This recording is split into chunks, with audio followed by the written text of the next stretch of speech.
I am a time traveler who has journeyed into the world of Longzhu, finding myself in the body of Ren and inadvertently triggering the Saiyan System. Wu. As Ren slumbered on the sofa, a sudden excruciating pain shot through his head, jolting Lao Gui awake beside him. Ren, what is wrong with you? Lao Gui asked anxiously. The pain came as quickly as it left, and Ren, glancing at Lao Gui's astonished face, then peered into the mirror in disbelief. Damn it, that old turtle, and this outfit of mine, could it really be? Have I transmigrated to become the Ren of Longzhu? Holy crap, wasn't I watching Longzhu? How is it that in the midst of my viewing, I have suddenly transmigrated? At that moment, a voice from the doorway announced, Master Wutian, I have come to see you. In disbelief, I opened the door to find that familiar Tulin standing there. Without any courtesy, Tulin strode directly into Wu. Before long, Gokong arrived accompanied by son Wufan, who has ever remained timid yet well-behaved. Greetings, Master Wutian. Meanwhile, a Saiyan hurtled towards Wu at incredible speed. Brother, this time it must be you, right? At Wu, I could hardly believe my eyes at the jovial camaraderie of Gokong and the others. Ding. Detected Gokong's brother Letizhi is rapidly approaching. Host, please eliminate him to subvert the Longzhu storyline. At these words, I nearly fainted. Big brother, surely you jest. That is none other than Gokong, a warrior whom even Bike and Gokong combined barely managed to defeat. How could an old relic like me possibly prevail?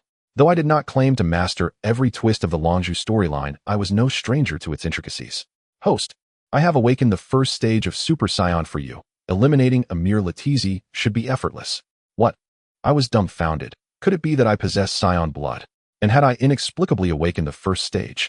System, you aren't deceiving me, are you?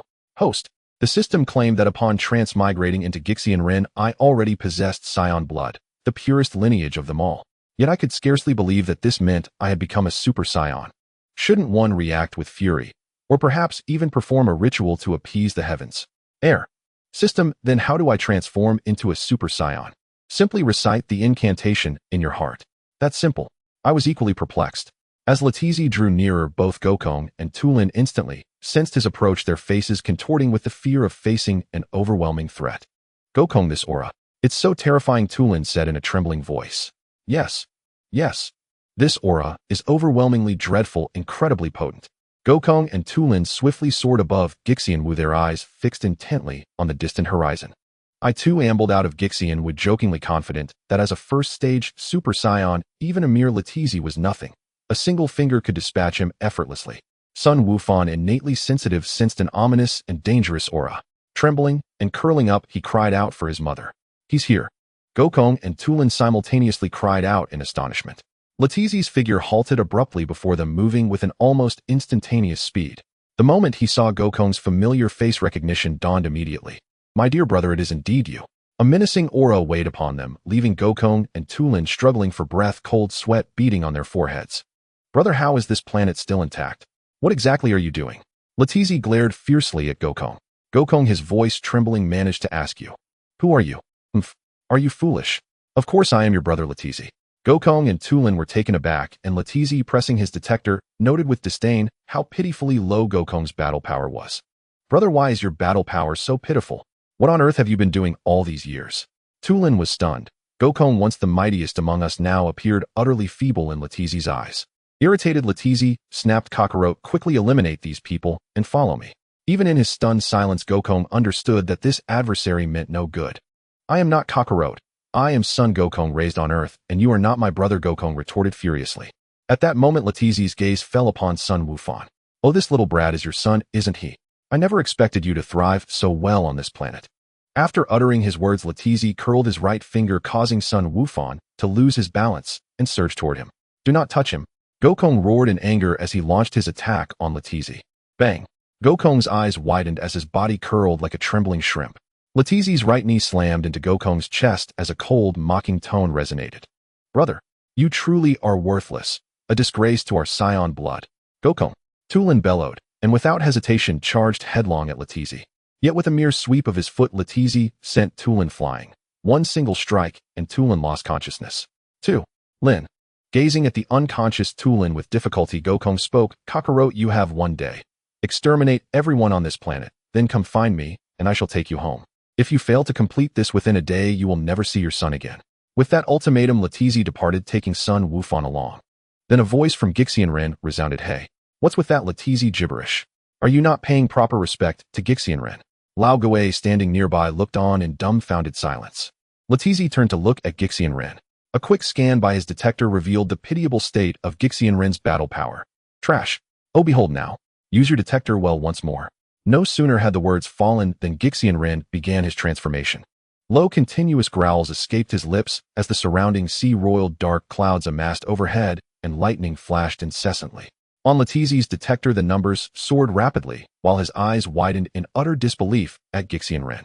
The formerly diminutive body of Gixian Ren was transforming rapidly, expanding into a towering muscular figure. A metamorphosis from 1 meter to 2, his posture erect with newfound might. Bang! The values on Latizi's detector exploded in an instant. No way, he stammered in disbelief, overwhelmed by the terrifying surge of power. As Gixian Ren released a long, resonant roar, a column of golden light shot skyward, his white beard transformed to a brilliant gold, and his entire being shimmered with radiance.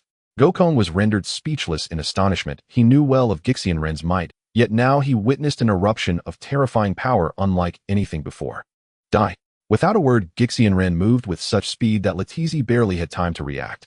Grabbing Latizi by the head, he hurled him into the air while unleashing a powerful ki blast from one hand. Boom! In an instant, Latizi was reduced to nothing but ashes. Until his final moment, he could not comprehend how he had been obliterated before he could even react. Bike hastened toward Gixian Wu, his eyes wide with terror as he gazed in the direction of the chaos. What in the world is happening with this overwhelming aura? He wondered aloud. At Gixian Wu, Gixian Ren reverted from his Super Saiyan state, returning to his originally diminutive form. Ding! Host, you have completed the subversion of the Longzhu storyline. Reward 10 progress towards Super Saiyan 2nd stage. A surge of elation swept over me. System, will the mission continue? Once progress reaches 100, can I transform into the 2nd stage of Super Saiyan? Yes, host. At Gui Xian Wu, Gokong, carrying Sun Wufan in his arms, approached Gui Xian Ren with eyes full of astonishment. Wu, Tian, teacher you. Gokong, are you alright? Gui Xian Ren asked. I'm fine. I never expected teacher Wu Tian to be so powerful. Your master is modest. Your journey is still long ahead, Gui Xian Ren remarked. Gokong then looked upward as Baiku's face turned an even deeper shade of green while he stared incredulously. Gokong, what exactly transpired? What about that Saiyan? And who emanated that earth-shattering, terrifying aura just now, Baiku, that Saiyan was already slain by teacher Wu Tian. Baiku's already green visage deepened further as he stared at Gui Xian Ren in disbelief. Gokong, would an honest man like you lie? Aren't we yet to recognize the true strength of this old Gui? How could he possibly have slain a Saiyan? Gui Xian Ren glowered at Baiku, resolving to teach him a lesson he would not be mistaken for a pushover. Gui Xian Ren's eyes emitted a terrifying aura, and in that instant Baiku felt as if he had plunged into hell, his very life completely in Gui Xian Ren's grasp. Baiku broke out in a cold sweat, gasping heavily as inner turmoil roiled within him. The aura was so fearsome that if Gui Xian Ren wished, his life could be snuffed out in an instant. Once the intimidation had taken effect, Gui Xian Ren retracted his aura, allowing Baiku a moment of relief as he steeled his resolve. Baiku swiftly landed before Gui Xian Ren, his expression brimming with respect. Teacher Wu Tian, I hope you might accept me as your disciple, for I wish to train under you. Gui Xian Ren was taken aback by Baiku's request to become his disciple. Though he found the notion rather absurd, he recognized a few of Baiku's advanced integration techniques. Very well. Henceforth, Baiku, you shall train alongside Gokong. Gui Xian Ren consented, acknowledging Baiku's promise. Beyond the starry void on a certain planet, 2 Saiyans were feasting on a colossal creature. Vegeta la DZ is dead, one declared. Waste remains waste, only a fool would invite his own demise. Not apart at once for Earth. I am eager to see how Luote, that lower-tier warrior, managed to kill La DZ, came the retort. Understood, Prince Vegeta. As days passed by back at Gui Xian Wu, Earth's martial artists, Gokong, Baiku, Tu Lin, Tianjin Fan, Yamu Cha, and Jiaozi, trained relentlessly. Gokong and Baiku clashed fiercely in a battle that resonated from the sea surface to the depths and even the skies. Meanwhile, Tu Lin sparred with Jiaozi, and Tianjin Fan dueled heatedly with Yamu Cha. Gui Xian Ren reclined in a chair, casually perusing a magazine whose contents were known to all. At that moment, the sound of an engine's roar broke the silence. Gui Xian Ren looked up to see a flawlessly developed woman disembarking from an aircraft. In an instant, he recognized her, Buma, a technological genius, an exceptionally beautiful woman, and a wealthy patroness. Buma strode directly toward Gui Xian Ren, her ultra-short shorts accentuating her impeccably white, shapely legs. "Old pervy turtle, while they all train, why aren't you doing so?" she chided. Bulma regarded Gue Xianren with a hint of disdain as she queried, "Aren't you joining their training? I am their master, why would I train?" Gue Xianren replied, returning his focus to the magazine. Though his fondness for beauty was well known, he kept his composure. Observing Gue Xianren's reaction, Bulma grew curious, even wondering if her attire today might not be sufficiently alluring and charming. In the past, whenever she appeared before Gue Xianren, his gaze would invariably linger on her, yet today, he didn't even so much as glance in her direction. Defiantly, Bulma leaned closer and fixed her gaze on Gue Xianren. "Old Gue, don't you think I look beautiful today?" Gue Xianren looked up. The fleeting image of a graceful form reminiscent of a jade rabbit nearly disturbed his composure, leaving him astonished at Bulma's remarkable allure. Musing to himself that such a paragon of beauty might be squandered on Vegeta, Gue Xianren felt a twinge of regret. At that moment, a mysterious voice echoed, causing those in training, including Gokong, to halt. "Martial artists of Earth, fear not, I am the King of Worlds." All except Gue Xianren were struck with astonishment. "In 1 year, 2 mighty Super Saiyans shall descend upon Earth, be prepared." At these words, Gokong, Baiku, and the others ignited with fierce determination, their eyes alight with the thrill of impending battle. Gue Xianren remained supremely composed. "So they have arrived after all. But are they merely here to deliver vegetables?" he mused. "All right, Gokong, Baiku, train diligently. In 1 year, I trust you will protect Earth." Gue Xianren's resonant voice filled the air. Bulma looked on with curiosity and asked, "While they train so diligently, what about you?" "Me? I merely peruse a magazine," he replied. "Bah, you pervy old turtle." Gue Xianren shot a glance at Bulma's snowy white thighs and warned, "If you continue, do not blame me for being less than courteous." TCH. After all, I am no Dragon Ball character. I'll remove Bulma from the equation to prevent Vegeta from taking undue advantage. But I must proceed slowly lest I be deemed a lunatic. "Bah, come then. Let's see if you have the guts," Bulma challenged defiantly. "Forget it. I have no interest. The legs in the magazine are far more appealing. Yours, however, are lackluster." Feigning indifference, Gue Xianren replied, "You." Bulma seethed with anger, incredulous that a living man could not measure up to those captivating images. "Hee. Be angry then, you little brat. Capturing you won't be easy, will it?" Gue Xianren thought triumphantly as time flowed by like a river. Over a year had passed. Gue Xianren led Gokong and the others to the landing zone, where Vegeta's forces were to descend. He then instructed Bulma to evacuate all humans within 100 kilometers. 2 streams of airflow streaked past the upper atmosphere and soon descended to the ground. Then with 2 colossal explosions, boom boom, the scene erupted in tumult. With a clatter, the spaceship hatch opened and 2 Saiyans burst forth. "Oh, so someone came to greet us," Vegeta remarked in surprise as he surveyed Gue Xianren's entourage. "Prince Vegeta, allow me to exterminate these flies." Naba volunteered. "Proceed, but do not kill Kakaluote first," came the retort. "Understood." Naba soared to Gue Xianren's group, scanning the area before immediately recognizing Gokong. "Kakaluote, it is indeed you," he declared. After speaking, his gaze shifted to Baiku. "And the Namekian? Who would have thought that on this wretched planet a Namekian still exists?" Naba simply stood there, yet Gokong and Baiku felt an overwhelming sense of oppression watching him, as if facing a formidable enemy. "Let us play a game," Naba declared as he retrieved a small bottle and dripped a few drops into the soil. Soon 6 peculiarly shaped, diminutive aliens burst forth from the earth. Gue Xianren observed the scene with barely a flicker of surprise. After all, weren't these merely vegetable people? In contrast, Tu Lin and Jiao Zi sensed an unprecedented air of danger. These monsters are formidable," Tu Lin stuttered in terror. With a slight curl of his lips, Naba issued the order, "Kill." In an instant, the 6 vegetable people appeared before Gokong, Baiku, and Tu Lin, and a fierce brawl erupted. The great melee was about to erupt, the sounds of clashing battles echoing in the air. Dog Kong and Piccolo, both powerful fighters, engaged the vegetable people with equal fervor. However, Tu Lin quickly found himself at a disadvantage, receiving a powerful punch to the abdomen from a vegetable person that nearly knocked him unconscious. If it weren't for Jiazi's timely intervention, Tu Lin would have been in dire straits. Chen Fan and Yamcha struggled to hold their ground against another vegetable person. The last of the vegetable people advanced step by step toward Bulma, who was instantly terrified and hurried to hide behind Master Roshi.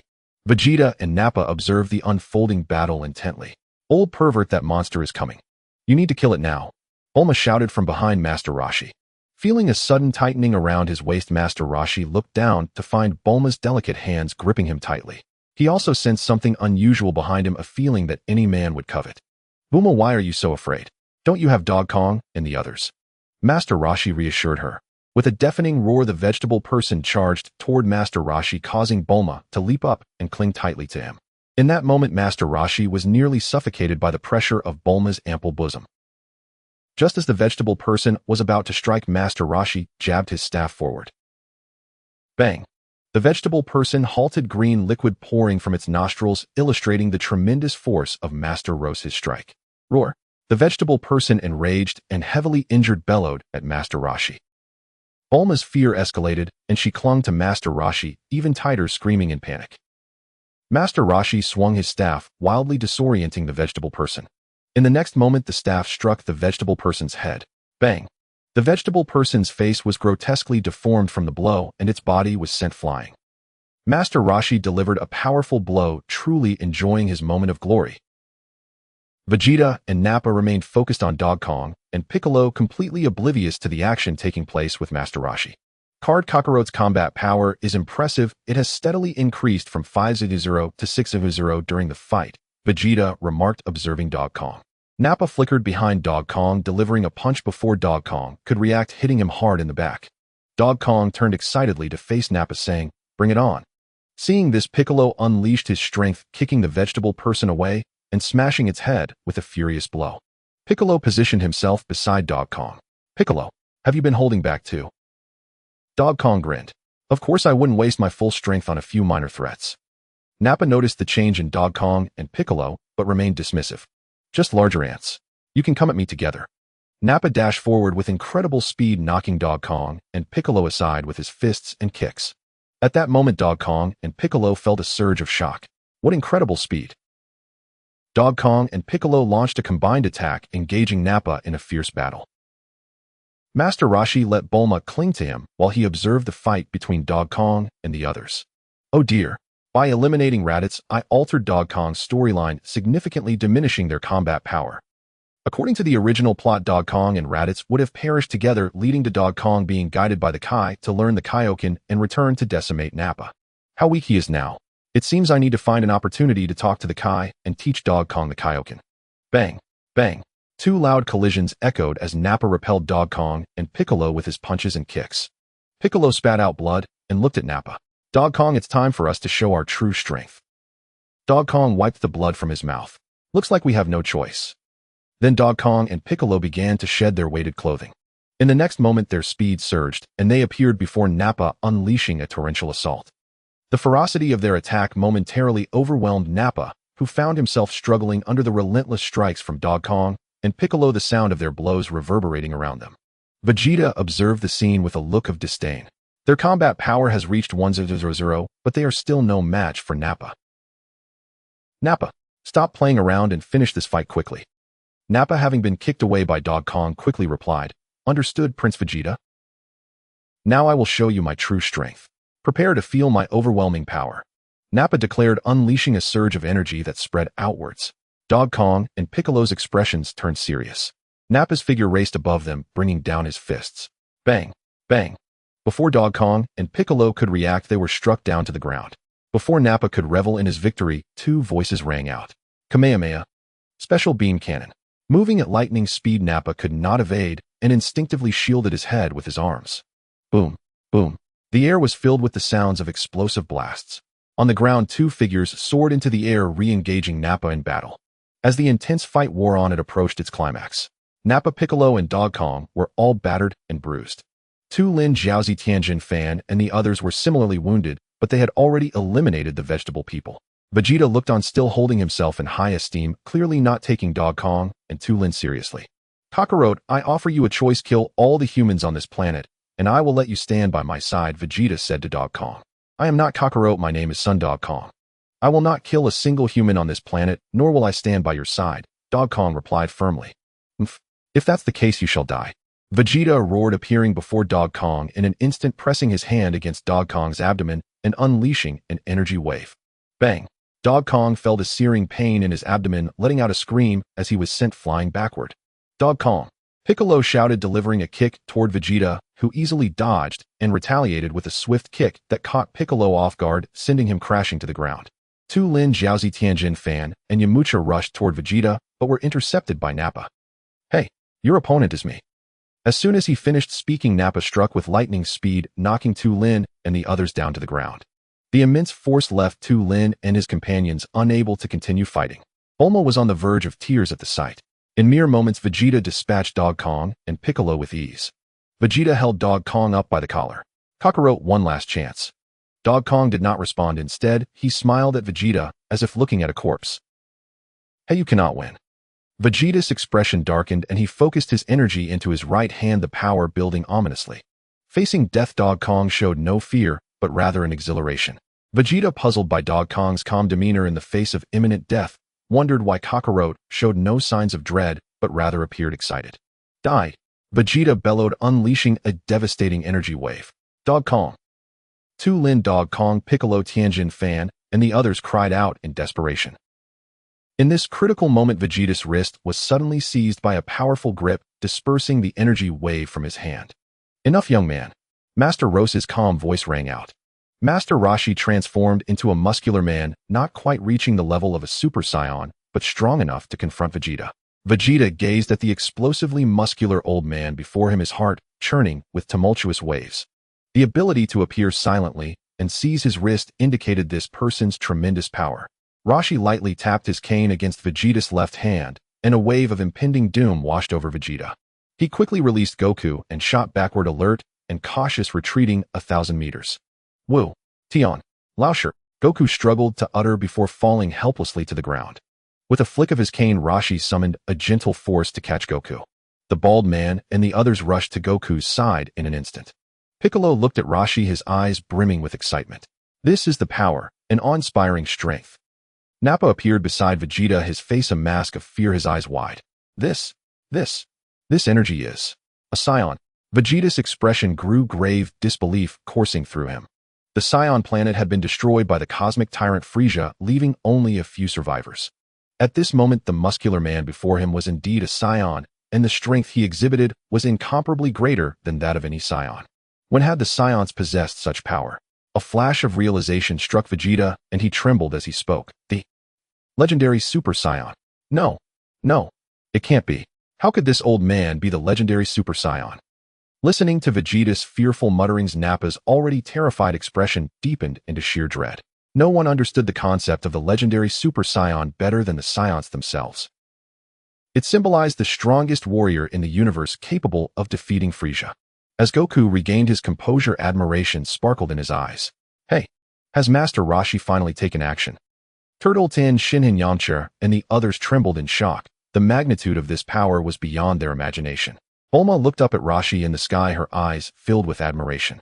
That physique, those muscle lines, it's incredible, absolutely magnificent. She even felt her heart racing, a sensation of true excitement.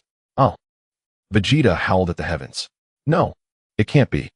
Vegeta gathered energy in his hands and hurled it toward Master Roshi. Roshi, however, made no move, merely glancing at the immense energy wave headed his way. Boom. The energy wave dissipated 10 meters from Roshi. Undeterred, Vegeta unleashed a frenzy of energy balls from both hands towards Roshi. Boom, boom, boom, boom. Explosive sounds erupted around Roshi, but all detonations occurred 10 meters away. In an instant, Roshi vanished and reappeared beside Vegeta. Vegeta's eyes widened in terror, the desire to fight evaporating as he realized the vast difference in power. Who are you? Master Roshi. How do you possess Saiyan energy and such terrifying strength? Could it be that you have? Indeed, as you surmise, I am the legendary Super Saiyan. No, impossible. The Saiyan planet was destroyed by Frieza. How could you be a Saiyan, let alone a Super Saiyan? Master Roshi felt helpless. He was merely a traveler who had awakened a Saiyan bloodline through a system. He was far from a true Saiyan. Nappa exclaimed, I understand now. You must be our Saiyan ancestor. Only a true Saiyan ancestor could be the legendary Super Saiyan. Roshi felt a flicker of joy. He had no excuse, so why not play along? Nappa, you are correct. Perhaps I am indeed your ancestor. I just didn't know how many years have passed since I've been on Earth, Roshi said, his demeanor calm. Nappa's face lit up with joy. Haha, it truly is our ancestor. Immediately, Nappa lunged at Roshi, hugging his leg and sobbing. Ancestor, you must avenge the Saiyans. Our kin died so tragically. Roshi was at a loss for words. Nappa, a grown man, was now crying like a child. A voice echoed in Rose's mind. Ding! Please accept Nappa and Vegeta, overturning the plot, where Nappa was killed and Vegeta was defeated. Upon completion, reward 10 progress towards Super Saiyan Stage 2. Roshi felt puzzled. He had intended to eliminate Nappa and Vegeta directly, but the system prevented him from doing so. Wasn't this absurd? The plot was already twisted, Piccolo hadn't been killed, so how could he go to Namek? The more he thought about it, the more it hurt his head, so Roshi decided to dismiss it. Nappa, you can seek revenge for the Saiyans yourselves. As for me, I will only intervene when absolutely necessary. Roshi patted Nappa's bald head. Nappa was taken aback. Vegeta's anger flared, his fists clenched. Frieza, I Vegeta will personally kill you. Roshi transformed back to his normal self and flew toward Goku and the others. Goku, Turtle, and Piccolo were all back to normal, and Roshi knew they had consumed the healing beans. Let's go. Time to head back, Roshi declared. Bulma rushed to Rose's side, linking her arm with his. Old pervert, I didn't expect you to be so formidable. You've captivated me. I have many strengths, so would you like to find out? Come to my room tonight, Roshi replied with a smile. Oh, you naughty old man. I won't be trying that. Meanwhile, Vegeta spoke. Prince Vegeta, where do we go next? Nappa inquired. Vegeta stared in the direction where Roshi had departed, a resolution forming within him. Let's go. We must follow the Ancestor. Our only chance for revenge lies with him. All right. At Rose's place, Goku, Piccolo, and the others sat like obedient students, not daring to breathe too loudly. Only Bulma seemed unfazed, continuously trying to charm Roshi. Fortunately, Roshi was not his former self, otherwise it would have been overwhelming. At that moment, a figure flashed beside Roshi. It was the Guardian of Earth. Guardian, what brings you here? Roshi asked. Master Roshi, I'm here to congratulate you. The Guardian replied cheerfully. Of course. Roshi was now immensely powerful. He could crush the Guardian with a single finger. Was it wise to be too familiar? Roshi understood what the Guardian meant. I am also from Earth, and protecting it is everyone's responsibility. It's merely a small effort. Roshi was quite agreeable, which relieved the Guardian. Then Bulma spoke up. Everyone, let's celebrate our grand victory with a feast at my house. Goku and the others turned to Roshi, who had unknowingly become their leader. Roshi nodded readily. All right. As they say, all work and no play makes Jack a dull boy. Let's indulge ourselves for a bit. And so the group soared towards Bulma's home. Bulma's house. The celebration feast was lively, bustling with all the elements of joy and chaos. Turtle, Hermit, Tianjin, Fan, and Yamcha had completely let loose, reveling in the festivities. Bulma clung to Master Roshi, making him feel a bit shy. Seizing the moment when no one was paying attention, Master Roshi slipped away unnoticed. King Kai's place. Transformed into a muscular figure, Master Roshi landed on King Kai's planet. Master Mateto, you're here, King Kai exclaimed. Indeed. You know why I've come, right? I do. For the Kaioken and Spirit Bomb. Then let's get started. Absolutely. In the universe, a dark planet loomed. Suddenly, a thunderous explosion echoed, followed by a long-suppressed ancient male voice reverberating through the cosmos. This is the power of the Super Saiyan. I surely can feel it. I crave battle. I hope this time it brings me satisfaction. A surge of dark energy shot forth into the universe. In the depths of space, Emperor Frieza let out his characteristic laughter, condensing a massive golden energy sphere with his index finger. Oh ho ho ho, let it be destroyed. Frieza's boisterous laughter resonated as he hurled the energy sphere toward a distant planet. Suddenly, a black beam pierced through the colossal golden energy sphere. Boom. Accompanied by the explosive sound, Frieza expressed his confusion. Who is it? Are you the Cosmic Emperor? A shadowy figure inquired. Oh ho ho ho. Indeed. And who might you be? The shadow offered no response. Instead, it swiftly appeared before Frieza. How dare you claim to be the Cosmic Emperor when you're so weak? Frieza's expression darkened instantly. Die! With Frieza's furious shout, an energy shockwave surged toward the shadow. The figure scoffed disdainfully, too lazy to even dodge. Bang! Oh ho ho ho! You underestimated me. Go, my minions, kill them. In an instant, Frieza's minions unleashed a barrage of energy wave shockwaves and high-tech weaponry, the explosions sounding like firecrackers. Before Frieza could revel in his moment, the shadow appeared before him in a flash, delivering a ruthless knee strike to his head. Bang! A few days later, King Kai's planet. Truly, Master Mateto, you have mastered the Kaioken and Spirit Bomb, King Kai praised. Master Roshi looked at his newly muscular form, nodding in satisfaction. Well then, I must take my leave. Suddenly, King Kai sensed something and turned his gaze toward the distant cosmos. Master Roshi noticed King Kai's face grow increasingly fearful, even trembling. King Kai, what's wrong? This is bad. What's the matter? This is an evil force. Surla has broken free from his seal. Surla. Master Roshi was puzzled. He had never heard of this individual. Master Mateto, you must prepare quickly. Surla and Frisia's army are heading towards Earth, King Kai said, sweating profusely. Master Roshi's heart sank. Frisia, how could he arrive on Earth so soon? Wasn't he supposed to come after the battle on Namek? Wait, has the Dragon Ball storyline changed? Ding. Defeat Surla and Frisia's army to receive a 30 progress reward towards the second tier of Super Saiyan. Master Roshi immediately set off back to Earth. Came house. Goku, Piccolo, Turtle Hermit, and other Earth martial artists were gathered, including Vegeta and Nappa. Master Roshi's expression grew serious as he looked at everyone, the atmosphere heavy with tension. Everyone understood that something significant was about to happen. Master Mateto, what has occurred? Goku asked. Master Roshi did not withhold the truth, recounting the imminent arrival of Surla and Frisia's army. Vegeta clenched his fists in anger. Frisia, I want you dead. Nappa also bore an expression of fury. King Kai said, Surla and his forces will arrive in 10 days. Prepare yourselves mentally, they are formidable. Even with my transformation into a Super Saiyan, I lack certainty of victory. Hearing that, even Master Roshi felt uncertain. Goku and the others' expressions turned grave.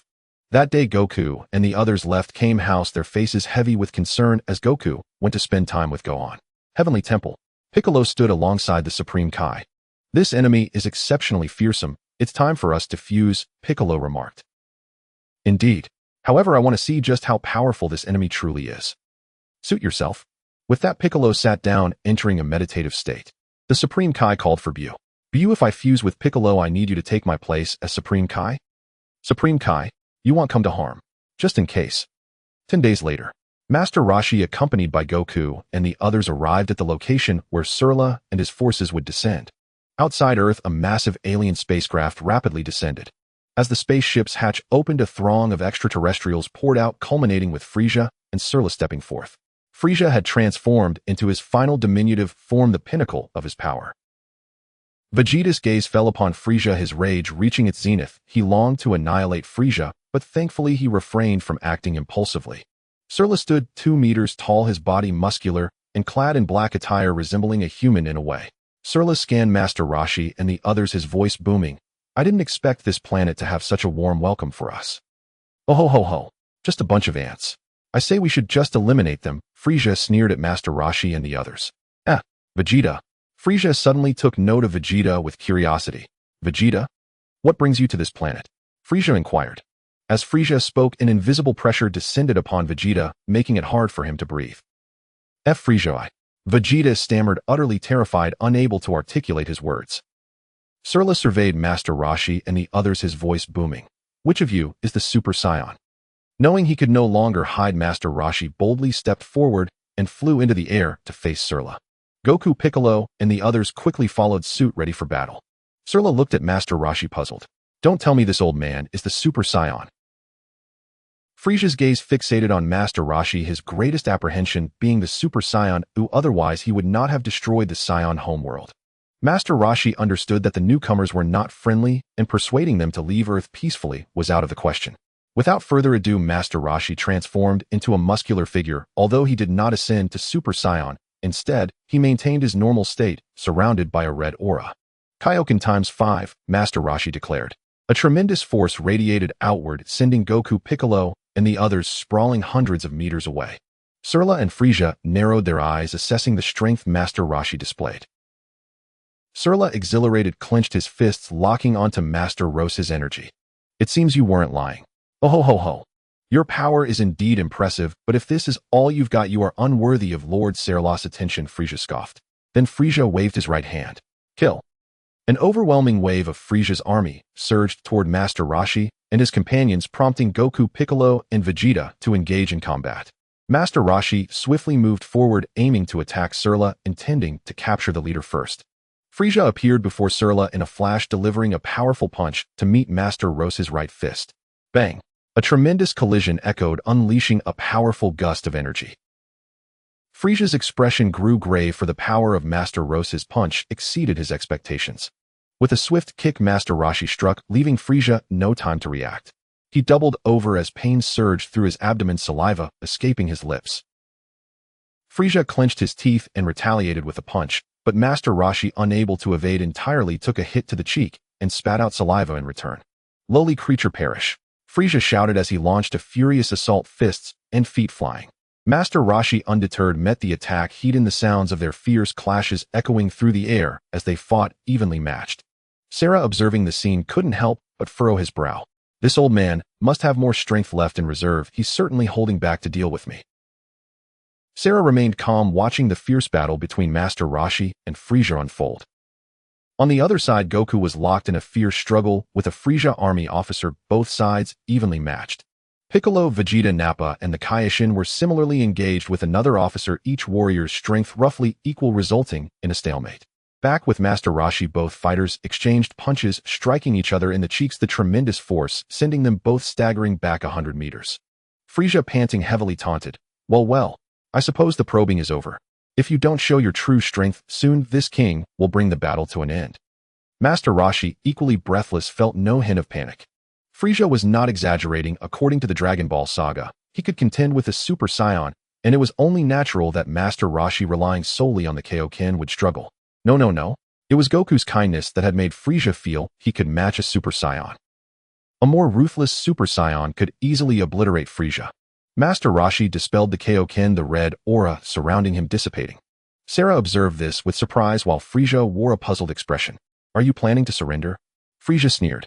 Master Roshi did not respond, but instead erupted with energy, a surge of power causing the very heavens to shift.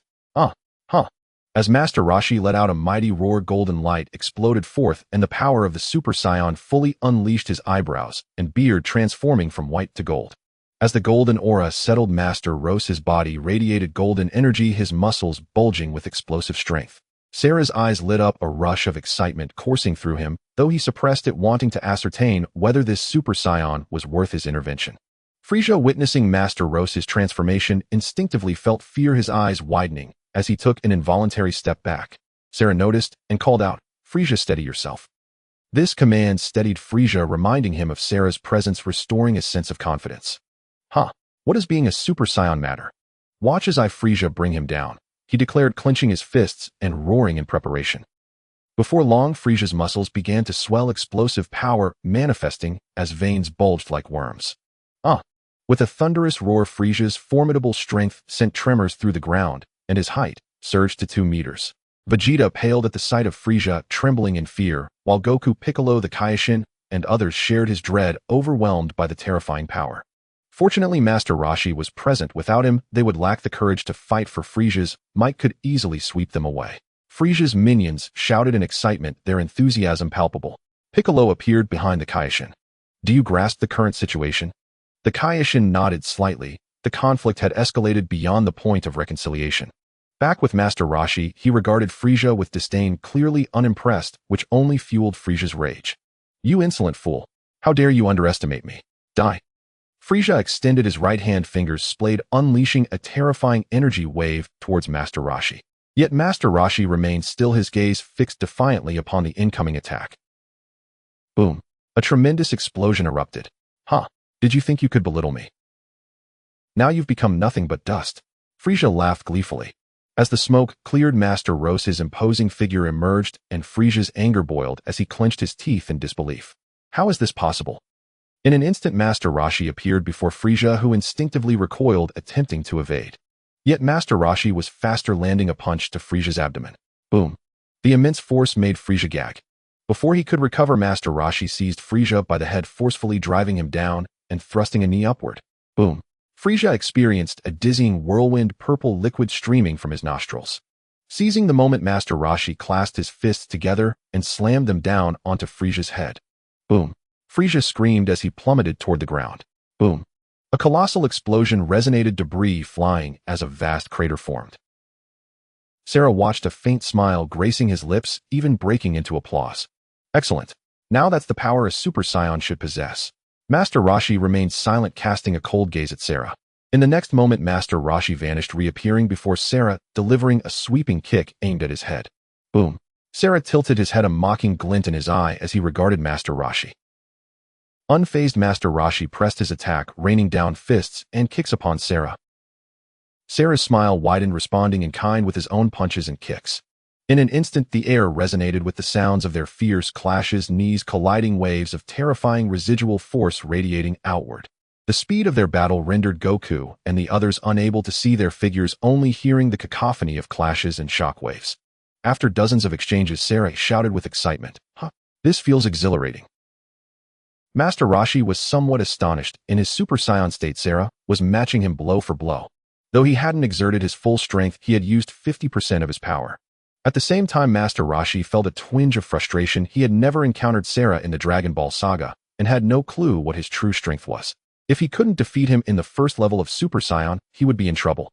Their knees collided with tremendous force, sending both warriors staggering back 100 meters. Sarah regarded Master Roshi. "The warm-up is over. It's time for you to reveal your true strength." "Indeed, it is time." As soon as Master Roshi spoke, he clenched his fists and unleashed a surge of energy, letting out a low growl as an even more formidable Super Saiyan power erupted. This was the full power of the first level of Super Saiyan. Seeing Master Roshi unleash such overwhelming strength, Sarah's face showed no fear. Instead, he wore an expression of exhilaration. "Huh, this is what I wanted. In that case, I too shall reveal my true strength to battle you." Sarah clenched his fists tightly, letting out a long, reverberating roar. A surge of dark energy erupted from within Sarah, the malevolent power darkening the skies, pressing down on Goku, Piccolo, and the others, making it hard for them to breathe. The turtle hermit gazed solemnly at Sela, feeling the ominous threat of death emanating from the dark power surrounding her. "Ho ho ho! So this is the mighty power of Lord Sela. Remarkable!" Frieza erupted with laughter from the ground. With a fierce glare, Frieza directed his contempt toward Vegeta and Goku. "Damn Saiyan monkeys, you all deserve to die." In an instant, Frieza appeared before Vegeta, looking down at him, causing Vegeta to feel a surge of terror. Frieza. Ho ho ho. Vegeta, how dare you betray me? I. Vegeta was paralyzed with fear, unable to articulate a response. Whoosh. A beam of energy akin to a laser pierced through Vegeta's chest. Spurt. Vegeta coughed up blood, his eyes wide with disbelief as he stared at the gaping wound in his chest. "Prince Vegeta." Nearby, Naba cried out in alarm, rushing toward Vegeta. However, with a slight gesture of his right hand, Frieza sent a golden beam through Naba's chest. Spurt. Naba instantly coughed up blood, losing all ability to fight as his body plummeted uncontrollably toward the ground. Vegeta. In Naba. Vegeta watched Naba fall, his eyes filled with despair as he realized Frieza's overwhelming strength left him devoid of the courage to resist. Soon after, Vegeta also succumbed to the loss of fighting spirit, his body spiraling down toward the earth. Frieza watched the scene with satisfaction, then swiftly appeared before Goku. Goku felt a strong wave of impending doom wash over him, having witnessed Frieza's swift dispatch of both Vegeta and Naba. Without giving Goku a moment to react, a golden ray shot through his chest. Goku's body flew backward, his eyes filled with fear and resentment. "Go-Ku!" Tien shouted as he quickly flew toward Goku's position. Piccolo, Tien, and Yamcha joined Goku's side. Goku's eyes gradually dimmed, consciousness slipping away rapidly. Tien hurriedly retrieved a senzu bean and placed it in Goku's mouth. Miraculously, after Goku struggled to swallow it, the wound in his chest began to heal. Frieza's expression turned to one of confusion. "Oh, such a curious phenomenon." Goku stood gasping for breath, warily fixing his gaze on Frieza. "Be careful. This guy is very strong." Piccolo whispered to the Supreme Kai. "If we don't make a decision, soon we will all be annihilated." "Agreed. I am willing to merge." It was about time. Consequently, the Supreme Kai and Piccolo fused. As they united, a brilliant white light erupted, releasing a wave of fearsome power.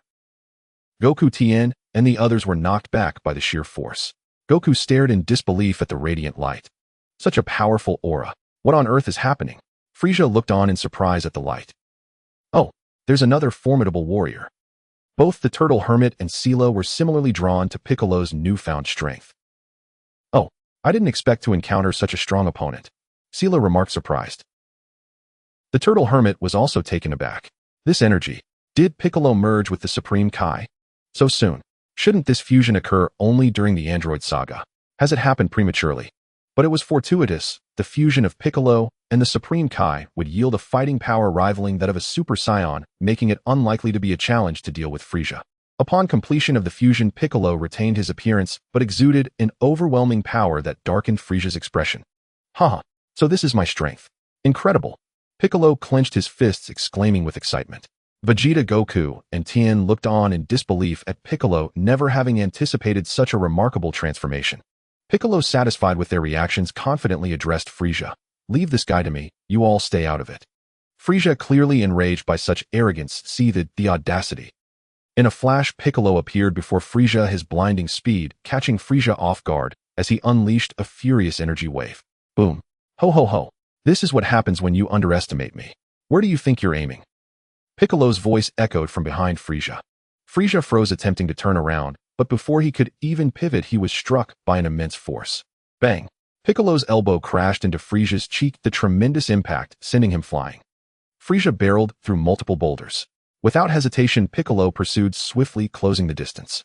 As Frieza regained his balance, Piccolo seized the opportunity, pinning his head down and firing an energy blast. Boom!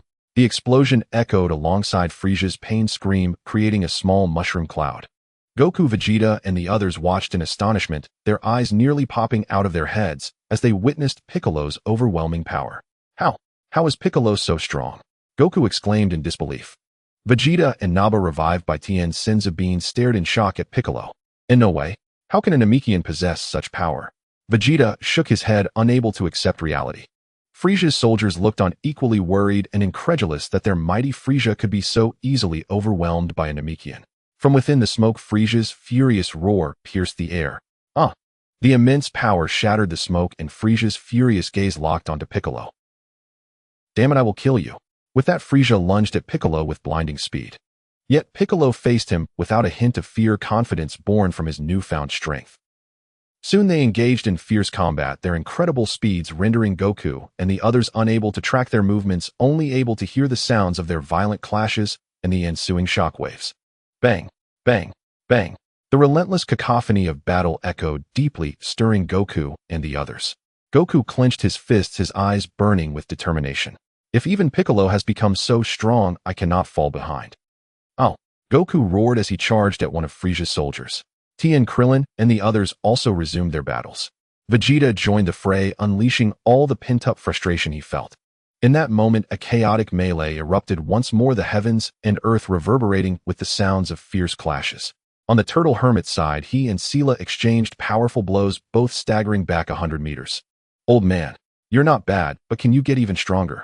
"I can take it," Sila taunted with a challenging gaze. The Turtle Hermit felt a wave of frustration. He had only recently arrived in the Dragon Ball world and had little time to grow. Now, facing such a powerful opponent, he felt utterly lost. The entire plot had been thrown into disarray. Sila's confidence indicated that she must still be holding back her strength, while he had already exhausted himself at full power as a Super Saiyan at first level. "System, I can't defeat this Sila. If I die, will I return to my original world?" The Turtle Hermit internally questioned the system. The system's voice soon echoed in his mind. "Didn't you learn the Spirit Bomb?" "Spirit Bomb?" The Turtle Hermit paused. Recalling how Goku had once used the Spirit Bomb and awakened a greater power, he wondered if he could do the same. Was it even possible? With that thought, the Turtle Hermit felt a surge of excitement. If he could harness that power, defeating Sila would be like a father playing with his child, effortlessly overwhelming. He retreated 100 meters, raising his hands in the familiar pose to gather energy from the earth. "Everyone, please lend me some of your energy." Sarah was not in a hurry. Her gaze remained calm as she watched Master Roshi. Before long, countless droplets of white light began to converge above Master Roshi's head, akin to raindrops. A sacred and warm force radiated from this gathering, and upon witnessing it, Sarah's expression turned grim. "What is this power? Why do I feel afraid?" Master Roshi glanced upwards at the energy, feeling quite speechless. It was no larger than a small fist. At that moment, a voice echoed in his mind. "Master Roshi, this is merely the energy from the mountains and rivers. The energy of the earthlings is almost non-existent." What a predicament! Master Roshi felt utterly exasperated. Indeed, he was not one of those foolish earth martial artists lacking any remarkable charisma. Sarah's expression grew serious as she looked at Master Roshi, her voice low in inquiry. "What is this power?" "Hey, are you feeling scared?" Master Roshi responded with a chuckle. Sarah did not reply, her eyes fixated on the energy sphere hovering above Master Roshi's head, fearing that he might unleash an attack. Master Roshi held the energy sphere in his right hand, his gaze locked onto Sarah, radiating an aura of impending devastation. Sarah remained wary of the energy sphere, instinctively sensing the great threat it posed to her. Master Roshi felt uncertainty as well. What if this energy sphere proved ineffective? Would that spell his doom? Yet there was no better option at hand. The Saiyan system could not grant him a Saiyan level 2 transformation, otherwise he could easily overpower Sarah. Master Roshi turned his gaze towards Sarah. Sarah, with this strike, it is either you or me who shall perish. Upon hearing this, Sarah became even more vigilant. The evil energy within her seemed to recoil from this power, confirming that her opponent was not lying. Come, let me see how strong this power truly is, Sarah proclaimed, fully unleashing the dark energy within her. As Sarah's low growls echoed, the sky darkened, the very earth trembled, and even the white clouds turned ominous and black. The terrifying evil energy caused all combatants to halt their attacks, their eyes wide with fear as they gazed at the sky. This power is so strong, Dog Kong uttered, his face filled with terror. Vegeta, Nappa, and Krillin clenched their fists, gritting their teeth, their fear directed toward the heavens. Frieza, however, was elated. Oh ho ho ho. Is Lord Sarah unleashing her full power? This energy is fantastic. Piccolo's expression mirrored seriousness as he observed Sarah. The force was so mighty that it evoked fear within him. Master Roshi, I'm counting on you. Piccolo silently entrusted his hope to Master Roshi. A growing black mist enveloped Sarah, becoming increasingly sinister, as if it sought to devour the very heavens and earth. Master Roshi watched the advancing evil black mist with a sense of despair. Let's go for broke. With that, Master Roshi thrust the energy sphere into his chest, leaving Sarah, who was boiling with rage, dumbfounded. What's happening? Wasn't this supposed to be a decisive blow? Why send that power into his own chest? When the energy sphere made contact with Master Roshi's chest, it did not result in the expected explosion. Instead, it softly melded into him. What? Master Roshi was also taken aback, feeling exhilaration rise within him. Could he be about to gain such immense power? After the energy integrated with him, Master Roshi felt a warm sensation spread through his body, and he sensed his strength rapidly escalating. A faint white glow appeared on the surface of Master Roshi's skin, and his golden beard gradually transformed into a silvery hue. Oh! Master Roshi let out a deafening roar, a pure and powerful force erupting from within him, scattering the black clouds in the sky, brightening the once darkened world. Sarah stood in shock, clearly unprepared for the extent of Master Roshi's newfound strength. Master Roshi glanced at his hands, puzzled. This power feels off. It's strong, but only barely approaches the level of a Super Saiyan second stage. It certainly doesn't reach the realm of Ultra Instinct. I didn't expect you to still have hidden strength. Ooh, I've underestimated you, Sarah remarked, her expression serious, as she regarded Master Roshi. Master Roshi did not respond, instead readying himself for battle. At this juncture, there was no other option. It was time to fight. Seeing this, Sarah also prepared herself for combat. In the next second, Master Roshi and Sarah moved simultaneously, vanishing from their spots in an instant. Bang! A colossal collision reverberated through the air. The two massive fists collided fiercely, sending shockwaves that shook the very earth. Soon after, Master Roshi and Sarah engaged in an intense and ferocious battle, exchanging blows and kicks, the sounds of their violent clashes echoing like thunder. Even Piccolo and Frieza struggled to discern the movements of Master Roshi, and Sarah barely able to catch glimpses of their blurred figures. As for Dog Kong, Vegeta, and others, they could only listen to the sounds of the clashes. After dozens of exchanges, Master Roshi landed a punch to Sarah's abdomen, causing her to bend like a shrimp in pain. Gritting her teeth, she retaliated with a kick so swift that Master Roshi barely had time to evade, striking him squarely in the cheek. Good. Bring it on. Sarah yelled excitedly, launching herself toward Master Roshi like a gale. Master Roshi refused to back down, charging forward with equal speed. Bang! Another tremendous sound echoed through the air as their knees collided powerfully. In the blink of an eye, Master Roshi unleashed a punch, catching Sarah off guard and landing squarely. Sarah, quick to react, leaned back and delivered a kick to Master Roshi's chin, the tremendous force propelling him through the clouds. At the same time, Sarah quickly gathered energy, hurling a dozen energy spheres the size of watermelons at Master Roshi. Once stable, Master Roshi swiftly moved his hand, slicing through the air. The energy spheres were instantly cleaved in two. Bang, bang, bang. The explosions of the energy spheres resonated 100 meters away. Locking onto Sarah's energy signature, Master Roshi gathered his energy, refusing to let the opportunity slip away. Kamehameha. A massive energy wave surged toward Sarah. Boom. Accompanied by the sound of an explosion, Sarah transformed into a black streak, crashing into the ground. Bang. The ground shuddered, a deep crater forming. Master Roshi appeared above the crater, eyes fixed on its center, panting heavily, clearly exhausted. At that moment, a furious roar erupted from within the crater. Debris began to levitate, and a surge of dark energy shot skyward. Master Roshi quickly retreated outside the crater, feeling a sense of helplessness in the face of this overwhelming evil energy, knowing he had reached his limit. Suddenly, a beam of black light shot upwards, soaring into the depths of space. Seeing this, Frieza quickly followed suit, and upon noticing their leader's departure, his army scrambled to escape like a swarm. As Piccolo fumed, ready to give chase, Master Roshi's voice rang out, "Do not pursue a desperate foe. Should they corner Sarah, he would truly be unable to withstand her wrath. Moreover, with Sarah retreating, he could still gain significant progress toward his Super Saiyan Level 2 transformation." In outer space within a spaceship, Sarah, heavily injured, clutched her chest, even coughing up purple liquid. "I never expected the power of a Super Saiyan to be so formidable," Sarah muttered, discontented, before coughing up another mouthful of purple liquid. Frieza approached Sarah, a cold smirk on his lips, his gaze hardened. Swish! Sarah's eyes widened in disbelief as she saw Frieza's arm piercing through her chest. Fr. Bang! Before she could finish her sentence, Frieza unleashed an energy beam from his eyes, obliterating Sarah's head. With Sarah's demise, a torrent of evil black energy surged forth from her body.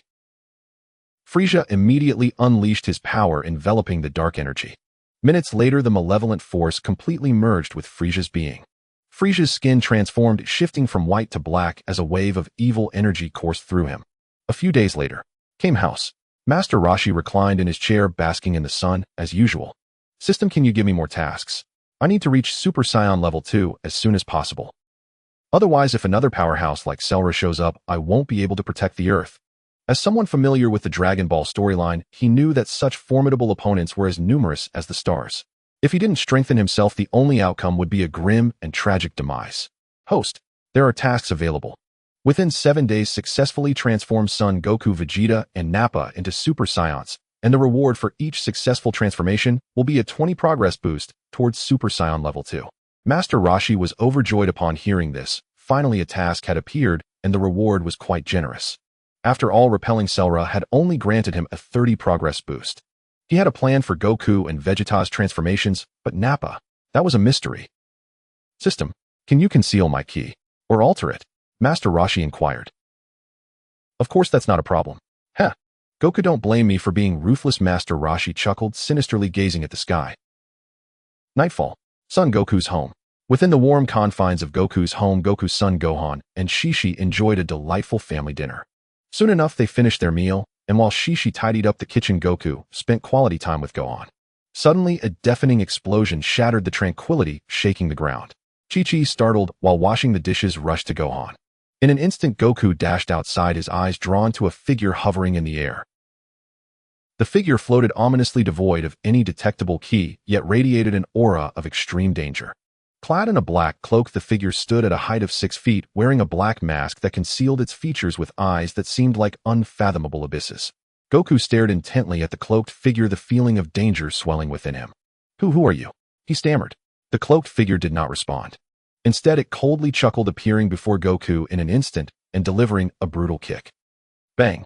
The speed was so swift that Goku barely had time to react. The kick landed squarely in his abdomen, eliciting a painful scream as he was sent flying backward, crashing into a stone mountain. "Oh!" Goku roared, a surge of immense power erupting around him, lifting debris into the air. Realizing the imminent threat, he prepared for battle and propelled himself toward the black-cloaked figure. However, the figure was even faster, striking Goku with an elbow to the face. Bang! Blood sprayed from Goku's nose as a jolt of pain reverberated through his head, sending him uncontrollably spiraling backward. Before he could recover, the cloaked figure raised its left hand and unleashed a ki blast. Boom! Oh! Goku's agonized scream mingled with the explosion as nearby mountains trembled from the force of the attack, showcasing the overwhelming power behind it.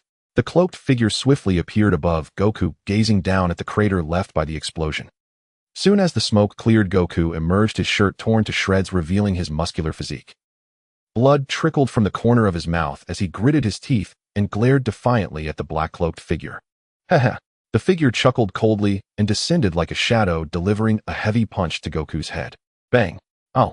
Goku screamed as his body was driven into the ground, the sheer force evident. "Is that all you've got?" The cloaked figure mocked, its voice rasping with disdain. In the next moment, a figure shot up from the soil, hovering in the air, eyes fixed on the cloaked figure. "What do you want? Who are you?" "Haha! Who am I? I'm just here to kill you." Goku was momentarily stunned. Did someone really come to Earth to kill him? After all, he was a disciple of Master Roshi. How dare anyone threaten him? Do you still hope for your companions to save you? Goku was caught off guard by the statement. Forget it. We are bounty hunters from outer space, and your companions are all occupied. Even that old man on the island in the sea can't come to your aid. Goku shuddered at the revelation, realizing that even from outer space there were those bold enough to come to Earth to commit murder. At that moment, Gohan burst out shouting, "Dad!" Shishi followed closely behind, but her speed couldn't match Gohan's urgency. Clearly seeing Goku in such dire straits unleashed a primal force within Gohan. "Dad!" Upon hearing Gohan's voice, Goku's expression changed to one of panic. "Gohan, don't come over here." The cloaked figure cackled, raising its hand and aiming a ki blast at Gohan. "Don't!" Goku screamed in desperation, unleashing an unprecedented surge of power and moving at incredible speed to shield Gohan. Boom! Another deafening explosion erupted, a small mushroom cloud rising into the night sky. Chi-Chi rushing toward them was instantly thrown back by the overwhelming shockwave. With a swift motion, the cloaked figure seized Chi-Chi, lightly touching her forehead, and she immediately fell unconscious, dangling lifelessly in its grasp. As the smoke began to clear, Goku stood protectively in front of Gohan, but blood flowed from his back, a gruesome sight. Seeing this, Gohan's primal energy surged once more. "Oh, Dad!" Gohan glared at the cloaked figure, which remained unperturbed, holding Shishi aloft. "Mom!" Gohan cried out, witnessing Shishi's unconscious state. His fury reached a boiling point, and he unleashed a heart-wrenching roar toward the sky. The power that had surged before intensified yet again, transforming him into a streak of light rushing toward the cloaked figure.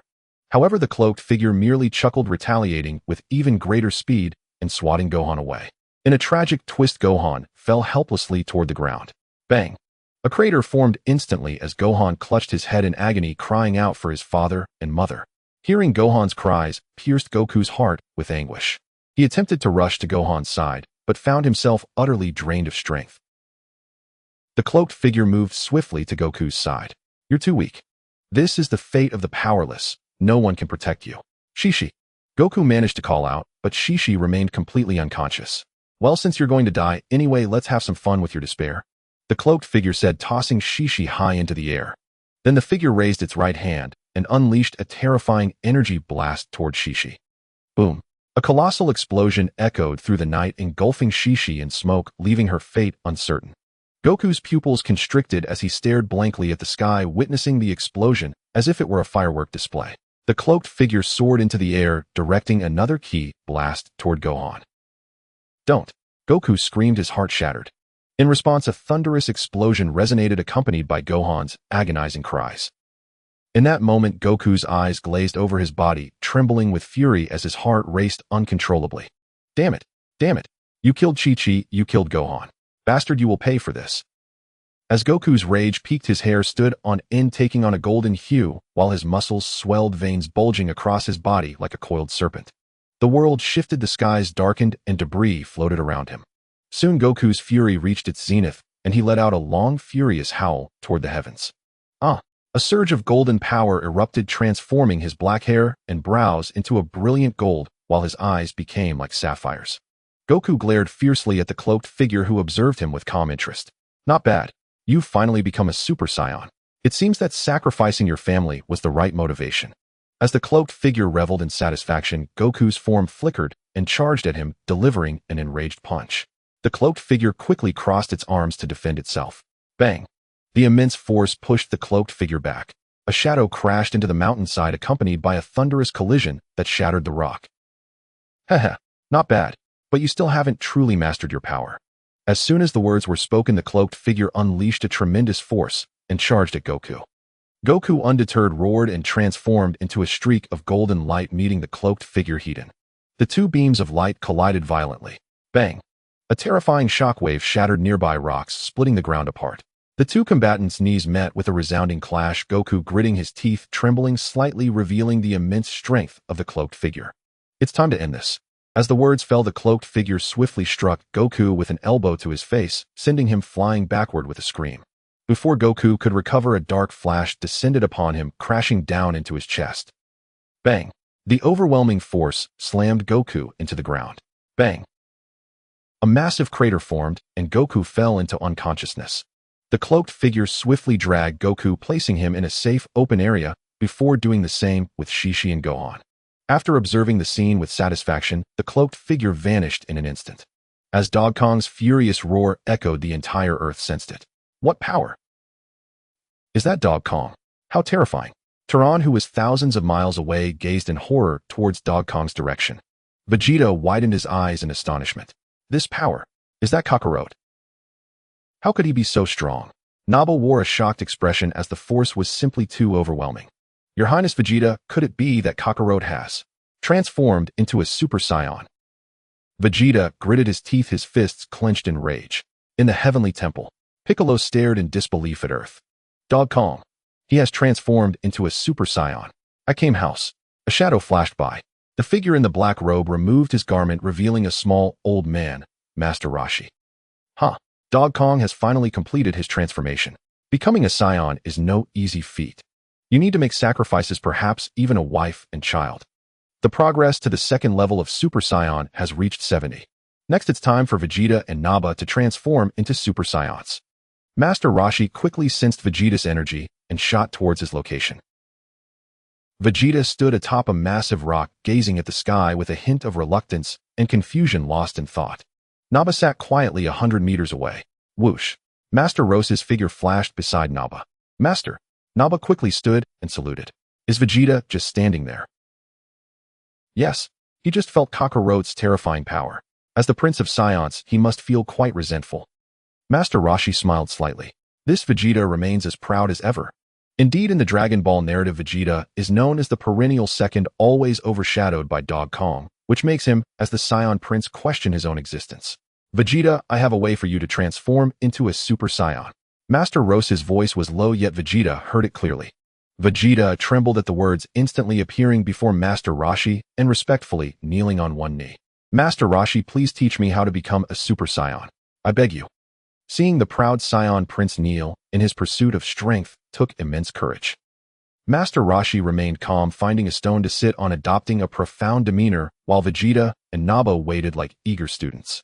Vegeta, Naba, today I will explain everything about Super Saiyans. Upon hearing this, Vegeta and Naba immediately focused their full attention. Super Saiyans are a particularly unique race in the universe. Not only can they transform into great apes, but they can also become the legendary Super Saiyan, possessing immense power. However, transforming into a legendary Super Saiyan is no easy task. In general, it requires a catalyst. Master Roshi, what does this catalyst mean? Vegeta asked the question he was most eager to know. It can be anger, resentment, jealousy, or even the desire to protect. Any special requirement. When these factors reach a certain level, they can trigger the transformation into a Super Saiyan. Master Roshi looked at Vegeta. Vegeta, if you wish to transform into a Super Saiyan, then you must completely release the resentment and pride within your heart. Upon hearing this, Vegeta trembled as if he had awakened to something profound, muttering, "Release my resentment and pride." Yes, I am the Prince of Saiyans. How can a low-level warrior like Kakarot succeed in transforming? I refuse to accept it. Do I have my pride too? Vegeta, filled with resentment, spoke as his fists tightened, muscles swelling and his energy rapidly rising. Naba watched with concern while Master Roshi waved his hand, signaling not to worry. Master Roshi felt he had done his part, and now it was up to Vegeta himself. Soon after, Master Roshi left with Naba, leaving Vegeta alone. Meanwhile, at Dog Kong's location, Dog Kong lay unconscious with Shishi and Gohan beside him. A figure flashed by, staring intently at Dog Kong. Dog Kong, wake up. As the visitor called out, Dog Kong slowly opened his eyes, revealing a furious glare as he sprang to his feet. I will never forgive you. Shishi and Gohan were thrown back, but the visitor was quick enough to catch them, preventing further harm. Dog Kong roared in anger again, his black hair, standing on end, gradually turning golden. The overwhelming energy left the visitor astonished. Is this Dog Kong's Super Saiyan form? Such strength! With one last furious roar, Dog Kong completed his transformation, his eyes turning white, devoid of pupils, creating a peculiar appearance. Dog Kong, it seems you've lost your sanity. Very well. Today let this Super Namekian have a go at you.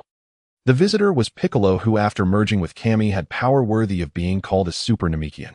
At that moment, Turan, Tianjin, Fan Yamcha, and others flew in, halting in surprise at Dog Kong's imposing transformation. Dog Kong, you! Turan exclaimed in shock. Seeing this, Piccolo waved his hand, tossing Shishi and Gohan towards Turan. Get them out of here! Piccolo's voice echoed in Turan's ears. Piccolo focused on Dog Kong, tightening his fists and unleashing his own powerful aura that rivaled Dog Kong's. Sensing Piccolo's energy, Dog Kong charged at him. Piccolo, undeterred, displayed an excited expression and immediately entered a combat stance, launching himself to meet Dog Kong. Soon their figures clashed violently. With a deafening crash, a terrifying shockwave erupted, shattering nearby mountains. Even Tehran and the others, who were thousands of meters away, were blown back by this immense force. Tehran and the others could only feel astonished. Shortly after, the ground echoed with fierce collision sounds reminiscent of thunder, each impact generating strong shockwaves that destroyed surrounding hills and trees. After dozens of close combat exchanges, Piccolo was inadvertently kicked away by Dog Kong. As Piccolo flew backward, he pointed his finger at his forehead, quickly gathering energy. Special beam cannon. Seeing this, Dog Kong prepared his stance. Kamehameha. Boom. With a massive explosion, a mushroom cloud rose. Far away on a stone block, Vegeta's eyes widened in shock. These two powerful auras are Kakarot and Piccolo. You bastards. I am the Prince of Saiyans. I am the strongest, I will not lose to you. With that thought, Vegeta's anger grew, even causing subtle changes in his pupils. Oh! Vegeta roared, slamming his fists against the stone, blood oozing out. Watching his bloodied fists, Vegeta felt utterly powerless and resentful. The feeling of defiance reached its peak, and a Super Saiyan aura erupted from him. Ah!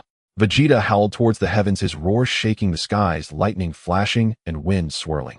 At that moment, Vegeta fully transformed into a Super Saiyan, with golden energy swirling around him, his golden hair flowing majestically. Feeling the immense strength within him, Vegeta was inexplicably exhilarated.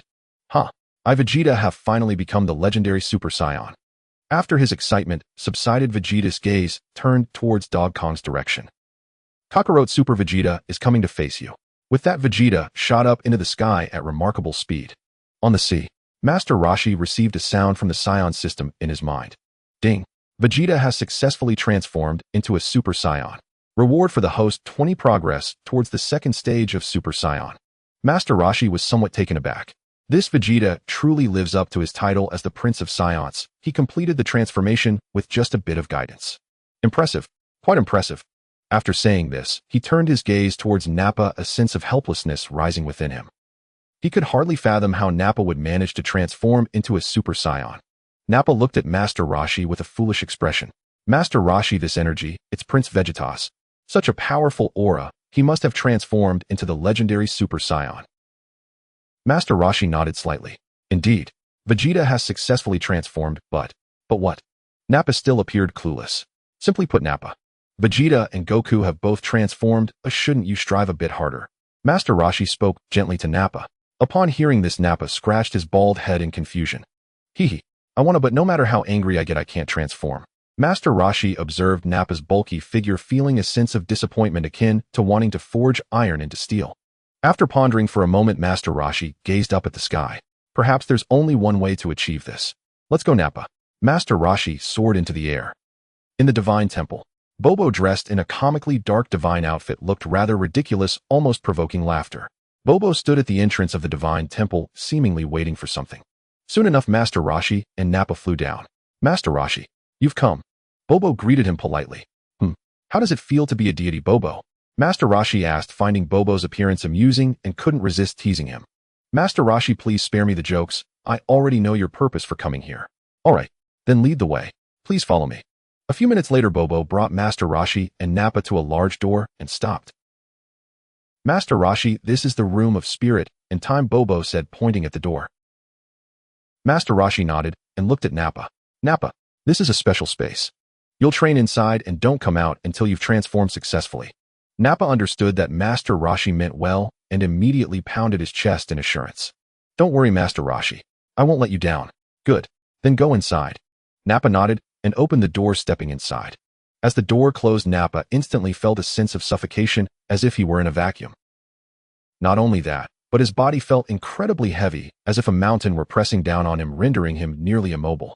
Nappa wanted to reach for the door to run out, but thinking of Master Roshi's good intentions, he retracted his hand. Damn it, is it just a special space? Nappa can conquer this in no time. Master Roshi stared at the door of the room of spirit and time. Nappa, you need to transform into a Super Saiyan quickly. My progress towards the second stage depends on you. His gaze turned to Bobo. By the way, Bobo, is the Eternal Dragon still around? Bobo nodded. Yes, the deity has merely returned to his original form, not sacrificed himself. As long as Piccolo is alive, the Dragon Balls will not disperse. Master Roshi nodded in response, feeling slightly surprised. According to the Dragon Ball lore, once the deity fused, the Dragon Balls would become useless, and they would need to find another Namekian to revive the Eternal Dragon. However, the situation had changed. The deity had fused, yet the Eternal Dragon remained. As long as Piccolo was alive, the dragon would endure. After leaving the Divine Temple, Master Roshi sensed 3 powerful auras coming from Goku's home. Are these guys just idling about? Master Roshi shook his head in exasperation and flew towards his own home. At Master Roshi's house. Upon returning, Master Roshi sat down to rest, contemplating what to do next. System, are there any tasks remaining? Host, there are currently none. Master Roshi felt a sense of helplessness. Nappa had truly let him down. In a moment of reflection, Master Roshi found himself lost in thought, recalling the Dragon Ball storyline. The Namek saga could not unfold now. Frieza had arrived on Earth far too early. Were they about to transition into the Android saga? As this thought crossed his mind, Master Roshi's figure flickered, appearing outside, where he spotted a mosquito. Is this the technological mosquito the doctor developed? It seems to be here to monitor me. I guess I need to find a time to eliminate the androids to prevent any unforeseen complications. Drawing on his memory, Master Roshi recalled the doctor's research base. In the universe, on planet Namek, a massive spaceship landed on the surface of Namek. The hatch opened, and a group of aliens orderly flew out, standing respectfully in 2 rows. Finally, a bald alien emerged, radiating a dark, malevolent aura. If Master Roshi and Goku were present, they would instantly recognize him as Frieza. Ho ho ho! I, Lord Frieza, have come for the Dragon Balls of Namek, Frieza proclaimed with his signature laugh. Jinyu, Force, go immediately to search for the Dragon Balls and bring them to me. 5 aliens promptly knelt before Frieza in unison. Understood, Lord Frieza. The 5 of them dashed off in 5 different directions. Bardock and Jeez, lead your teams to exterminate the Namekians. That day, planet Namek fell into an unprecedented calamity as the Namekians faced a ruthless slaughter, unable to resist even those among them who were warriors. In a corner of a Namekian building, a massive Namekian sat on a large chair, his expression pained as he gasped for air. Neru, take Dandi and leave, the elder said with difficulty. Neru, the strongest warrior among the Namekians, possessed a perfect combat form. Dandi, a healer with significant healing abilities, lacked any combat prowess. Dandi firmly refused. Elder, I won't go, I want to stay by your side to take care of you. The elder chuckled reassuringly. Hee Dandi, I am nearing my end, healing alone won't restore me. Moreover, planet Namek is facing an unprecedented extinction crisis. Only by having Neru take you away can we leave a spark for our people. Neru's eyes burned with anger. Elder, let me go and kill them all. You cannot. They are too strong. I sense an extraordinarily evil power. Even you would last no more than 3 seconds before them. Neru's eyes widened in disbelief, trembling all over. As the strongest warrior among the Namekians, he could not last even 3 seconds. How powerful could the enemy be? The elder's voice rang out once more. I have sent a signal of extinction to all Namekians on other planets through our unique racial mark. I hope they can survive elsewhere. Earth. Piccolo and Dog Kong were engaged in a fierce battle, leaving Tulin and the others utterly astonished.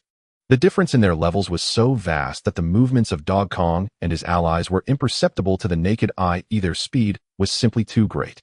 At that moment, both Piccolo and Dog Kong unleashed their full powers, shedding any burdens they carried.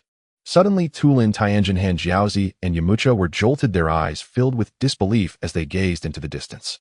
This energy, it's so powerful, Tulin exclaimed, beads of sweat forming on his forehead.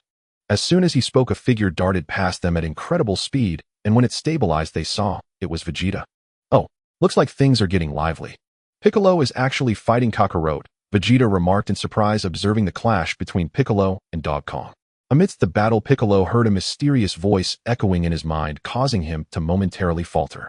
He was caught off guard and received a punch to the chest from Dog Kong, followed by a kick that sent him flying. Regaining his footing, Piccolo's expression turned to disbelief as he murmured, are they going to be annihilated? Is the Namekian race going to be wiped out? He cast his gaze towards the distant stars, his face a mask of incredulity. Die! Dog Kong's furious voice boomed as he delivered a ruthless kick aimed at Piccolo's head. However, Piccolo didn't even spare a glance at Dog Kong. In a flash, he soared into the distance. Seeing this, Dog Kong erupted in rage and pursued him, while Vegeta coldly scoffed. Kakarot, let me be your opponent. Let's see who the true strongest Super Saiyan is. With that, Vegeta unleashed his fury, spreading his arms wide. Final flash. A formidable energy blast surged toward Dog Kong. Instantly sensing the overwhelming energy, Dog Kong turned and shouted, unleashing his Kamehameha wave. In no time, the two devastating energy blasts collided. Boom! A tremendous explosion resounded as a mushroom cloud rose high into the sky. Vegeta materialized before Dog Kong, shouting, "Kakarot, let's settle this once and for all." Before Dog Kong could regain his senses, he roared and charged at Vegeta. Vegeta scoffed and charged back. Bang! A fierce collision echoed as Dog Kong and Vegeta locked hands, their bodies trembling slightly as they seemed to be locked in a struggle of strength. Next, their knees collided in a flurry of attacks and defenses, each strike resonating like steel. Came house. Just as Master Roshi lay down to rest, Piccolo's figure appeared. "Master Roshi," Piccolo called out anxiously. Roshi sighed. He had just settled down, and now Piccolo was interrupting him. "What is it?" Piccolo recounted the mysterious voice he had heard. Roshi furrowed his brow in confusion. The Namekian race was to be annihilated. That shouldn't be possible. Dog Kong and the others hadn't gone to Namek. Suddenly, a realization struck him. Could it be that Frieza had gone to Namek? The more he thought about it, the more plausible it seemed. "It must be Zarbon and Frieza," Roshi spoke up. Piccolo clenched his fists in anger. "Damn Frieza. I let you escape last time, but how dare you go to Namek?" Soon Piccolo calmed down and looked at Roshi with pleading eyes. "Master Roshi, please help me. I need to save my people. I can't just stand by and watch them be annihilated by Frieza." Roshi felt a wave of frustration. "Looks like I can't avoid going to Namek after all." "Piccolo, I understand your urgency, but even if we leave now, it will take several days to reach Namek." Piccolo slowly uttered, "Dragon Balls." Roshi paused, realizing that he had completely overlooked this crucial detail. With the Dragon Balls, making a wish would be instantaneous. "Let's go. We need to find Bulma," Roshi declared, flying toward Bulma's house, with Piccolo hurriedly following. Bulma's house. At that moment, Bulma was lounging by the pool, looking particularly alluring in her bikini, sipping on a drink. Shaking her glass, she complained, "What's going on lately? I can't stop thinking about that old pervert."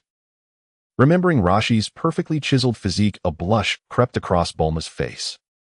"Aya, how embarrassing." After regaining her composure, she looked at her drink and mused, "Speaking of which, I haven't seen that old pervert in a while. I wonder what he's up to." Just then Roshi and Piccolo appeared above the pool. The strong gust of wind they created was comparable to a typhoon, causing Bulma to tumble off her chair. "Ouch! Where did that wind come from? That hurts," she complained, rubbing her backside. Rose's voice reached her ears.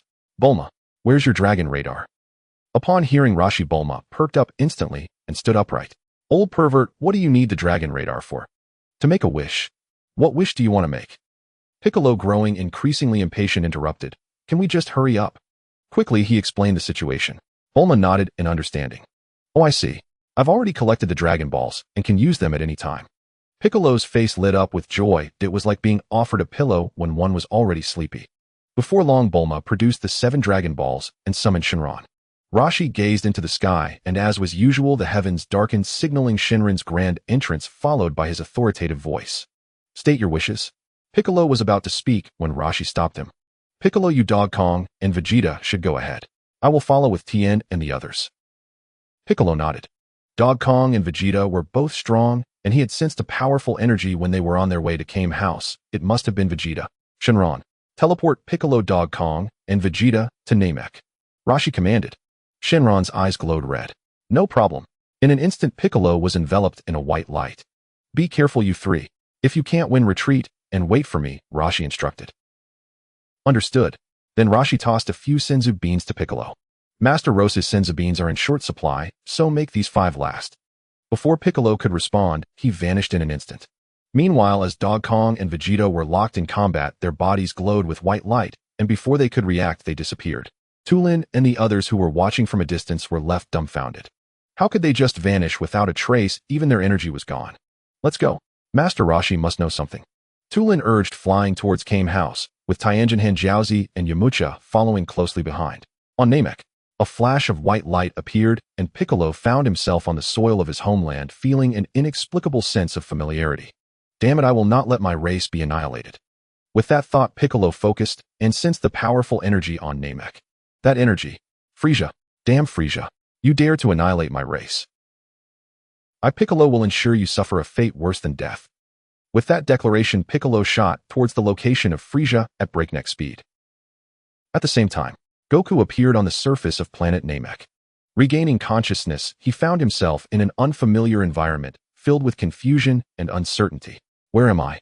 Suddenly, a powerful aura caught Goku's attention. What is this energy? So strong and malevolent. Is it Frieza? Goku exclaimed in surprise after sensing it. And there's another strong energy moving towards Frieza. Could it be Piccolo? Piccolo is flying towards Frieza. Is he planning to? Before he could finish his thought, Goku soared towards the source of the evil energy. On Earth, at the Kame house, Turtle Hermit's 4 disciples arrived to find the old master who seemed to have anticipated their visit and was already waiting for them. They hurriedly approached him, bowing respectfully, in unison. Master Roshi. You're here? Yes. Following that, Master Roshi briefly explained the situation regarding Piccolo. So are you planning to stay on Earth for training, or do you wish to go to planet Namek for real combat training? He asked, eyeing the 4. They exchanged glances and nodded in agreement. We want to go to planet Namek for practical experience, they replied in unison with conviction. Master Roshi nodded. At that moment a voice rang out, everyone, I am King Kai. If you wish to go to planet Namek, I can assist you. Master Roshi was taken aback. Could it be that King Kai possessed instant transmission? In Dragon Ball lore, only King Kai's counterpart, the Supreme Kai, had such abilities. King Kai, are you able to teleport between planets? Master Roshi curiously inquired. Indeed. As King Kai, I can travel freely between planets in our universe, though there are distance limitations. However, traveling from Earth to planet Namek is within my capabilities. Sure enough, King Kai had remarkable abilities. In Master Roshi's understanding of the Dragon Ball narrative, King Kai did not possess this power. King Kai, without delay, can you transport Tulin and the others to the Namekians?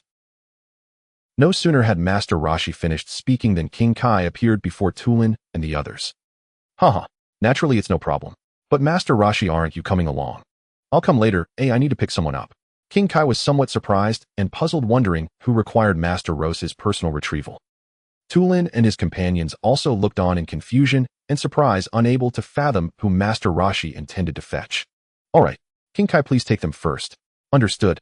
King Kai instructed Tulin and the others to hold hands, with Tulin placing one hand on his own shoulder. Master Roshi, I'll come back for you soon. All right. Then a white light enveloped King Kai and Tulin's group before they were teleported away.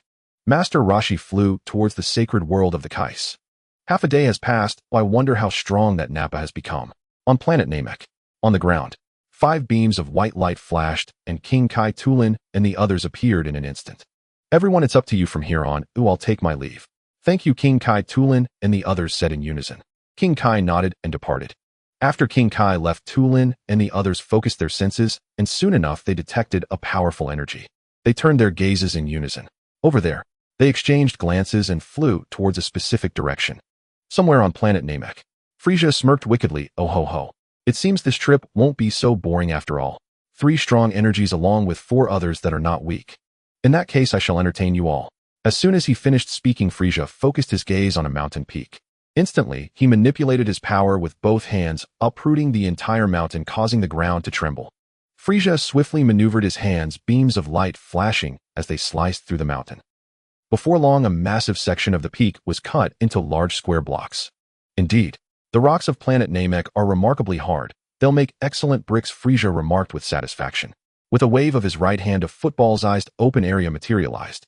Then with swift gestures, the massive stone blocks were rapidly cut into smaller, orderly bricks that were laid out on the ground. Boom, boom, boom. In no time, a simple brick arena was established. Frieza leaped into the center, gazing at his creation with pride. Oh ho ho. Let's call this game the Frieza Fighting Tournament. Not long after, Piccolo arrived, landing behind Frieza. Upon seeing Frieza, Piccolo's face twisted with rage. Frieza, prepare to die. Frieza casually replied, oh, it's you. I knew you wouldn't stay away. Indeed. This time I won't let you escape. I will kill you myself. Oh ho ho. Do you think you can? Frieza laughed mockingly, unleashing a wave of terrifying evil energy.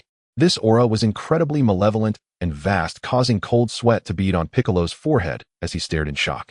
How is this possible? This is Frieza's evil aura. How could he have become so formidable in such a short time? I can feel an overwhelming sense of danger. Seeing Piccolo regain his composure, Frieza nodded with satisfaction. That's more like it. There's no fun in just shouting about killing each other upon meeting. Piccolo clenched his teeth, eager to attack, but his instincts warned him that any move would result in devastating retaliation. Thus he decided to bide his time, waiting for Vegeta and Goku to arrive, which would improve their odds. Calming himself, Piccolo scanned the surroundings. This arena is quite interesting. What do you intend to do? Oh ho ho. I'm feeling spontaneous and decided to have some fun with you all. This game is called the Frieza Fighting Tournament. Oh, I wonder if you'll enjoy it. Piccolo did not respond but tightened his fists, his gaze fixed intently on Frieza. On Earth, in the sacred world of the Kais, the door to the hyperbolic time chamber swung open. A large hand reached out, followed by a bald head emerging. Seeing this, Master Roshi nodded with satisfaction. Looks like Nappa has grown significantly. Nappa approached Master Roshi, bowing respectfully. Master Roshi. Nappa, how has your strength progressed? I'm not entirely sure. After enduring half a month in that chamber, I awakened my Super Saiyan form, adapting to the harsh conditions within. Afterward, I trained for nearly half a year, and I feel incredibly powerful now, Nappa concluded, his face brimming with pride. Master Roshi was taken aback. Could this fellow have reached the second tier of Super Saiyan? When Nappa first transformed into a Super Saiyan, the Saiyan System had notified him of the successful accomplishment, and he himself had also advanced to the second tier. Master Roshi, I would like to spar with you. Is that all right? Nappa asked confidently. Master Roshi was somewhat surprised that Nappa had gained such confidence from his training in the time chamber. It seemed appropriate to test his limits. Very well. Let's go. We'll spar above the sacred world, Master Roshi agreed. Shortly after, Master Roshi and Nappa ascended into the air. Nappa didn't hold back. He roared, erupting with energy and instantly transforming into a Super Saiyan. The strength radiating from him surprised Master Roshi. Interesting. He's quite powerful, though he still has some distance to go before reaching the second tier of Super Saiyan. No wonder he's so confident. Taking the situation more seriously, Master Roshi also let out a roar, transforming into a first-tier Super Saiyan, revealing his muscular form as the two powerful energies clashed. Before long, both sides launched their attacks simultaneously, their swift figures colliding fiercely. Boom! The immense shockwave caused the sacred world of the Kais to tremble. Namek Planet. Goku and Vegeta arrived one after the other. Goku landed beside Piccolo while Vegeta touched down not far from Frieza, his gaze fixed on the tyrant. Piccolo, it's really you. Where's this place? Goku asked. My hometown, Namek, Piccolo replied. Namek, how did we end up here? As he spoke, Goku recalled the battle with the figure in the black cloak, and in a moment of urgency shouted, Piccolo, how do I get back to Earth? I need to avenge Shishi and Gohan. Piccolo understood immediately and reassured Goku that both Shishi and Goten were safe. Upon hearing this, Goku was overwhelmed with joy and tears of relief. That's wonderful. Shishi and Gohan are safe. That's truly great news. Vegeta's attention was fixed on Frieza, his anger boiling over as he transformed into a Super Saiyan. Frieza, I'm going to kill you. Frieza regarded Vegeta with a disdainful smirk. Oh ho ho. Vegeta, you've grown stronger, haven't you? But I doubt that's enough to kill me. Vegeta snorted derisively. I am now a Super Saiyan, the legendary warrior you fear most. Oh ho ho. Is that so? Why don't you give it a try? Insulted by Frieza's mockery, Vegeta wasted no time and launched an attack, his speed allowing him to appear at Frieza's left side, in an instant delivering a swift kick. Bang! Vegeta's eyes widened in disbelief as he watched Frieza block his powerful kick with just a single finger. Before Vegeta could react, a shadow struck him, sending him flying backward with a painful cry. Bang! Frieza's tail slammed against the ground, creating a resonating sound. Goku and Piccolo were taken aback by the display. Such incredible speed, they thought. Once Vegeta regained his footing and wiped the blood from his mouth, he regarded Frieza with caution, realizing the extent of the tyrant's power. It was clear that Frieza had also grown stronger and more terrifying. Frieza looked at Vegeta. Don't rush to die just yet, I've already informed my subordinates. Soon we'll have a little game. Vegeta clenched his fists in rage, but refrained from acting recklessly. Goku and Piccolo mirrored his restraint silently, hoping Master Roshi would arrive soon. Frieza was far too powerful, and only Master Roshi stood a chance against him. Frieza observed Goku and his companions' unease with satisfaction. Before long, Tien, Kaiotsu, Yamcha, and Krillin arrived, landing beside Goku. Goku, it really is you. Tien exclaimed, relief washing over his face. Before Goku could respond, Frieza's voice cut through the air. For more have arrived, but where is that old man? Goku and the others knew exactly who Frieza was referring to. Frieza, this time you're finished. Master Roshi is on his way, Goku declared confidently. Oh ho ho. That's quite exciting, Frieza replied, his tone dismissive. His self-assured laughter filled Goku, Piccolo, and Vegeta with a sense of foreboding. Soon after, the Ginyu Force, including Berta and Geese, arrived respectfully, standing behind Frieza. The tension between the two sides was palpable, an oppressive atmosphere hanging in the air. Earth. Above the sacred land of Korin, powerful shockwaves reverberated accompanied by sounds of thunderous collisions. Master Roshi and Nappa were locked in fierce combat, each blow infused with incredible speed and strength. Bubbles struggled to maintain his balance, his concern growing as he feared the sacred land might crumble under the force of the residual energy. The two muscular warriors engaged in close-quarters combat, so fast that Bubbles could only see the afterimages of their movements. Bang! A massive collision erupted. The two fighters' fists met with forceful intensity. "Hey, Master Roshi. Am I not terrifyingly strong?" Nappa beamed confidently at Roshi. Roshi nodded, slightly acknowledging Nappa. "Your strength has improved greatly. You might even surpass Vegeta and the others. However, you're still not at the level of truly terrifying strength."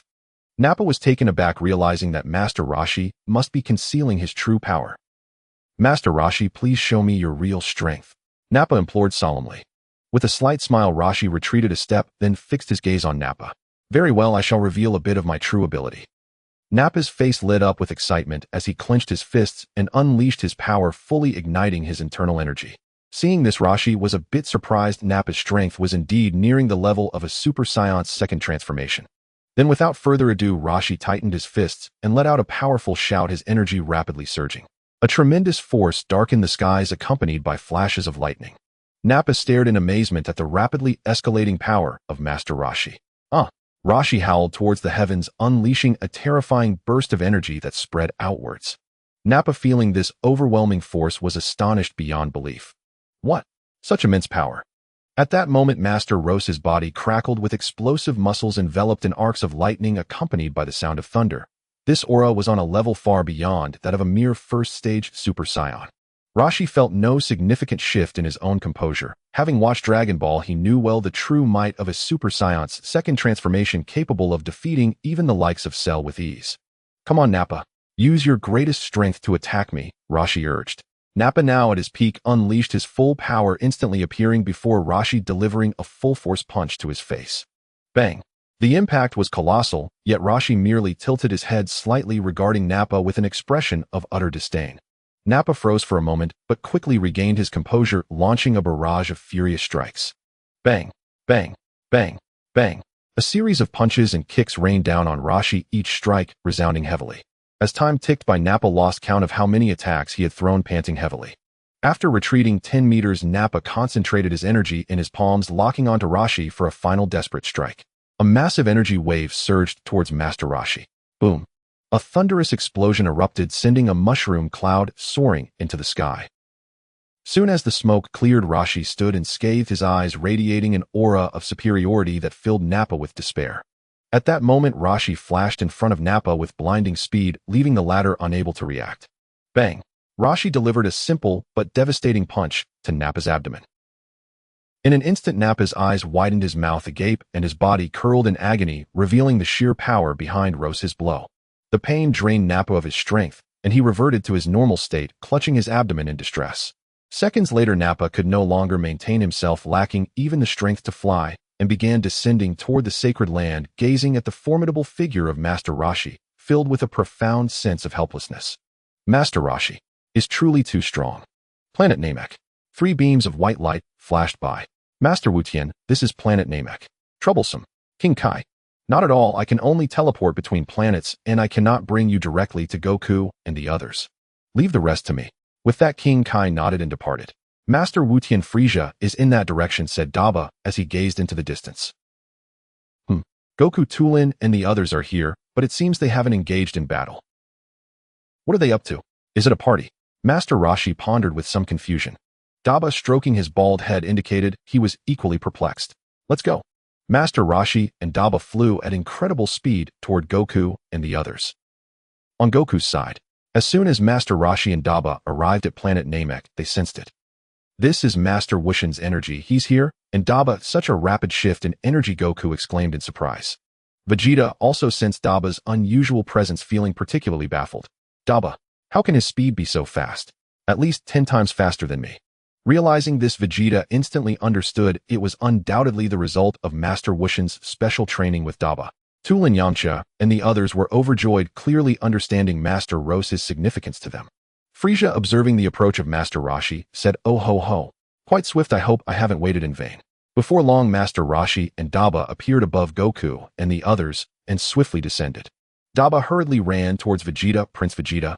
Sensing the change in Daba, Vegeta was taken aback. Daba, you. Daba understood Vegeta's confusion and chuckled. This is all thanks to Master Wutian. Vegeta felt a jolt of surprise, although he knew it was Master Wushin's doing. Hearing it firsthand was still shocking. As soon as Master Roshi landed, Goku, Toolen, Piccolo, and the others immediately surrounded him, bowing respectfully. Master Wutian. Master Roshi nodded and then looked at Piccolo. Piccolo, what happened? Weren't you here to confront Frieza? Why does it seem like no battle has taken place? Piccolo looked somewhat embarrassed, his face turning green. Master Wutian, Frieza is too strong. If he weren't waiting for you, I fear we wouldn't stand a chance. Master Roshi was taken aback. When did Frieza become so powerful? Piccolo, Goku, and Vegeta had all undergone significant enhancements, yet they couldn't match Frieza. With a puzzled gaze, Master Roshi turned to Frieza, who calmly met his stare, their invisible energies clashing. In just one glance, Master Roshi understood. This evil power resides within Frieza. No wonder you couldn't defeat him. Oh ho ho. Old man, since you're here, let's get started. Frieza declared. Master Roshi looked at Goku and the others while Piccolo briefly summarized Frieza's game. Master Roshi was dumbfounded. Oh, wasn't this the same game as Cell's? Has Frieza lost his mind? This isn't like him. Is he bored? Master Roshi gazed at Frieza with a bemused expression, while Frieza, unconcerned, flew out of the arena with his subordinates. Goku, Piccolo, Vegeta, and the others looked at Master Roshi. Let's go. Since Frieza wants to play, let's indulge him. Master Roshi said, and then flew toward the arena's edge with Goku and the others quickly following. Soon an alien landed in the arena, somewhat plump, with pink skin, wearing combat armor. Vegeta looked at the alien with disdain. Chibi. Goku, curious, turned to Vegeta. Vegeta, do you know him? Of course. He is one of Frieza's trusted subordinates. Goku's face lit up with excitement. Great, I'll take him on for the first match. Vegeta, indifferent, narrowed his eyes at Frieza in anger. Seeing Master Roshi silent, Goku leaped into the arena. Chibi looked at Goku with disdain. What a surprise. I didn't expect other Saiyans besides Vegeta. Goku stretched his limbs and immediately entered battle mode, launching an attack without any further ado. Chibi scoffed and launched his own assault. The two figures clashed at incredible speeds. Goku swept a kick towards Chibi's head, which Chibi quickly blocked. Boom. A powerful shockwave erupted. Chibi sneered and immediately retaliated, unleashing a flurry of punches towards Goku. Goku, expressionless, used both hands and feet to defend himself fiercely, the sounds of punches and kicks colliding resonating through the arena. Master Roshi merely observed this scene with a slight frown. There was no comparison. Goku could still transform. If Chibi had no trump card, defeat was inevitable. On the battlefield, both opponents' knees collided fiercely, forcing them each back 100 meters. After stabilizing himself, Chibi immediately unleashed a barrage of energy spheres, launching dozens in quick succession.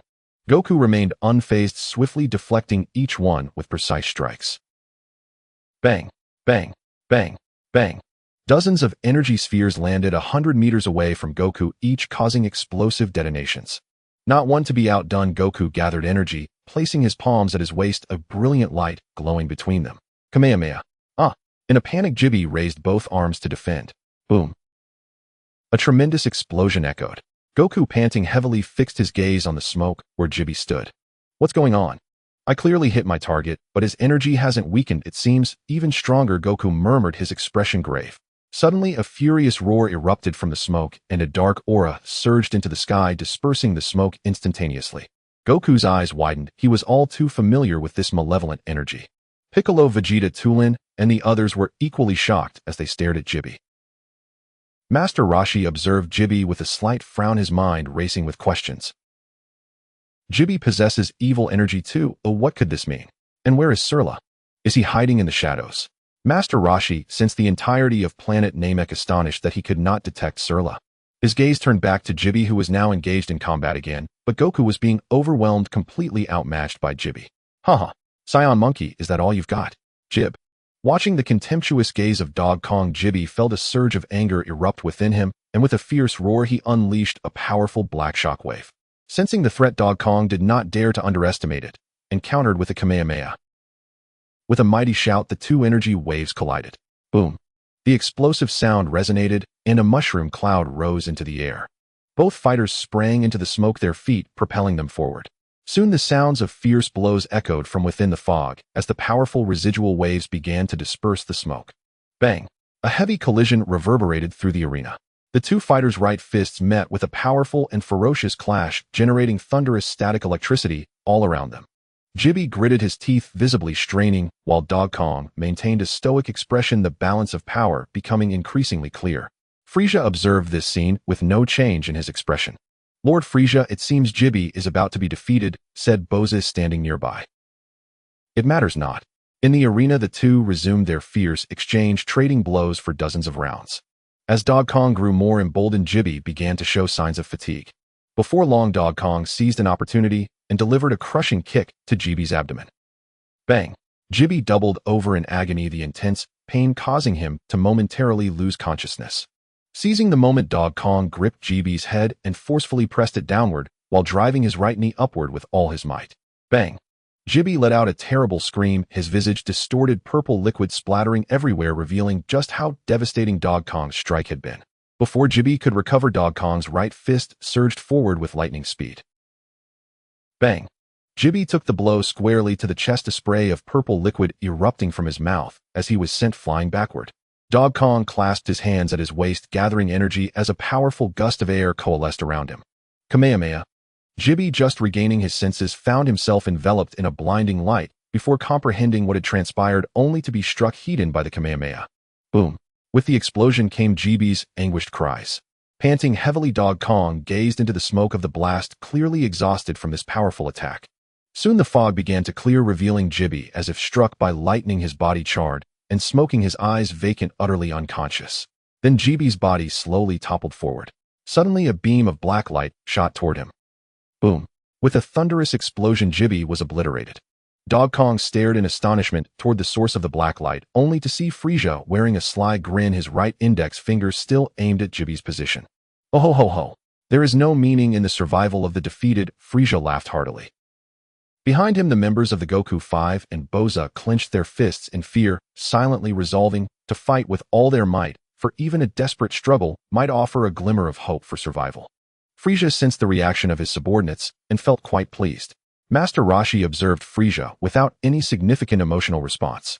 Vegeta and Nappa also remained largely unfazed. They both understood Frieza's nature well and knew it was common for him to annihilate those who failed him.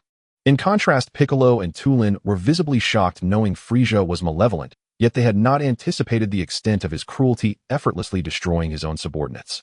Vegeta soared gracefully before landing firmly in the arena, his gaze fixed on Boza, who stood beside Frieza. Frieza smirked wickedly. "Boza, go forth. You know the consequences of defeat." "Understood." Boza leaped high and landed smoothly opposite Vegeta. His appearance was strikingly handsome, his stature towering over Vegeta. "Vegeta, you have some nerve challenging me. It seems you are unaware of my capabilities," Boza said coldly, fixing his gaze on Vegeta. Vegeta was acutely aware of Boza's strength. Prior to transforming into a Super Saiyan, he would have hesitated to confront Boza. However, times had changed. "Boza, spare me your words. Today we shall settle old and new scores alike." As soon as the words left his mouth, Vegeta clenched his fists and unleashed a thunderous roar. Ow! He released a prolonged cry toward the heavens, a powerful energy surging forth as his black hair transformed into a brilliant golden energy radiating from his being. The formidable power made Boza's expression turn grave, his eyes locked onto Vegeta. "Very well. No wonder you dared to challenge me. It seems you are not entirely foolish." With that, Boza erupted in a display of dark, evil energy swirling around him, forming a stark contrast to Vegeta's golden aura. Vegeta's gaze was cold and proud, which greatly irked Boza. In a sudden burst, he shot forward, throwing a punch directly at Vegeta. Bang! Vegeta leaned back, slightly stepping back with his right foot. Boza paused momentarily, then swiftly retreated 100 meters. Vegeta leaned forward, his cold gaze fixed on Boza, a trickle of blood seeping from the corner of his mouth. Vegeta spat out the blood, casting a disdainful look at Boza. "Is that all the power you possess? Or have we truly grown worlds apart?" Boza, infuriated by Vegeta's words, howled and lunged at him, unleashing a relentless barrage of strikes, fists and feet becoming a blur. Vegeta too moved rapidly, evading Boza's onslaught with ease, leaving behind afterimages. "Boza, if you do not show me your true strength soon, I will not hold back," Vegeta declared, his tone brimming with arrogance. "Scoundrel!" With a furious roar, Boza threw a powerful punch at Vegeta. Yet Vegeta's speed surpassed his own. He struck first, landing a blow to Boza's abdomen. Bang! Boza gasped in agony, his mouth wide open as a visible imprint of Vegeta's fist appeared on his back, demonstrating the immense power behind the strike. How does this punch feel? Damn it. In response, Boza delivered a rapid kick. Bang. Boza was sent flying 100 meters, a trickle of green liquid escaping the corner of his mouth. Frisia observed this scene with intrigue. It seems the enhancement from his evil power has its limits. However, Boza can still transform and his strength will double. The outcome remains uncertain. Vegeta advanced step by step toward Boza, who shook his head slightly, meeting Vegeta's haughty and disdainful gaze. Damn you, Vegeta. I will end you. You have forced my hand. With fury surging within him, Boza's power rapidly escalated, his physique expanding considerably, his once handsome features twisting into an ugly visage.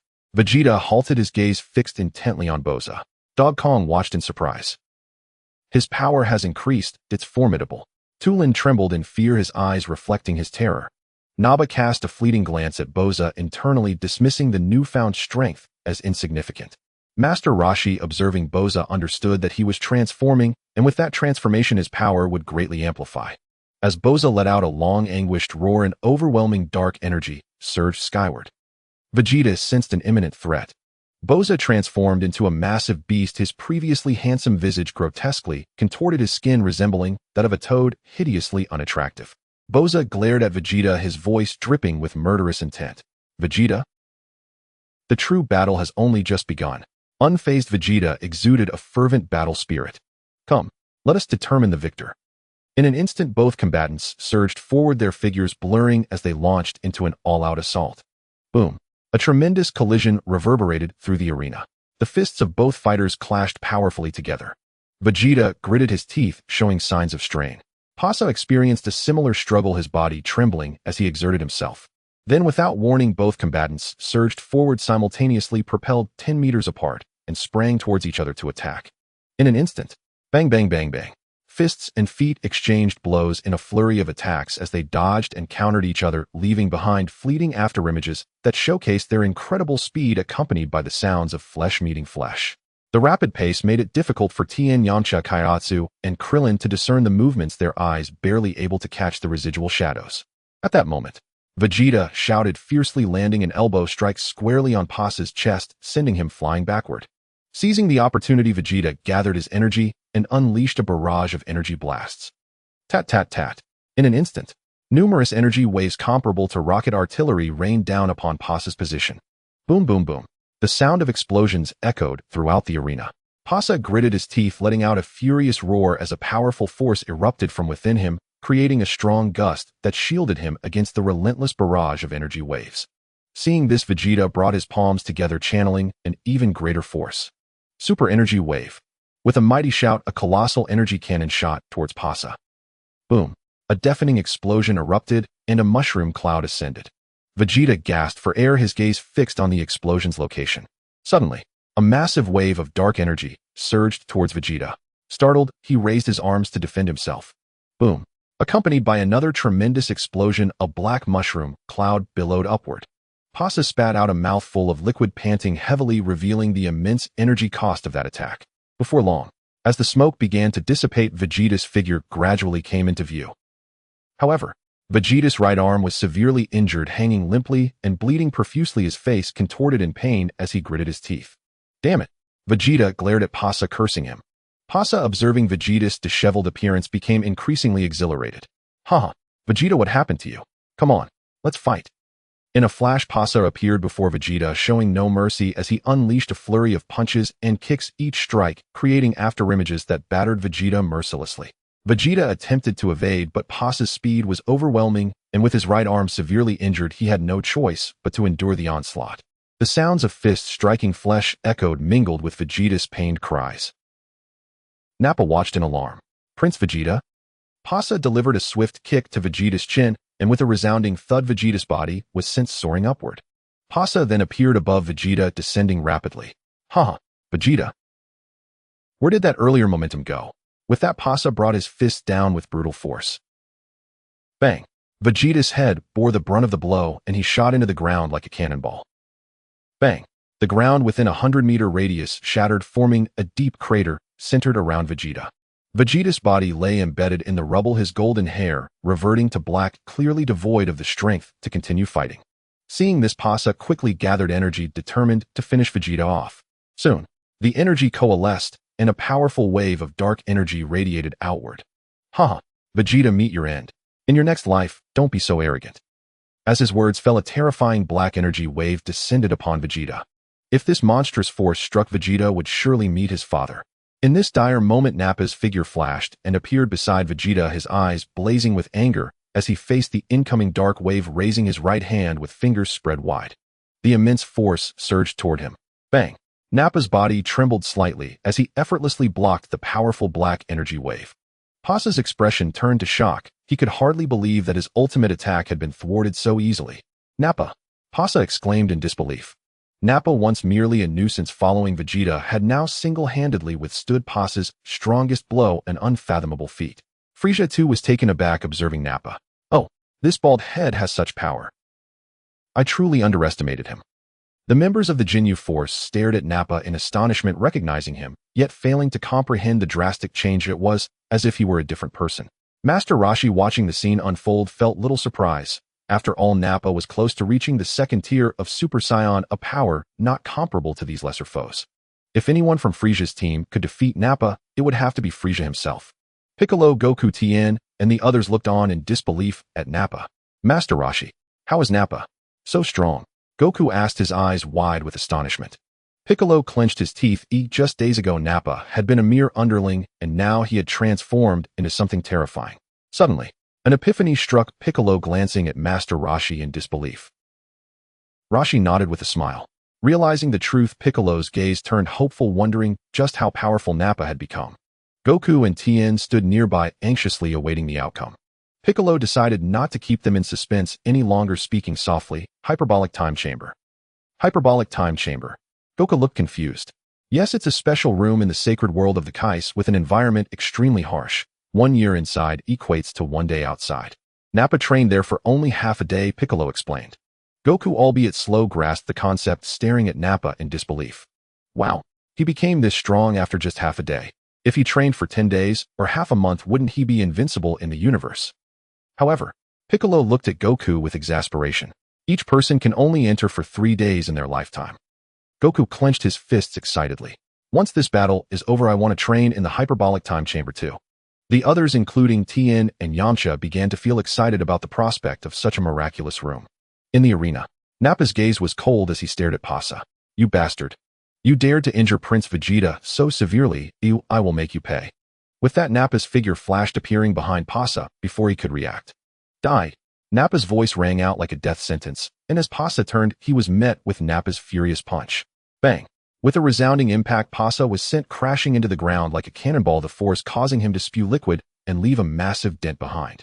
Pasa convulsed, his neck twisted at an unnatural angle, a testament to the tremendous power behind Nappa's blow. Damn. Nappa. Nappa descended swiftly, locking his foot onto Pasa's chest, mercilessly crashing down. Pasa felt a wave of death wash over him and attempted to evade, but his body would not comply. Bang. Crack. The sound of crushing force accompanied Pasa's final scream. Nappa roared in fury, his gaze fixed on Frieza. He'll take on 10 of you. His powerful voice echoed throughout the arena. I will take on 10. Nappa's voice rang out loud and clear across the arena. Master Roshi looked speechless. He understood that Nappa was strong, but did he really need to be this ostentatious? Piccolo, Goku, and Tien's expressions twitched, clearly taken aback by Nappa's audacity. How could he be so brash as to claim he could take on 10? Why not just say he would defeat Frieza outright? Frieza cast a slight glance at Nappa, then let out his characteristic laughter. Oh ho ho ho. Nappa, you truly have surprised me. I admire your courage, so I'll offer you a chance. Come back and serve me, and I will overlook your earlier insolence. Nappa tossed Vegeta toward Goku and turned his gaze towards Frieza. Suddenly Nappa raised his middle finger at Frieza. Who do you think you are? Do I need your admiration? Serve you? Why don't you serve me instead? Frieza's expression darkened. He was shocked that a mere Saiyan dared to provoke him so openly. The Ginyu Force had long since grown numb to such antics. They knew Nappa, but seeing him so brazen was a first. He was simply too flamboyant. Oh ho ho ho.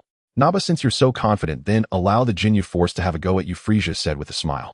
The Ginyu Force simultaneously descended to the arena, and as they landed they struck their signature poses, leaving an awkward silence in their wake. The Ginyu Force has officially arrived, they shouted in unison. Naba regarded the 5 clowns before him with no concern whatsoever. Dara, you claim to be the fastest, so you lead the charge, the Ginyu leader instructed a red-skinned member. No problem. Watch how I thrash Naba, Dara exclaimed as he dashed toward Naba. Naba looked at Dara with disdain. Did he really think he could boast about being the fastest with such sluggish speed? Soon enough Dara began to circle Naba, moving as fast as a gust of wind. Naba can't even catch a glimpse of my shadow, huh? Dara called out. Master Roshi watched this unfold bemused. How could Dara be so confident?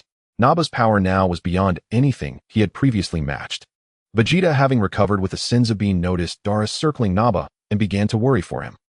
Yamcha, Tien, and Kairatsu could barely follow the action with their eyes left wide-eyed and dumbfounded.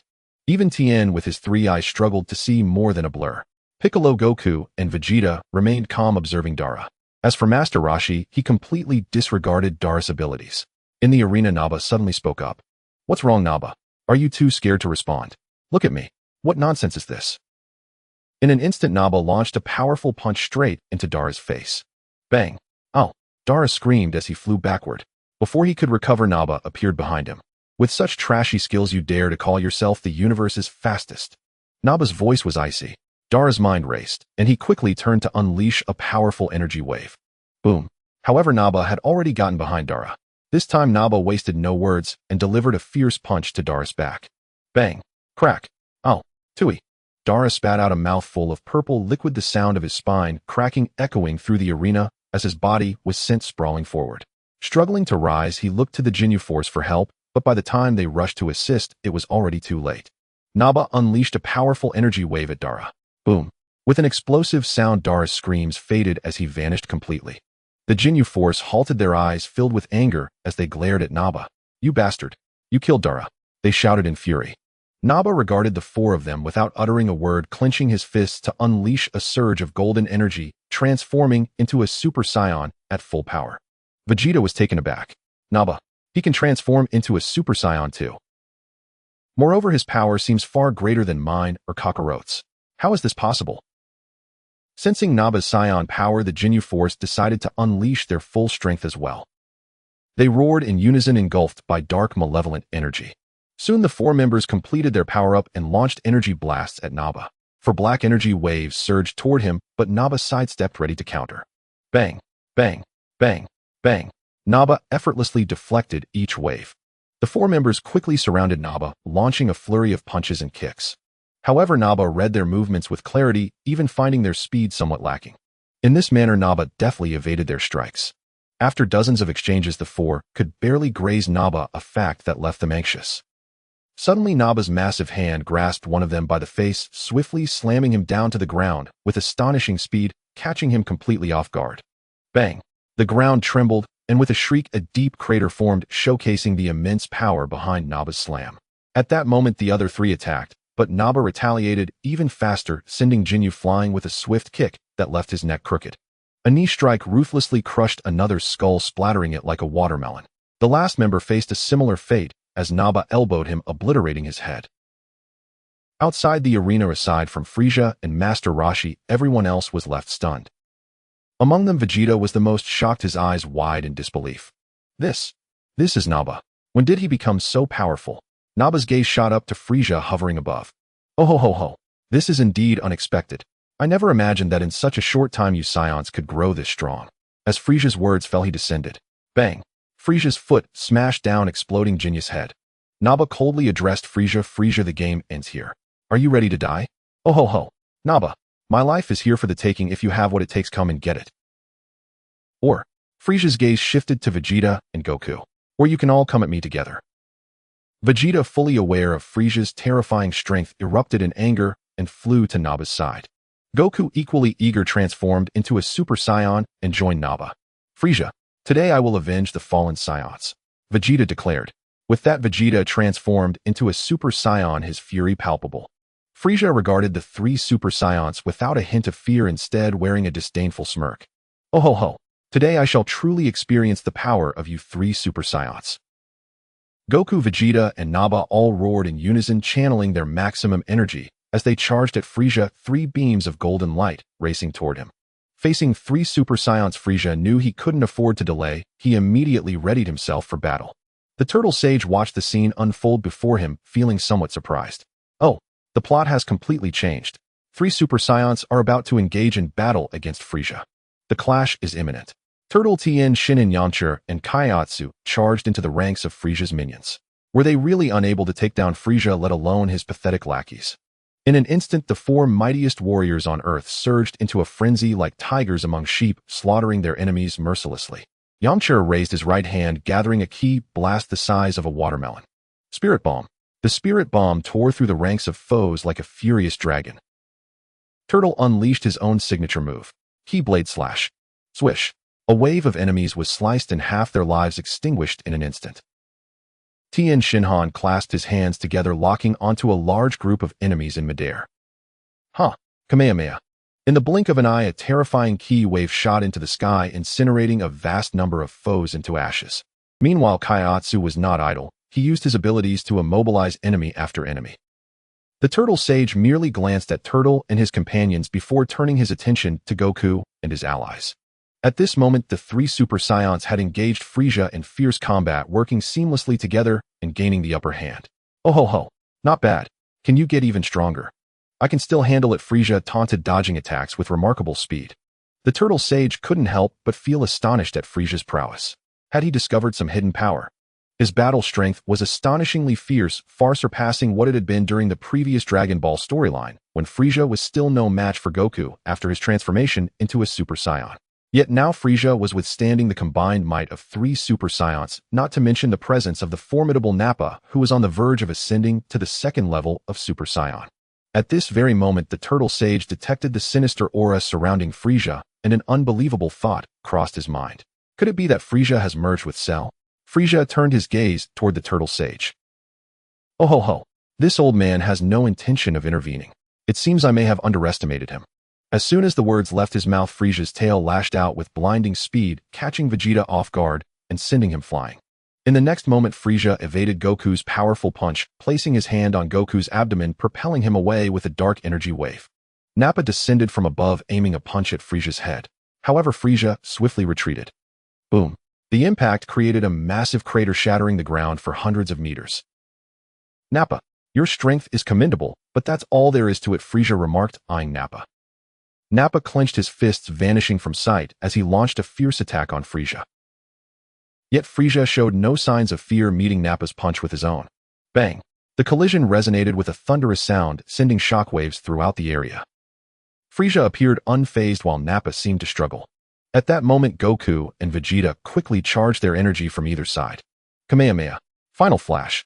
Seeing this, Frieza swiftly thrust his arm out, pushing Nappa aside. The 2 ki waves were set to strike him down. Frieza spread his arms wide, fingers splayed, ready to withstand the onslaught. Bang! Bang! As the 2 energy blasts collided, Frieza gritted his teeth, bracing himself against the force. With Nappa steadying himself, he noticed Frieza being attacked from both sides and quickly extended his right finger at Frieza. Explode. In an instant, a tremendous explosion echoed across the battlefield, engulfing Frieza in a cloud of smoke. As the haze began to clear, a deep crater hundreds of meters wide lay revealed. Goku, Vegeta, and Nappa landed at the edge of the crater, their gazes fixed intently on the dissipating smoke. Soon Frieza's form began to rise, completely unscathed, leaving Goku and the others in shock. How could such a fierce attack fail to inflict even a scratch on him? Damn Frieza, how has he become so powerful?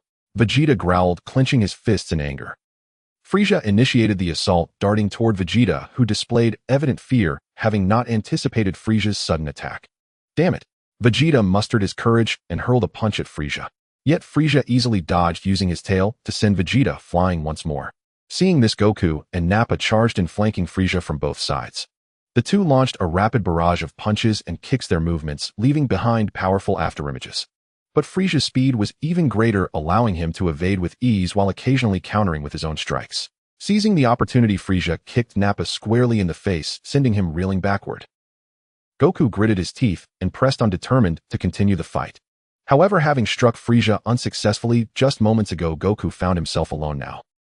In just a few exchanges, Frieza landed a devastating blow to Goku's abdomen. Boom! Goku's body crumpled, agony etched across his face as he gasped in disbelief. Frieza! Vegeta roared, unleashing a powerful kick aimed at Frieza's neck. Bang! Yet Frieza stood firm, leaving Vegeta stunned. He hadn't expected his full-force strike to be so utterly ineffective. In that moment of hesitation, a shadow slammed into Vegeta's chest. Bang! Vegeta was sent flying backward in pain. Nappa appeared above Frieza, both fists raised ready to deliver a furious strike to Frieza's head. Frieza, however, raised a hand to block. Bang! The sound of the collision echoed, a wave of powerful energy radiating from the impact. Nappa's attack failed to land effectively, and he immediately unleashed a relentless flurry of strikes upon Frieza. Frieza retaliated fiercely, using both hands and feet to counter. In an instant, the sounds of their blows rang out continuously, each trying to outpace the other, delivering countless hits in mere seconds. As Goku and Vegeta regained their bearings, they rushed to join Nappa in a renewed assault on Frieza. The scene was utterly intense, with the three Super Saiyans growing more formidable with each passing moment, their fearlessness evident as they worked together with increasing synergy and strength. Frieza began to falter under the relentless barrage, his expression shifting to one of strain. Seconds later, Frieza, having let his guard down, took a heavy kick to the face from Goku. Yet Frieza merely tilted his head slightly, absorbing the impact with sheer force. Vegeta seized the moment and unleashed a sweeping kick to Frieza's abdomen. But Frieza remained steadfast, showing no signs of being affected. Nappa, undeterred, drove his right fist into Frieza's chest. Bang! Frieza glared at the three with clenched teeth, his anger palpable. Goku, Vegeta, and Nappa pressed forward, unleashing a storm of strikes upon Frieza, once again their fists and legs raining down in a relentless assault. The sound of their blows echoed around them as Frieza found himself overwhelmed, his expression twisted in fury from the sheer number of hits he was taking. In unison, the three warriors shouted, pouring all their energy into a final punch aimed squarely at Frieza. At that moment, Frieza's fury reached its peak. With a deafening roar, he unleashed a terrifying surge of dark energy, repelling the full force of Goku, Vegeta, and Nappa's combined attack. Ow! As Frieza's power surged, Goku, Vegeta, and Nappa were sent flying thousands of meters away. Regaining their footing, they stared at Frieza in disbelief and terror, overwhelmed by the sheer magnitude of his power. Surrounded by swirling dark energy, Frieza glared at Goku and his companions, his voice chillingly menacing. "I will have you all dead." The turtle sage observed Frieza's transformation, a glint of determination shining in his eyes. Is Frieza finally about to unleash his true power? Turin, Tianjin, Fan, Yamati, and Dumpling had just finished clearing out Frieza's minions. At that moment, sensing Frieza's terrifying power, they all widened their eyes in fear, trembling uncontrollably. Goku, Vegeta, and Nappa launched another simultaneous attack, but Frieza easily dodged their strikes. Vegeta caught a glimpse of a shadow passing by and immediately felt a powerful whip-like strike hit him in the face. Boom! Vegeta was instantly sent flying, his body uncontrollably retreating backwards, smashing into one giant rock after another. Goku and Nappa combined their fists and feet in a desperate attempt to fight back, but at this moment Frieza's power had drastically increased, leaving them unable to land even a single hit. Suddenly Frieza kicked Goku away, and his tail swiftly wrapped around Nappa's right ankle. Before Nappa could react, he felt the world spin around him. Boom! Nappa's strong body was violently slammed into the ground by Frieza's tail. The immense force cracked the earth beneath him, and he spat out a mouthful of blood. Not far away, Piccolo appeared behind Frieza, his finger pointed at his forehead, gathering immense power. Special beam cannon. With a loud shout, Piccolo directed his powerful energy wave towards Frieza. Frieza merely glanced at it, and with a flick of his tail, he deflected the lethal attack. In the next moment, Frieza vanished and appeared right in front of Piccolo with astonishing speed. Piccolo couldn't even comprehend the speed before he felt an intense pain in his chest. Frieza's right foot swept across and struck Piccolo firmly in the chest. Boom! Puff! Accompanied by the sound of impact, Piccolo let out a scream as he was propelled backwards, spewing purple blood. At this time, Frieza radiated an aura of dark evil energy, a display of overwhelming strength. Master Roshi looked at Frieza in astonishment. Could it be that Frieza's black and gold form was due to this power? It certainly seemed likely. Master Roshi scanned the area where Goku, Vegeta, Nappa, and Piccolo stood, noting that the four of them had nearly lost their will to fight. The three Super Saiyans had returned to their normal states, struggling to maintain their balance, while Piccolo was also in a bad state, barely holding on. The four greatest martial arts masters of Earth were too terrified to engage in battle. They could only be obliterated in such a high-level fight. "It seems I must step in myself," Master Roshi murmured. He flew towards Frieza, who sensed Master Roshi's approach and smirked sinisterly. "Oh ho ho! Is the old man finally ready to make a move? Goku, Vegeta, Naba, and Piccolo watched as Master Roshi flew towards Frieza, hoping that he would be the one to defeat him. Soon Master Roshi landed in front of Frieza, who looked at him with a mocking expression. Oh ho ho, old man, are you finally going to make your move? Wearing sunglasses, Master Roshi's small frame was somewhat symmetrical with Frieza's. Frieza, what about Cell? Master Roshi asked, his voice steady. Oh ho ho. That waste. He no longer exists. Upon hearing this, Master Roshi understood he had been worrying for nothing, having kept a wary eye on Cell, only to find out that Frieza had killed him. Frieza, you truly are ruthless. You can even kill your own comrades, Master Roshi said softly. After saying this, he felt he might have spoken too much, as Frieza would likely regard killing his subordinates as trivial as stepping on an ant. To him, there were no comrades. Thank you for your praise, but I can still offer you a chance to become my top general. Together we can rule the entire universe. What do you think? Frieza proposed, attempting to sway him. Ruling the universe holds no interest for me, nor am I accustomed to being someone else's subordinate. In that case, I must eliminate you as a threat.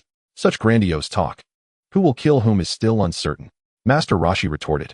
Frieza ceased the banter and began to walk towards Master Roshi. Seeing this, Master Roshi erupted with energy, causing the ground to tremble and the skies to darken, accompanied by thunder and lightning. In an instant, a golden aura of Super Saiyan energy surged from his feet, rapidly increasing his small stature as if nourished by the waters of life. Not long after Master Roshi transformed into his battle form, his muscles brimming with explosive power and his iconic white beard turned golden. With his power enhanced, Master Roshi stepped towards Frieza. Soon they stood face to face, though Frieza was slightly shorter, only reaching Master Roshi's chest. The two forces formed a stark contrast, one golden and one black, clashing fiercely. Master Roshi peered through his sunglasses at Frieza and spoke, "What's wrong? Aren't you going to transform? Or do you wish to hide part of your power? Oh ho ho, let's see if you have the capability to make me unleash my full power. Alright, let's go. Come on." As their words fell, both sides launched their attacks, throwing punches at each other's faces with incredible speed. Boom, boom. The tremendous force sent both combatants' right feet back a step, but they quickly regained their stance. Then they unleashed simultaneous attacks with their fists, the sound of their punches echoing throughout the arena. Boom. Frieza's fist struck Master Roshi in the abdomen, and with gritted teeth, Master Roshi retaliated, landing a punch against Frieza's stomach. Boom. Frieza clenched his teeth and continued the counterattack, while Master Roshi met him, heat in their powers clashing once more and gradually intensifying. Boom, boom, boom. As the sound of their fists meeting flesh reverberated, the residual force shattered the ground beneath them, forming a rapidly expanding crater. Both hovered in the air, their fists showing no sign of slackening, and they began to employ kicks as well. The sounds of powerful strikes resonated throughout the arena as both fighters gradually ascended higher. They lost count of how many punches and kicks they exchanged until their right fists collided with tremendous force. Boom. A wave of energy sent both of them retreating several dozen meters. Oh ho ho ho. Now this feels like a proper battle. It's truly exhilarating. Master Roshi was somewhat amazed. His power had risen to nearly that of a Super Saiyan at the second level, yet he still could not overcome Frieza. Oh ho ho. Old man, are you warmed up yet? Almost. Not far away, Goku, Vegeta, Naba, and Turin watched this scene, their hearts racing with excitement. This kind of intense physical combat was the true showdown. Especially Goku, whose desire for battle surged within him. Seeing Master Roshi and Frieza fighting this way made him wish he were the one in the ring. Master Roshi and Frieza landed on the ground. Master Roshi wasted no time channeling his energy upward, and as he powered up, the sky darkened again, accompanied by thunder and lightning. This time the spectacle was even more dramatic than before. Feeling Master Roshi's aura, Frieza's expression was filled with excitement. Yes, that's the power. Make it even stronger. Not long after, Master Roshi reached the second level of Super Saiyan, unleashing an astonishing power that erupted forth as he let out a primal roar. Ow! The ground beneath them cracked, the Namekian planet trembled, and a terrifying shockwave shattered the surrounding boulders. Frieza felt the immense power of Master Roshi and was taken aback, the residual force pushing him back several meters. Not long after Master Roshi completed his transformation, his body enveloped in lightning and accompanied by booming thunder. Goku watched Master Roshi trembling with excitement. Is this the power of Master Wu Tian? Incredible. So powerful it's exhilarating. Bardock's face was also filled with exhilaration. This is the kind of terrifying strength. Vegeta gritted his teeth, feeling a deep sense of unwillingness. He had thought that transforming into a Super Saiyan marked the pinnacle of combat power. To his surprise, Master Roshi's Super Saiyan strength surpassed his own, instilling a sense of awe within him, a crushing absolute power. Turtle Tien Shinhan and others were overjoyed. The stronger Master Roshi became, the safer they felt. Master Roshi looked at Frieza and spoke softly. Frieza, are you still not planning to unleash your hidden powers? Oh ho ho. I admit you are strong, the strongest Super Saiyan I have encountered so far. However, if you wish to see my hidden powers, it will depend on your capabilities. Master Roshi nodded slightly. All right. This Frieza was truly infuriating. In that case, he would humor him for now. In an instant, Master Roshi appeared before Frieza at an astonishing speed, a thought flashing through Frieza's mind. So fast, Master Roshi struck with a powerful punch aimed at Frieza's cheek. Bang! Frieza's head jerked to the left, his cheek distorting from the impact. This punch was no mere play, the immense force left Frieza dizzy. Master Roshi seized Frieza by the tail, swinging him in circles. Still reeling from the earlier blow, Frieza succumbed to a wave of dizziness again. After countless spins, Master Roshi exerted force in his right arm, hurling Frieza downwards. Bang! The ground shattered and Frieza's anguished scream echoed. Immediately after, Master Roshi continued to swing Frieza, this time slamming him in the opposite direction. Bang! Frieza let out another scream, spewing purple liquid. Before Frieza could recover, Master Roshi stood atop him, grinning as he unleashed a flurry of punches like a storm upon Frieza. Bang bang bang! The relentless heavy impacts resounded, accompanied by Frieza's continuous cries of agony. Frieza gritted his teeth, his face contorted with rage as he shouted, "Enough already!" As Frieza roared, a surge of dark, malevolent energy exploded from within him. Master Roshi stepped back mockingly, saying, "Is that all you can handle?" Frieza stood up, glaring at Master Roshi, a trail of purple blood marking his mouth, making him appear quite disheveled. "You bastard! I will kill you!" As soon as the words left his mouth, Frieza clenched his fists, his power rapidly escalating. His small stature began to grow, muscles bulging with newfound strength. With a roar that shook the earth, the skies darkened, and he unleashed all his might. Master Roshi regarded Frieza with little surprise. What a joke, he was in the second stage of Super Saiyan. He had merely been warming up. Though Frieza's fully unleashed power was indeed formidable, it was still far from enough. Frieza, seeing Master Roshi's calm demeanor, angrily raised his hand, unleashing a wave of dark energy. Boom! A deafening explosion echoed, shaking the ground as a mushroom cloud billowed upward. Oh ho ho! Look at you now, even the scraps are gone. Frieza laughed joyously. However, Frieza's expression quickly soured. Emerging from the smoke, Master Roshi stepped forward and scathed not a scratch on him. Impossible! Frieza gritted his teeth in astonishment. Frieza, seething with rage, jumped into the air, channeling black energy into his hand, targeting Master Roshi before striking down. In an instant, an endless torrent of dark energy surged downward. Master Roshi slightly raised his head, the black energy attack approaching. Yet when the dark energy touched the golden lightning aura surrounding Master Roshi, it dissipated. However, the residual dark energy ruthlessly cleaved into the surface of Namek. A terrifying sight unfolded as the planet was split in half. The overwhelming force left Goku and the others in shock, unable to fathom the gaping abyss before them. Moments later, the core magma of Namek began to erupt, flowing out and scorching the earth. At that moment, the sky over Namek was cloaked in dark clouds, thunder clashing, and the sound of thunder reverberated as if the planet was on the brink of explosion. Master Roshi, taken aback, hadn't expected that Frieza's strike would cleave the planet in two. Looking at his handiwork, Frieza laughed maniacally. Oh ho ho! This is the power of the great king. Enjoy the thrill of the planet's destruction. Goku, Vegeta, Piccolo, and the others sensed the dramatic changes on Namek and realized the planet was about to explode. They clenched their fists in fury. That damn Frieza is actually going to blow up Namek. Vegeta glared at Frieza. Piccolo's face turned green with anger. Bastard, how dare you destroy my homeland? Turtle Tien, Shin'en Yamcha, and Kaiatsu displayed fear on their faces. It's over. It's over. We were fine when we arrived, but now we can't go back. We're going to be turned to ash. Turtle exclaimed in despair. Somewhere on Namek, at the elder's position, he felt as though his energy was fading, struggling to breathe. Nearby, Nail and Din wore worried expressions. Nail, have the Dragon Balls scattered across the tribes been gathered? The elder asked with difficulty. Yes, elder, they have been collected. Good. Din, go summon Purunga. Yes. As Din was about to summon Purunga, the elder called out to him. Din, let me finish. The summoning of Purunga is limited to 2 wishes. The first wish is to send the Earthlings battling Frieza back home, but we cannot allow them to sacrifice themselves. The second wish is to transport all Namekians to Earth, I believe the Earthlings will assist us. Nail curiously asked, Elder, why don't we just use Porunga's wish to eliminate Frieza? Nail, Porunga's power is limited. Eliminating Frieza is beyond his capabilities. Frieza is too strong. Din, go now. Understood. After Din left, the Elder continued, Nail, don't worry about me. Ooh, I can barely hold on. You must protect Din. This child possesses special abilities, and the future of the Dragon Balls will fall upon him. Nail glanced at the Elder, realizing that now was not the time for stubbornness. He must protect Din for the future of the Namekians.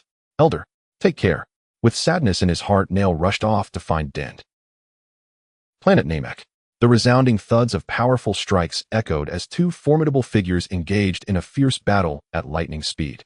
The sheer velocity rendered Goku, Vegeta, and Nappa unable to discern the combatants' forms, leaving them only to hear the ferocious sounds of their clashes.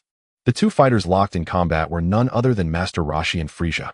Seizing an opportunity amidst the frenetic skirmish, Master Roshi delivered a swift kick that sent Frieza soaring.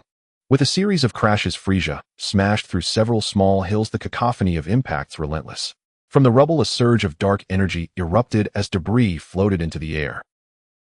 Frieza extended his arms forward, unleashing a barrage of sharp stones that hurtled toward Master Roshi.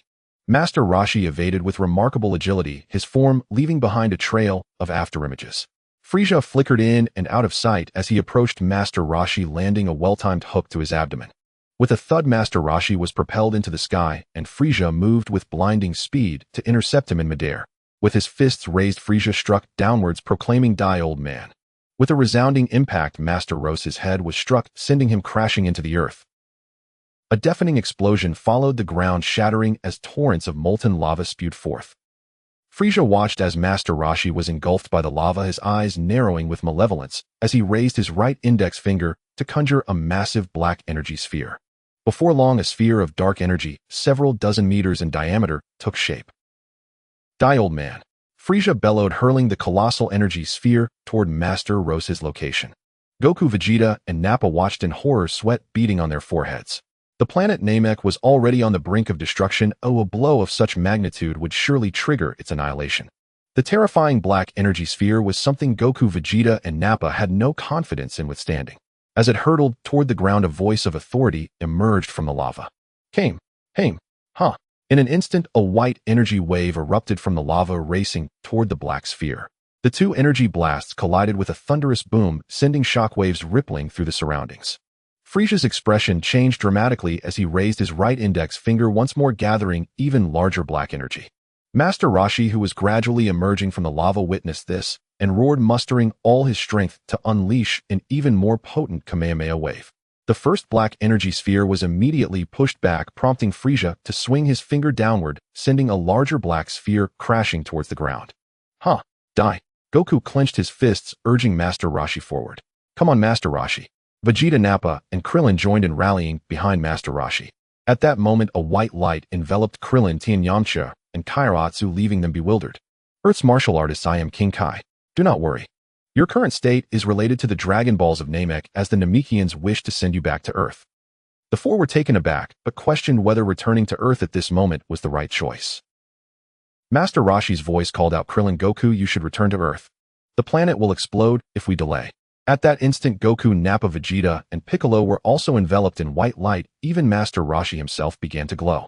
Master Roshi felt a powerful force trying to transport him, yet his Super Saiyan second stage strength allowed him to resist the pull. Upon hearing Master Roshi's command, everyone ceased their doubts. Goku channeled his energy towards Master Roshi.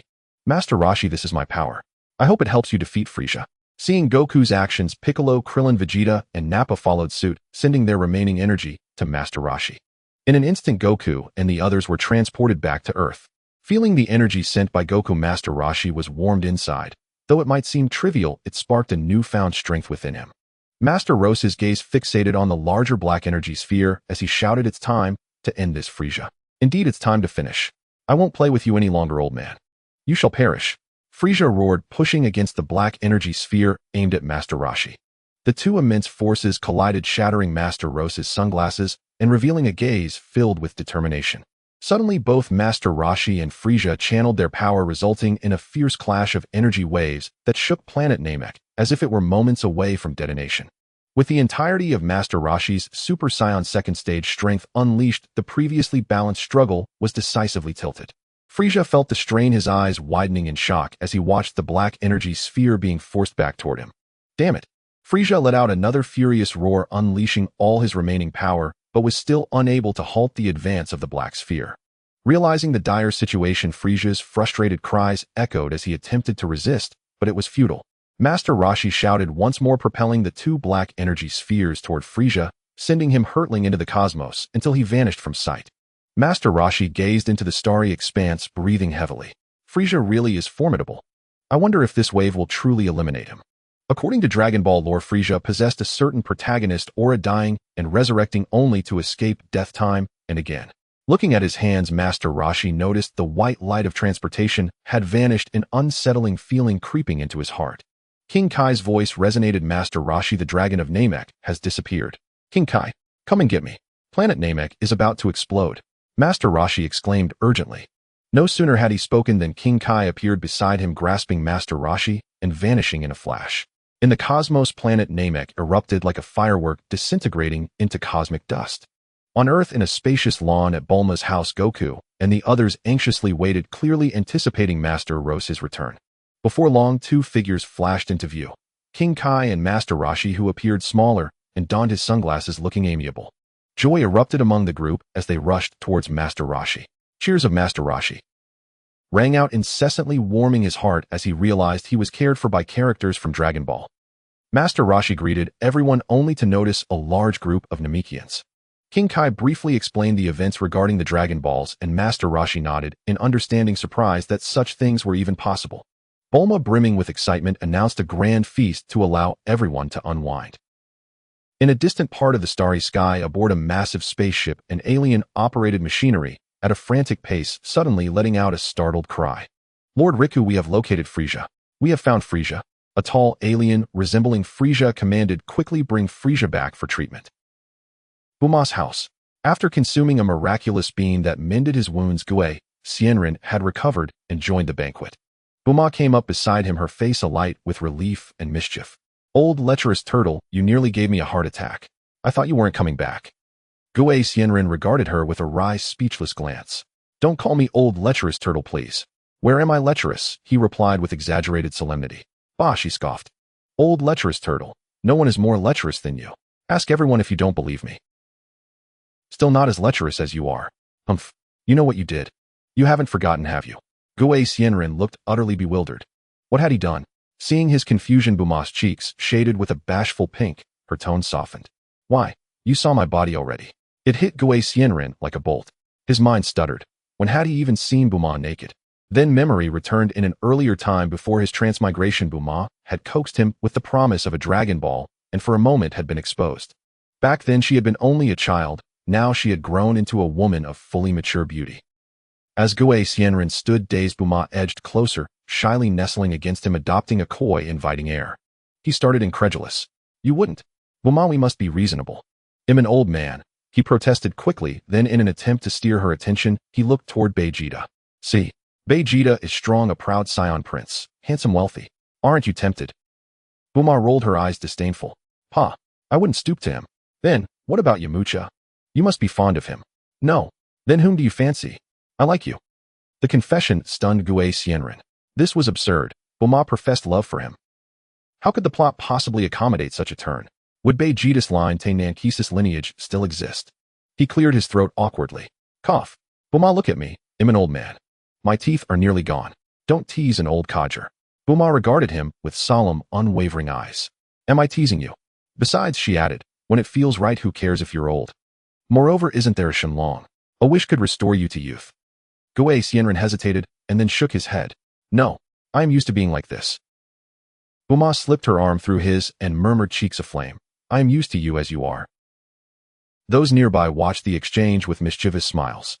Tu Lin sidled up to Yamcha. Brother, you don't stand a chance. What chance? Bulma and I have long been nothing, we've hardly even touched. I think Bulma and Xianren suit each other, Yamcha replied simply.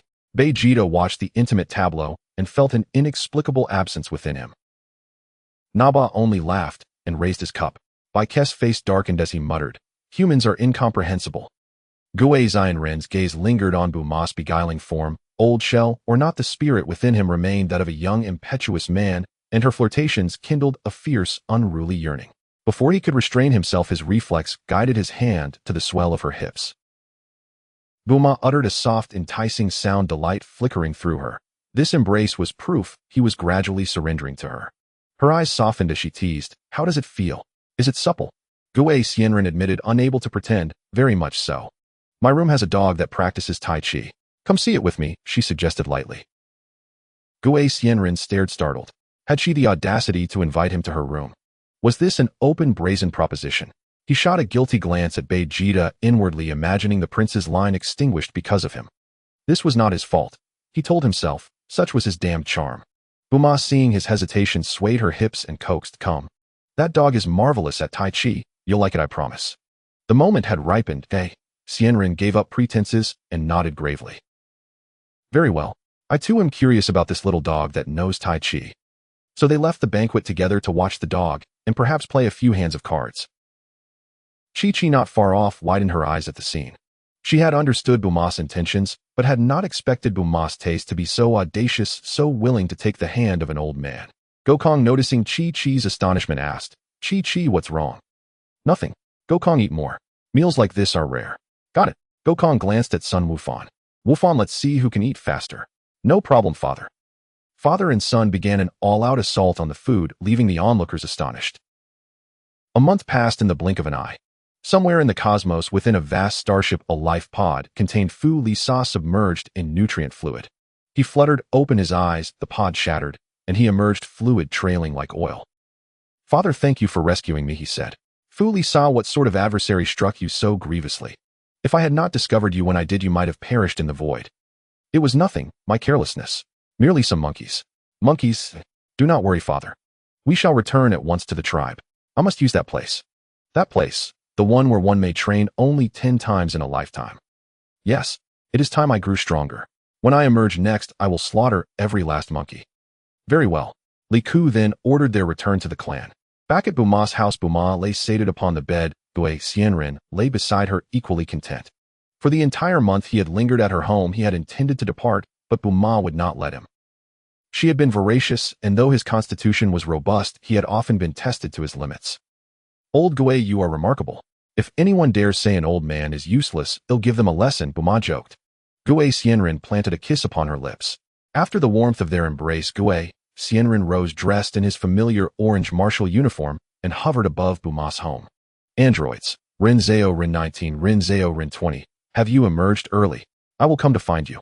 With that, he shot off into the distance on a streak of light. On a small island. In the sky, the figure of Master Roshi suddenly appeared, his gaze directed towards the island below. "This is the place." As soon as Master Roshi's words fell, a voice echoed in his mind from the Saiyan System. "Host, the detection shows that Dr. Gero is conducting research on androids on the island below. Please locate and eliminate him to disrupt the Dragon Ball storyline. Upon completion of the task, you will be rewarded with a 10 progress towards Super Saiyan Level 3. Master Roshi's face lit up with joy. Finally, a task had arrived.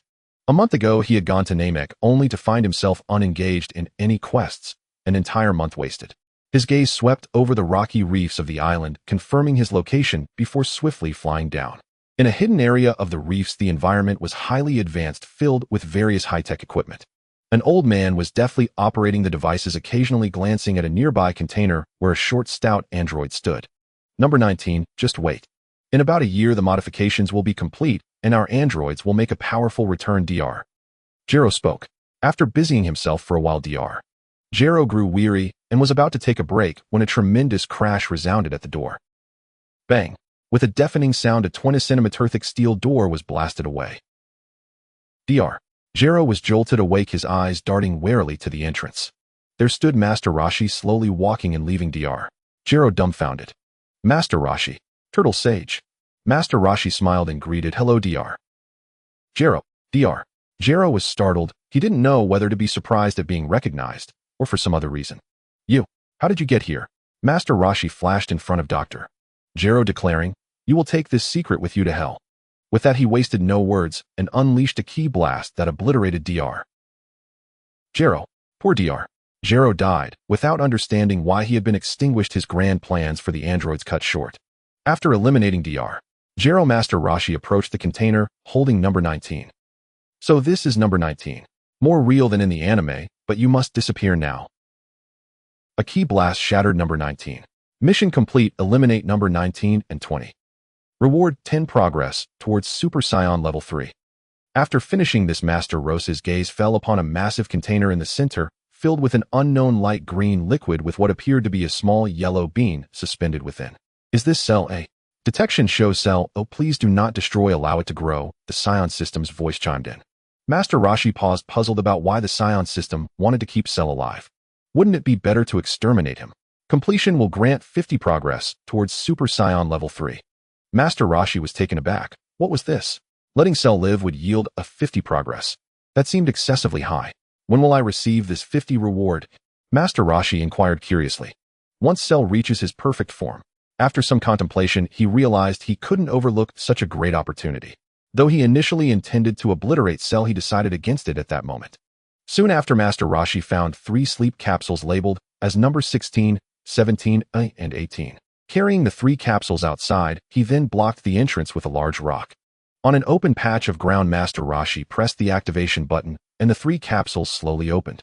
The androids awakened, blinking their eyes before rising to their feet, gazing at the sky, and flexing their fists, seemingly acclimating to their bodies.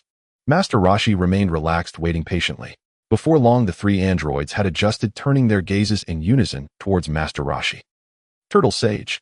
Number 17 was the first to speak, perplexed.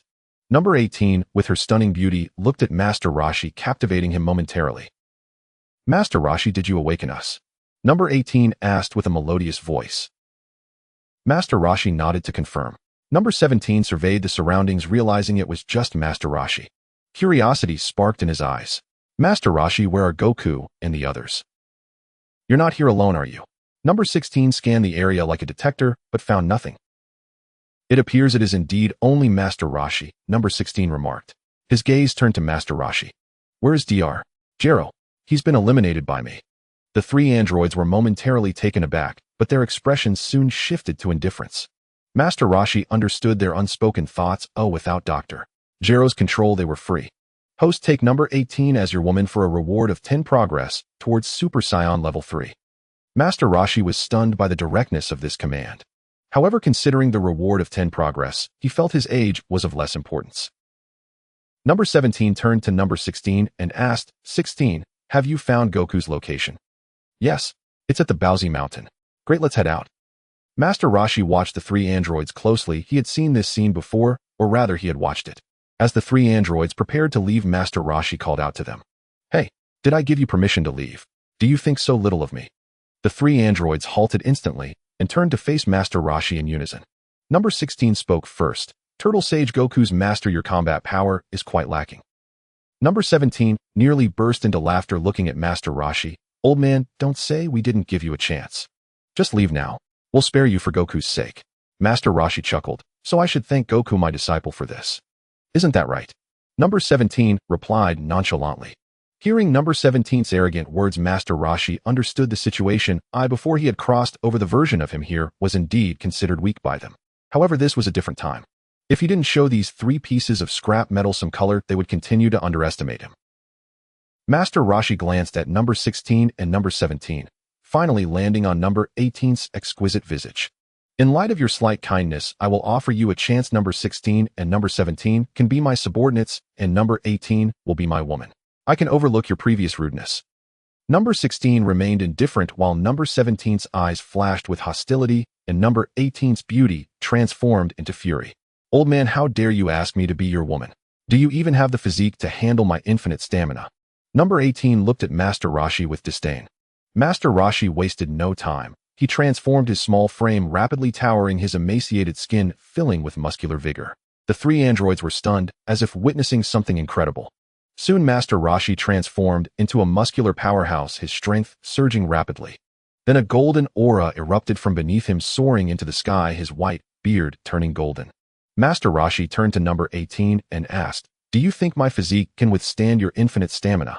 The 18th was stunned, unable to believe that a frail old man could transform into a muscular powerhouse right before his eyes. As they observed Master Roshi's perfect battle form, both the 16th and 17th became instantly serious. Impressive. This old man's fighting power has surged dramatically, nearly matching ours, the 16th remarked. The 17th breathed a sigh of relief. This elderly figure, though intimidating in appearance, seemed to be nothing more than a paper tiger. Impressive to look at, but ultimately ineffective. Master Roshi understood he had been underestimated once again by the three androids. Damn it, if the first transformation isn't enough, then I'll enter the second stage. Let's see if I can scare you to death. With that thought, Master Roshi took a stance, fists clenched, and growled. Watch closely, and use your machines to gauge my strength. In an instant, Master Roshi's aura exploded, darkening the sky. The sea began to churn, and flashes of lightning lit up the atmosphere, accompanied by continuous thunder. The 16th's calm expression gave way to panic. This is terrifying power. The 17th immediately readied himself for battle, his gaze firmly fixed on Master Roshi, feeling a looming threat of death. Seeing the seriousness on the androids' faces, Master Roshi smirked slightly. This isn't over yet. He raised his head and let out a powerful shout, unleashing a terrifying force that filled the air with blinding golden light, forcing the androids to squint. The entire planet trembled as if on the verge of an earthquake. Warriors from every corner of the earth sensed this immense power. At Bowsy Mountain, Dog Kong stared in shock at the distance. That's Master Wushin's aura. Is he in battle? At the same time, Piccolo, Vegeta, Nappa, and others had the same thought. Master Roshi had completed his transformation into a Super Saiyan at the second level, his overwhelming power instilling fear in the three androids. The 17th turned to the 16th, asking, 16, have you calculated the odds? What are our chances? 0. The 17th was taken aback, and the 18th looked equally horrified. 0 chances. Just how terrifying was this fighting power? Master Roshi's voice rang coldly. So do you want to test my strength? Upon hearing this, the three androids stepped back, nearly devoid of the courage to fight. The gap in power was too vast. It was absurd. A Super Saiyan at the second level could easily crush Cell, let alone these minor androids. If it weren't for their seemingly kind hearts, they would have been obliterated by a single energy wave long ago. Noticing the androids' unwavering resolve, Master Roshi straightforwardly declared, since you refuse to back down, let the three of you come at me together. Don't worry, I won't use lethal force.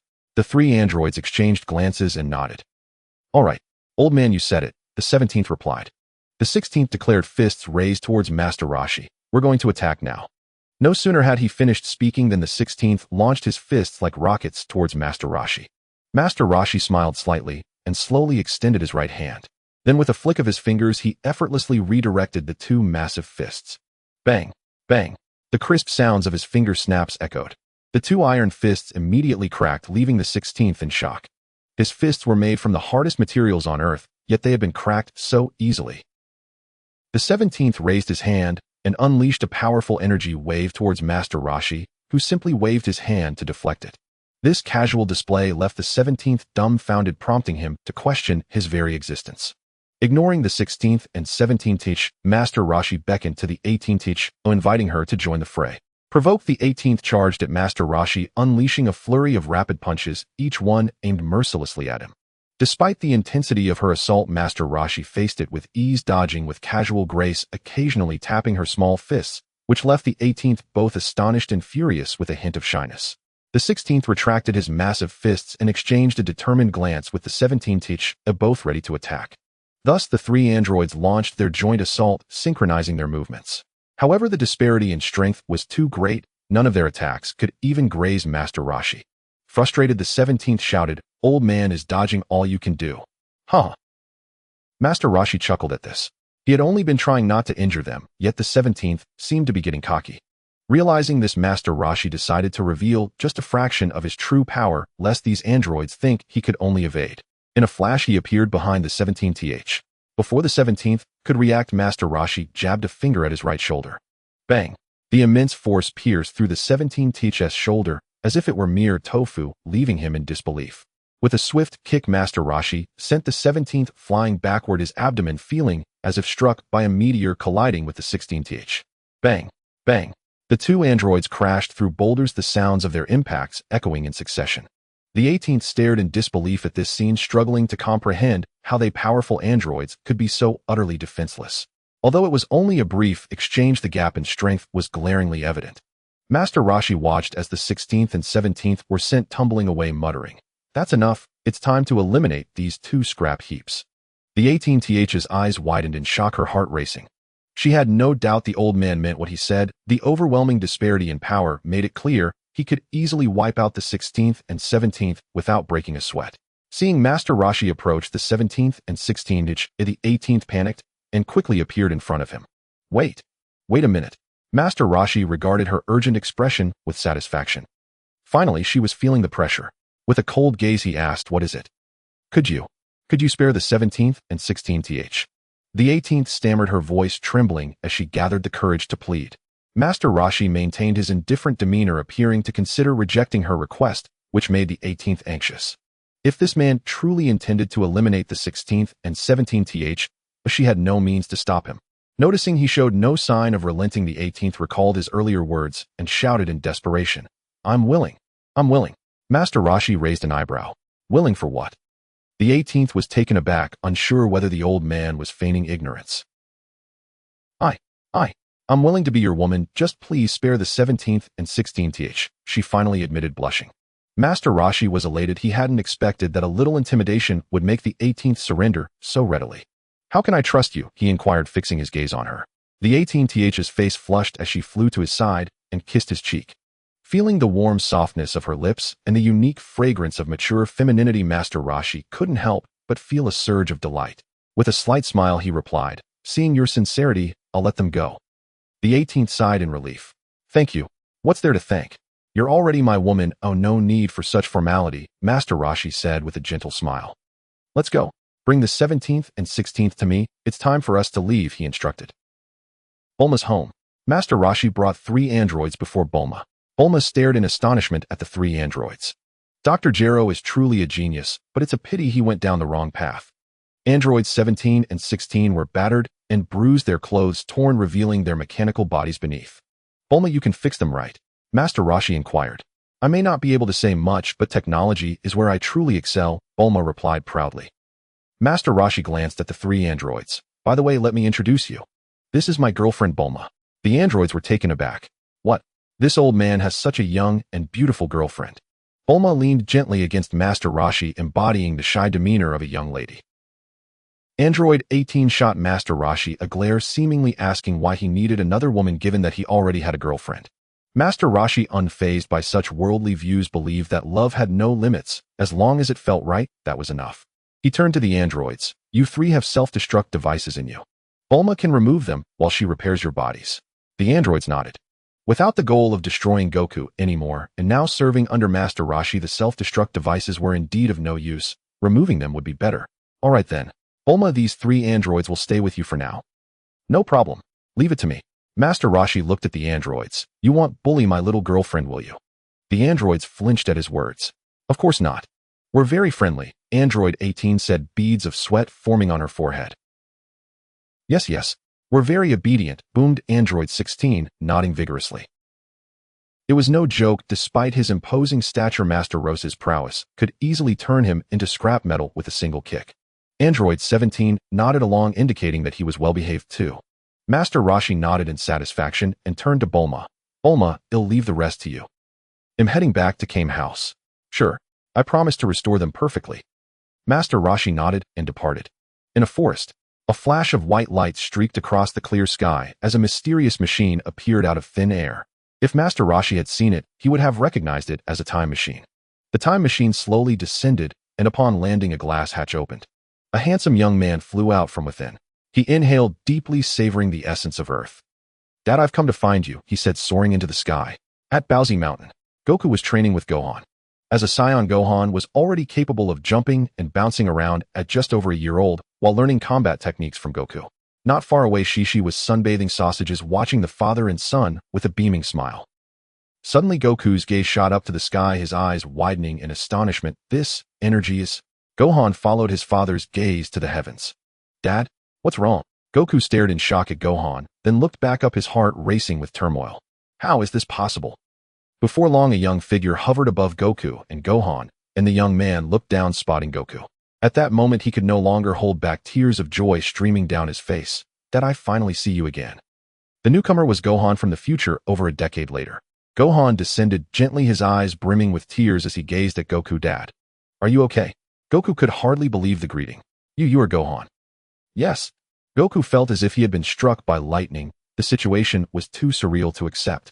Gohan understood Goku's shock. After all, it was quite sudden for him to see such a grown son. Dad, let me explain everything slowly, and then you'll understand, Gohan said. Okay. Goku nodded. An hour later, Goku stared in disbelief at Gohan. What? I died of a heart disease. And everyone in the future is nearly wiped out. The realization left Goku in shock. By the way, Gohan, what happened to Master Roshi? How is he? He died in battle too. Goku was stunned. Even someone as strong as Master Roshi was defeated. Who is this perfect android cell? How could he annihilate all the Z fighters? Goku muttered through clenched teeth. Just then Shishi's voice rang out. Goku, who is this? Is he your friend? Gohan trembled at her words, quickly turning around. Tears streamed down his face, and to avoid letting his mother see his distress, he decisively turned away.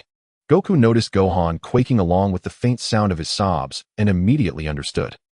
Chi-Chi, what are you doing here?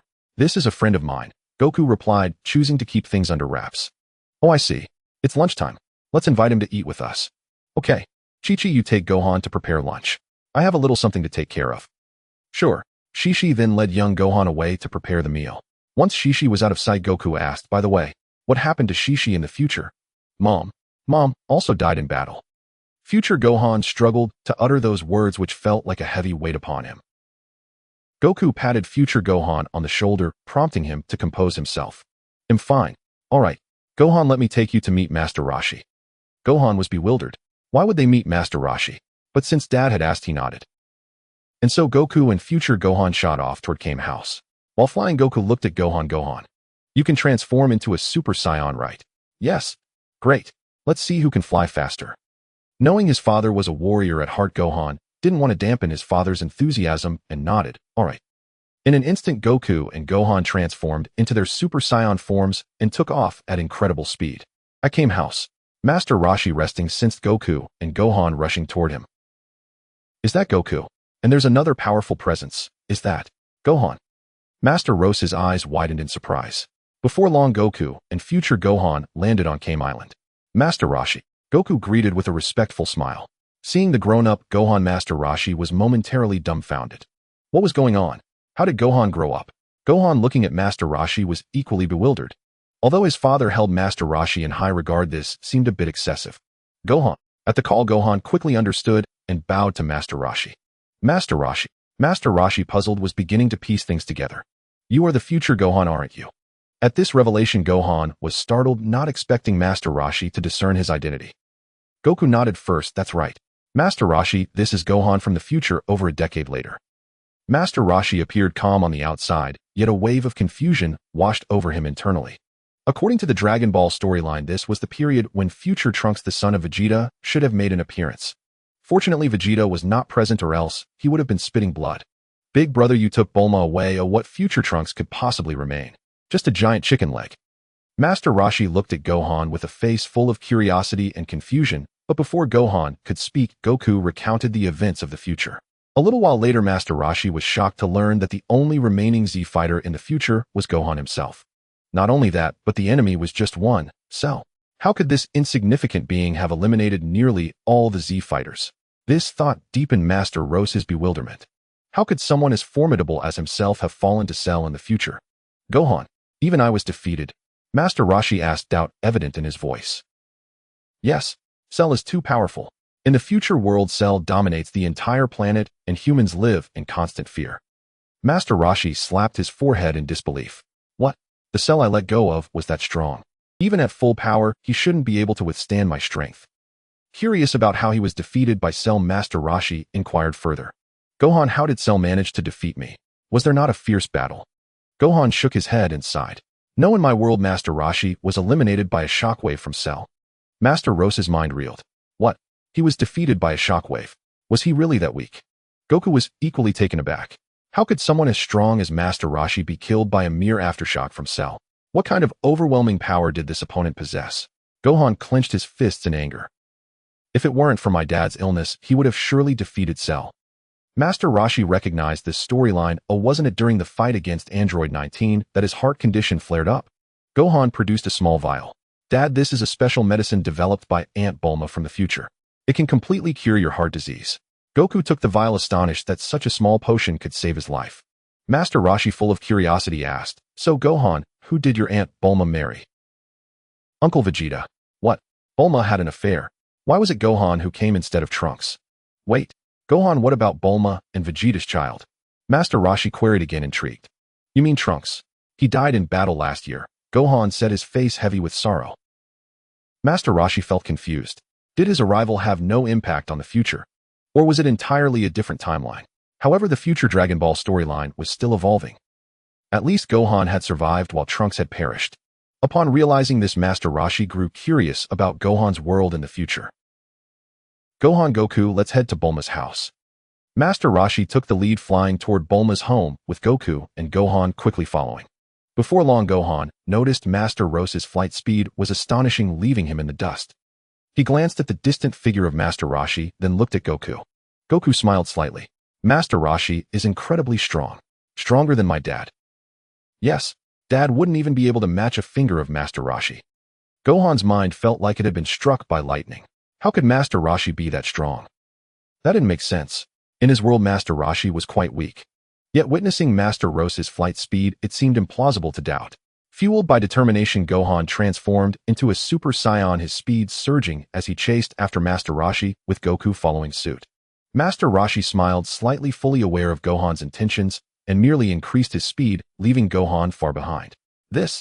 While Gohan was flying at full throttle, he was dumbfounded to see Master Roshi easily outpace him. "Gohan, I told you. Master Roshi is super strong," Goku remarked as he joined Gohan. Gohan still appeared incredulous. "Let's go. We'll reach Bulma's house soon," Goku said, taking off, prompting Gohan to snap back to reality and follow. At Bulma's house, Master Roshi landed on a spacious lawn. Not long after Goku and Gohan arrived. Gohan, with his gaze fixed on Master Roshi, said earnestly, "Master Roshi, I would like to spar with you. I hope you will oblige." Master Roshi smiled gently. "Sure." He looked up at the sky. "However, let's move to the air, otherwise we might destroy Bulma's home." With that, Master Roshi took flight, and Gohan quickly followed.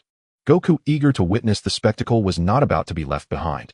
Above the clouds, Master Roshi stood like a transcendent figure. Soon Goku and Gohan joined him. Gohan immediately assumed a combat stance, his expression serious, as he focused intently on Master Roshi. "Master Roshi, I'm coming." "Gohan, you should transform into a Super Saiyan," Master Roshi suggested. Gohan did not respond, but charged towards Master Roshi, clearly testing whether he was worthy of transforming. Master Roshi understood Gohan's intention and merely smiled, saying nothing more. In an instant, Gohan was in front of Master Roshi, delivering a right punch. Master Roshi effortlessly blocked it with just one finger. Gohan was taken aback, realizing the disparity in their strength. He quickly adapted, launching a flurry of punches and kicks with increased power and speed. Yet Master Roshi casually deflected each attack with a single finger. Gohan retreated 100 meters, his eyes wide in disbelief as he stared at Master Roshi. How is this possible?" Goku's voice reached him. "Gohan, you should transform." Upon hearing this, Gohan realized his father was right. Master Roshi's strength was far beyond that of his own world's Master Roshi. It was as if they were entirely different individuals. Determined, Gohan focused his mind and recalled the images of his fallen comrades, his expression shifting to one of grim determination as he clenched his fists, letting out a low growl. As Gohan's roar of anger erupted, a powerful surge of Super Saiyan energy radiated from him. A golden light began to rise from his feet, shooting skyward. Once Gohan completed his transformation, he fixed a cold gaze on Master Roshi. "Shall we continue?" Master Roshi was taken aback. Was that it? This was merely the first level of Super Saiyan. While it was stronger than Goku, it was still far from sufficient. "Gohan, is this truly your strongest form?" Master Roshi inquired curiously. Gohan paused, not fully grasping Master Roshi's words, but nodded and replied, "Yes. This is my strongest form." Unable to say much more, Master Roshi said, "All right. Let's go." Gohan instantly appeared before Master Roshi, opting for a direct attack with his right fist. But once again, Gohan was left stunned.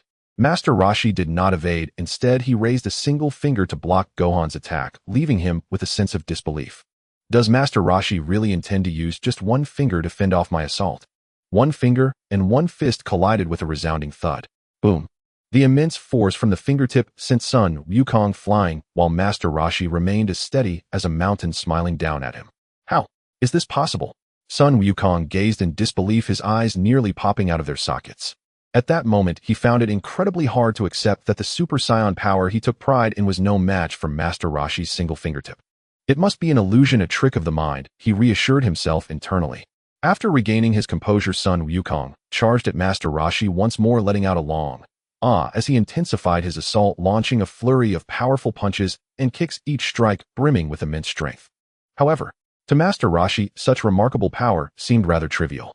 Master Roshi continued to fend off Sun Wukong's tempestuous attack with a mere flick of his index finger. Bang, bang, bang. The sounds of their collisions echoed, scattering the clouds above.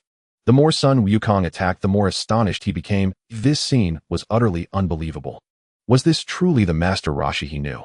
They were on entirely different levels. Suddenly, Master Roshi seized the opportunity, flicking Sun Wukong's forehead with a single finger. A catastrophic force surged from the back of Wukong's head. Sun Wukong let out a pitiful scream as he was sent flying backward. After stabilizing himself, he gasped for breath, his expression one of sheer shock. At this point, his Super Saiyan state had faded and his hair reverted to its natural black. Cough.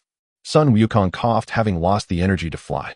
Just as he was about to crash to the ground, Master Roshi flicked his finger again, sending a senzu beam flying into Sun Wukong's mouth. Wukong chewed and swallowed, feeling his strength restore instantly. So this is a senzu bean. It's truly incredible. Sun Wukong marveled at the sensation within himself. Goku paused, surprised. Wukong, you've never eaten a senzu bean before. Wukong shook his head. No.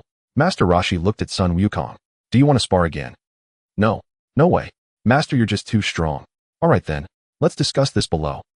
As soon as he finished speaking, Master Roshi, Sun Wukong, and Goku soared toward Bulma's house. At Bulma's house, Master Roshi and the two Saiyans landed gracefully on the ground. Sun Wukong immediately knelt before Master Roshi, his eyes brimming with pleading. Master Roshi, please save my world. Goku quickly pulled Sun Wukong up, reassuring him, don't worry, Wukong. Master Roshi will definitely help you.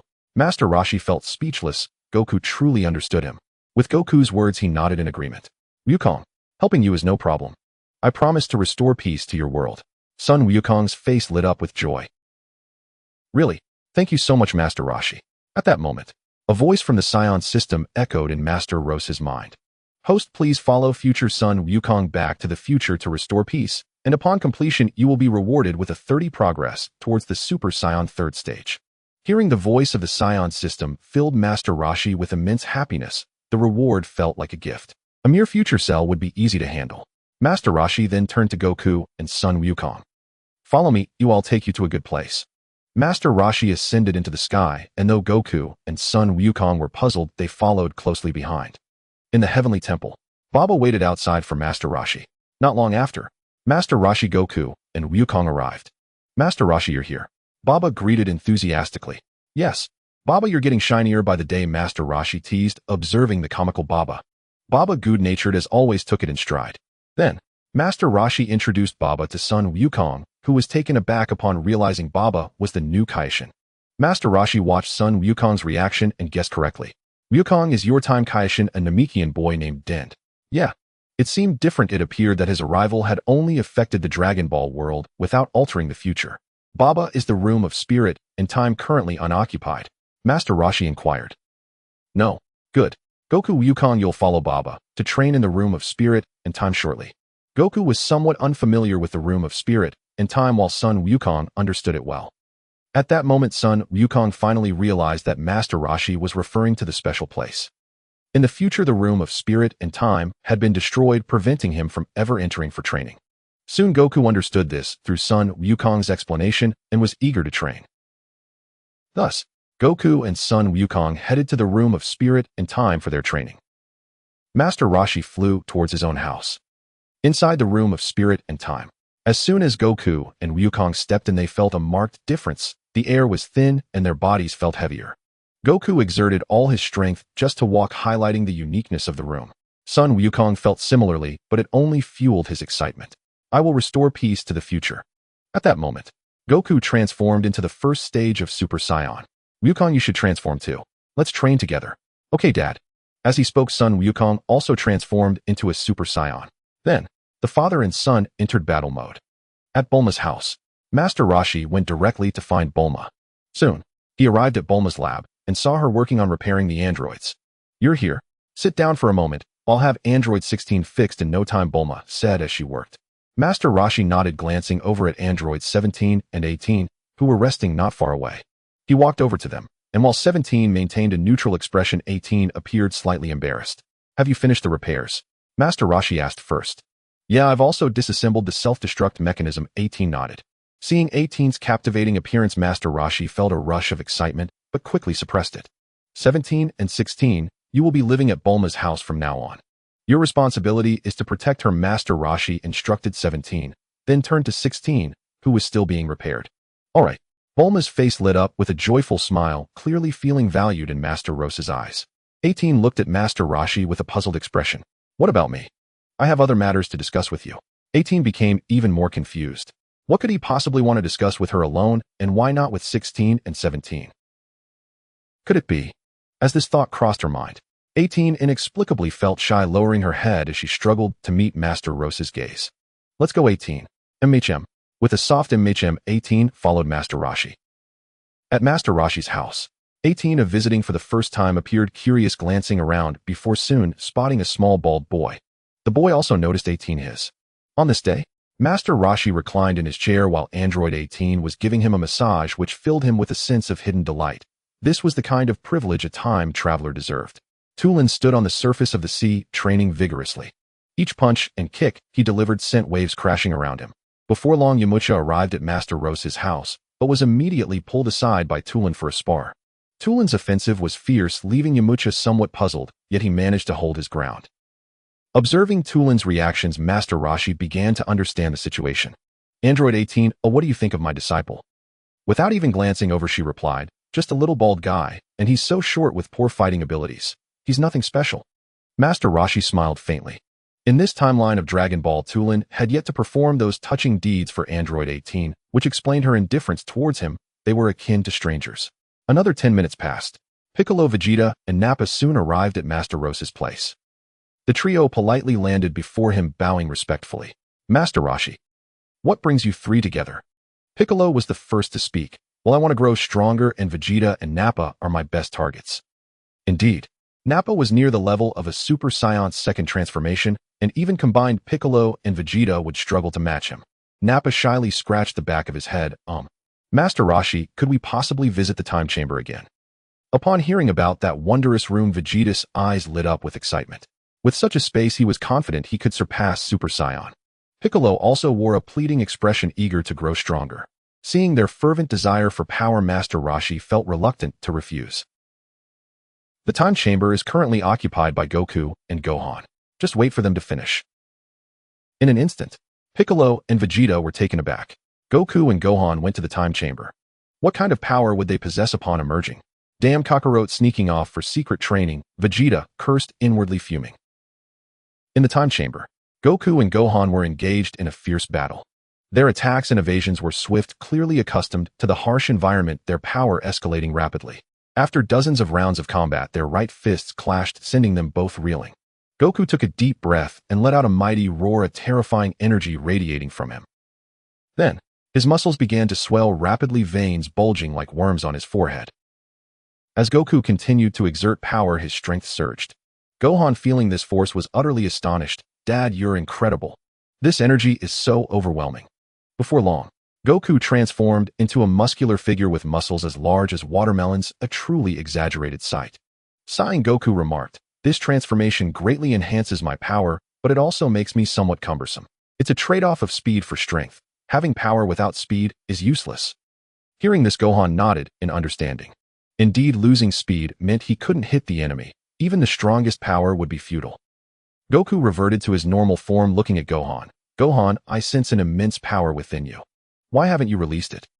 Understanding what Goku meant, Gohan recalled that he could unleash extraordinary power whenever he was angry, but it vanished once he regained his composure, and he had no idea how to access it again.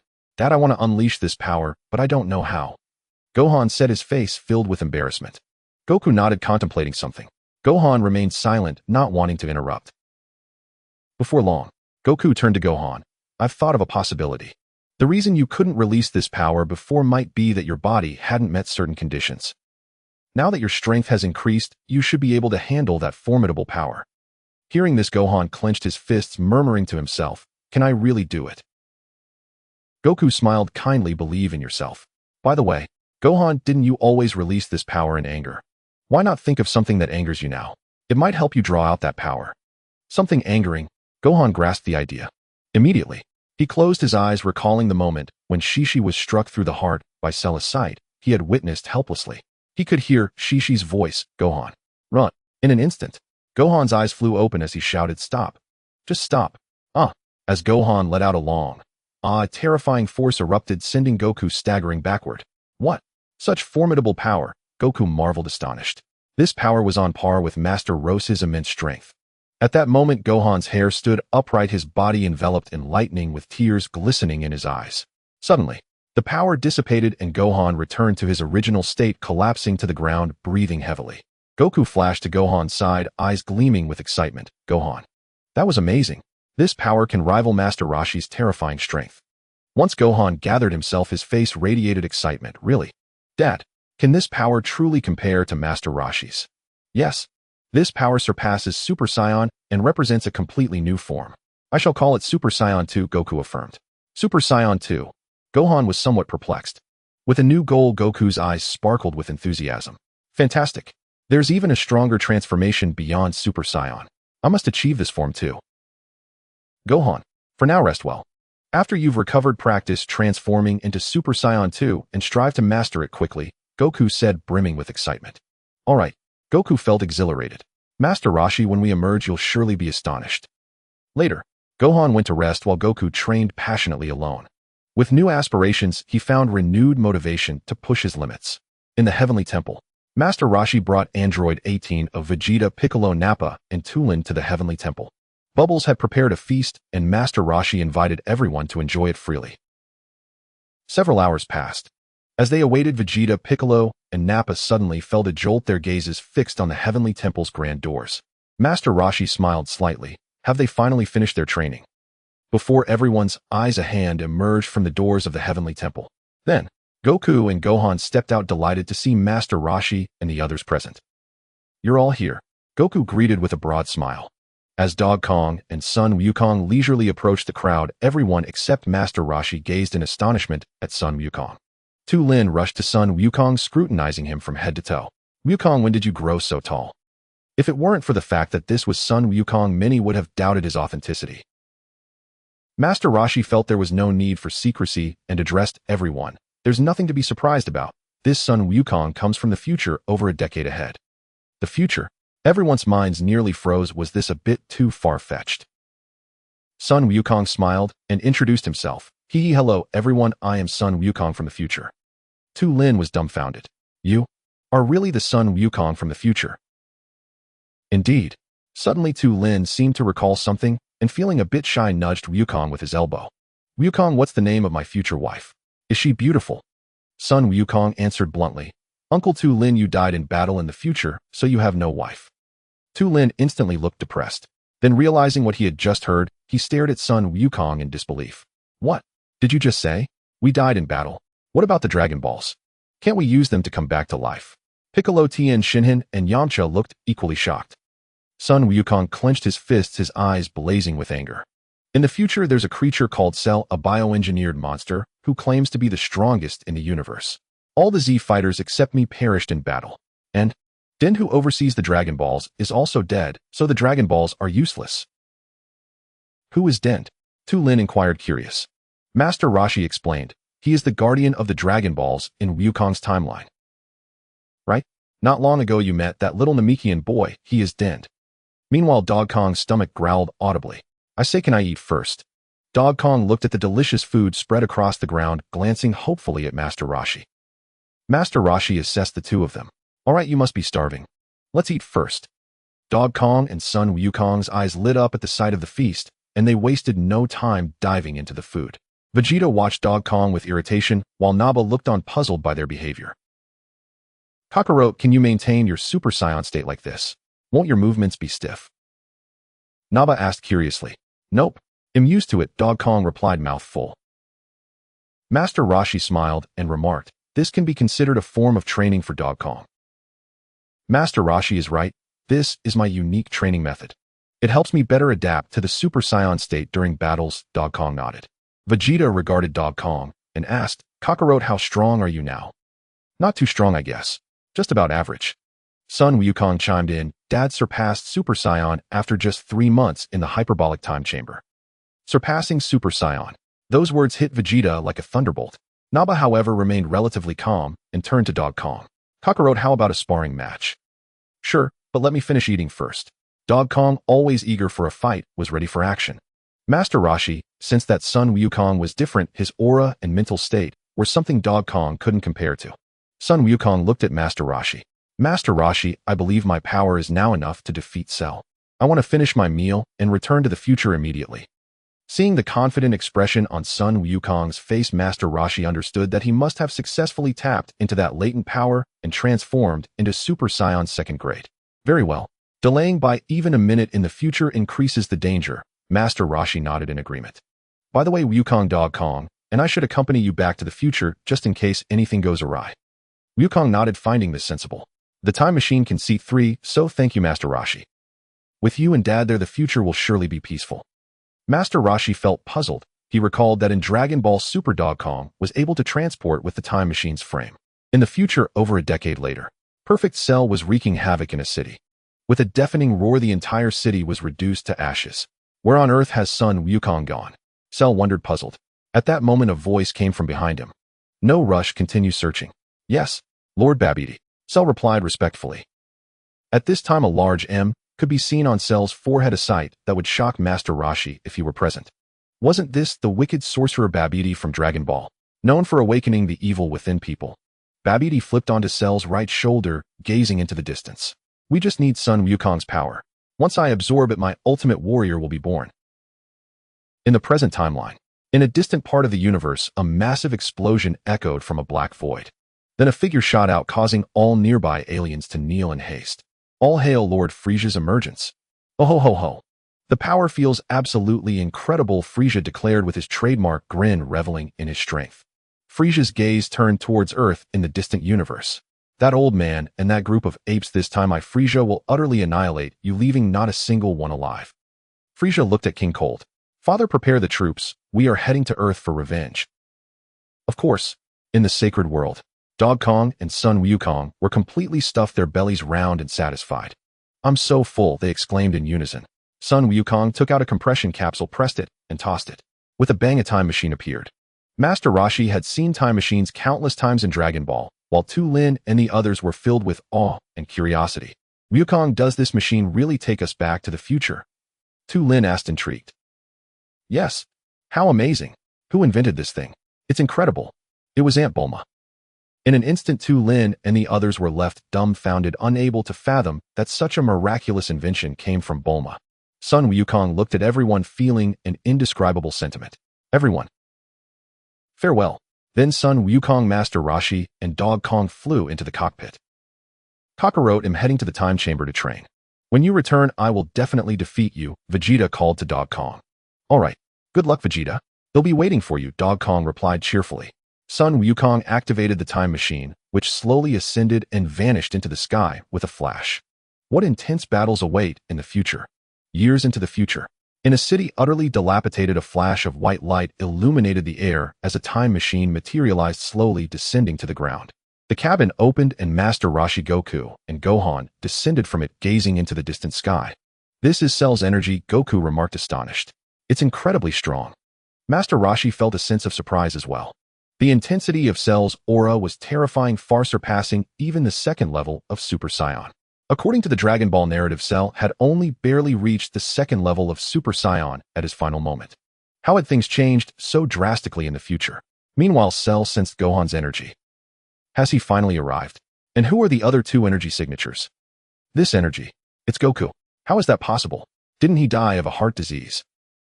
Upon realizing it was Goku, Cell's face lit up with excitement as he clenched his fists. Goku, we can finally have a true battle. With that, Cell swiftly flew toward Gohan, a thrilled echo reverberating through the sky. Haha, Goku, I'm coming. At Master Roshi's side, the three sensed Cell's approach as well. Gohan grew anxious. This is bad. Bulma and the others are nearby, along with many residents. Master Roshi exchanged a glance with Goku before they both soared into the sky. Gohan, you go protect Bulma and the residents. Goku and I will intercept Cell, Master Roshi instructed. Gohan hesitated, but knowing Master Roshi was there, he felt reassured that his father would be safe. He quickly nodded and flew off. Okay, be careful. Master Roshi and Goku took off toward Cell, while Gohan hastened to where Bulma was located. In Bulma's hideout, a rundown basement laboratory, she sat surrounded by disheveled documents. I wonder if Gohan has safely met up with Goku, she murmured. Bulma, I'm back. Gohan's voice called from outside. Wait, is that Gohan's voice? Am I imagining things? Didn't he just go back to the past, she pondered. Gohan, is that really you? Bulma exclaimed as she rushed to the door. Gohan stood there, a delighted smile on his face as he met her gaze. Bulma hurried toward him, her expression puzzled. Gohan, you're back. How did you return so quickly? Gohan recounted the events of the future briefly, easing Bulma's worries. However, her curiosity soon shifted to Gohan's father. So, how is Uncle Vegeta? Oh, Uncle Vegeta is doing well. A smile spread across Bulma's face, but she quickly pressed on. And what about my future self? How is she? Did she end up with Uncle Vegeta? Gohan felt a little embarrassed and scratched the back of his head. In that past timeline, Bulma had surprisingly been with Master Roshi. He couldn't help but wonder how his timeline's Bulma would react if she found out. What's wrong? Why are you hesitating? Bulma asked. No, it's just that the past timeline is quite different from what you know. Oh, different? Can the past really change? Is it because you went back? I'm not entirely sure, but there are significant differences. Well, you haven't told me whether my future self and Vegeta ended up together. By this time, they should be close, right? Feeling awkward, but seeing Bulma's curiosity, Gohan reluctantly answered. Actually, in the past timeline, Aunt Bulma was with Master Roshi. Bulma blinked in confusion. Master Roshi? Wait, is he that old pervert? No way. Did past me really have such a strange taste? Not even an old man like him. At that moment, Gohan remembered that Master Roshi and Goku were still on their way to confront Cell. Bulma, our location has been compromised. We need to relocate immediately, otherwise Cell will blow this place up. Bulma's expression turned serious, but she nodded in agreement. Gohan, can you handle the relocation? I'll go stop Cell. Looking into Gohan's furious eyes, Bulma realized she wouldn't be able to dissuade him. All right, just be careful. Thanks. I'll leave it to you. With that, Gohan dashed out the door, racing toward Cell. Meanwhile, Master Roshi and Goku were crossing the sea when Cell came flying toward them at high speed. Before long, the two sides met. Upon seeing Goku, Cell's excitement was palpable. Haha, Goku, it's you. Come, let's settle this once and for all. Goku was taken aback. Why was Cell calling him out specifically for a death match? Why not challenge Master Roshi instead? Master Roshi scrutinized Cell, his gaze finally resting on the M mark on Cell's forehead. Wasn't that the same mark as Majin Buu's? How could this be happening in the future as well? And what about Babidi? Was he still lurking in the shadows? By the way, System, I've encountered Perfect Cell. Can I receive the Super Saiyan 3rd stage progress as a reward? Yes. The completion of Perfect Cell grants the host a 50 progress boost towards Super Saiyan 3rd stage. Master Roshi felt a surge of joy. This was a golden opportunity. As he felt his newfound strength, he realized he was now at 70 progress toward the Super Saiyan 3rd stage, significantly more powerful than the 2nd stage. He was confident he could handle Cell. Goku turned to Cell, his voice low. You're the one who killed Vegeta and Piccolo, aren't you? Indeed. Come on, hate me for it. Cell taunted. Oh, and your wife Shishi was also killed by me. That feeling of piercing through was quite exquisite. Goku's eyes burned with fury as he clenched his fists and shouted, You bastard! You will pay for this. With that, Goku transformed into a Super Saiyan, his energy soaring. Cell, far from being worried, only grew more excited. Stronger. I want to see you at your best. Master Roshi stepped back, observing Goku's rising power. He was close to reaching the 2nd level of Super Saiyan. But Cell's malevolence had also intensified his power, surpassing even the 2nd level of Super Saiyan. Before long, Goku completed his transformation, glaring furiously at Cell. Cell provocatively beckoned Goku with a finger. In an instant, Goku appeared before Cell and landed a solid punch to his abdomen. The body of Sheru bent under the powerful strike from Goku, his mouth agape in shock. Immediately after, Goku's right fist struck swiftly, landing a powerful blow to Sheru's cheek, causing his head to tilt to the left. Goku did not relent. Instead, he launched a rapid series of attacks, a flurry of punches raining down upon Sheru, the sound of flesh striking flesh echoing around them. Even the sea was disturbed by the immense shockwaves, waves surging violently, rippling outward in concentric circles. With a thunderous roar, Goku unleashed a swift kick aimed at Sheru's chin. Bang! Sharu was propelled skyward and Goku's figure flickered, quickly reappearing in the path of Sharu's ascent. Goku clasped his fists together, preparing to bring them down with tremendous force. Before long, Sharu entered Goku's attack range, and Goku shouted as he brought his fists crashing down toward Sharu's head. Bang! Sharu shot down into the sea like a black streak. Goku's figure flickered, appearing above the surface, his gaze fixed intently on where Sharu had plunged into the water. Under the sea, once Sharu stabilized himself, he looked up at Goku, channeling energy waves that radiated outward, quickly creating 100 energy spheres the size of fists. The corners of Sharu's mouth curled upward as he deftly manipulated the spheres. In an instant, 100 energy spheres surged toward Goku on the surface. As the dense waves of energy surged forth, Goku's expression shifted to one of alarm, but he quickly reacted, unleashing a powerful shockwave that formed a protective barrier around himself. Bang! Bang! Bang! Bang! The sound of continuous explosions filled the air, enveloping the area in swirling smoke. Sharu emerged from the water, his gaze fixed on the location of Goku's explosions. At that moment, a shout from within the smoke pierced through as Goku unleashed a powerful shockwave, dispersing the haze. Seeing this, Sharu smiled. Now this is interesting. I have waited far too long for this moment. Then, Sharu and Goku soared toward each other, standing just a meter apart, face to face. Goku, you truly are different, far more intriguing than the others. No wonder my directive is to defeat you, Sharu remarked, eyeing Goku intently. Defeat me? Let's see how capable you really are. Good. I hope you don't fall too quickly. In the blink of an eye, both Goku and Sharu unleashed their energy, intensifying their power. In the next moment, they attacked simultaneously, their right wrists colliding with a resounding force. Bang! In an instant, they altered their fighting styles, using both fists and feet. For a moment, their right fists clashed, left fists striking fiercely, and legs exchanged blows in a rapid back and forth. The sounds of their relentless clashes filled the air. Their movements were incredibly swift. One moment, they were fiercely engaging in midair, and the next, they were striking each other on the surface of the sea with powerful kicks. Kame Sennin watched this scene, knowing deep down that Goku was still somewhat inferior to Sharu. Meanwhile, Gohan, rushing toward the battle, sensed the intense conflict between Goku and Sharu. Dad, wait for me, I'm almost there. In a hidden corner underground, Babidi observed a crystal ball revealing the fierce battle between Goku and Sharu. Babidi's face lit up with excitement. I never expected there to be an even stronger Super Saiyan aside from Son Gohan. It seems my ultimate warrior is about to be born. Behind Babidi, an eerie giant egg lay, its texture twisted, the species unknown. On the surface of the sea, the water surged violently, waves towering over 10 meters high. At this moment, Goku shouted, unleashing a Kamehameha wave toward Sharu. The powerful Kamehameha split the sea in two, the waves on either side towering like skyscrapers. Sharu, unwilling to be outdone, simultaneously unleashed his own Kamehameha. A similarly formidable energy wave met Goku's Hiden. Boom. The two colossal energy waves collided with explosive force, creating a massive explosion that left a crater thousands of meters wide in the sea. Immediately after, Goku and Sharu both flickered and charged toward one another. Bang! With a fierce clash, their arms collided, both bodies trembling slightly from the sheer force of the impact. What a thrill! Goku, you're incredible. I almost don't want to destroy you, Sharu exclaimed, his excitement palpable. You speak as if you can actually kill me, Goku replied coldly. Hey, why not find out? As soon as the words left his mouth, Sharu darted away, moving so fast that Goku barely had time to react. Bang! Goku was struck directly in the face by Sharu's elbow, but he quickly retaliated with a forward punch.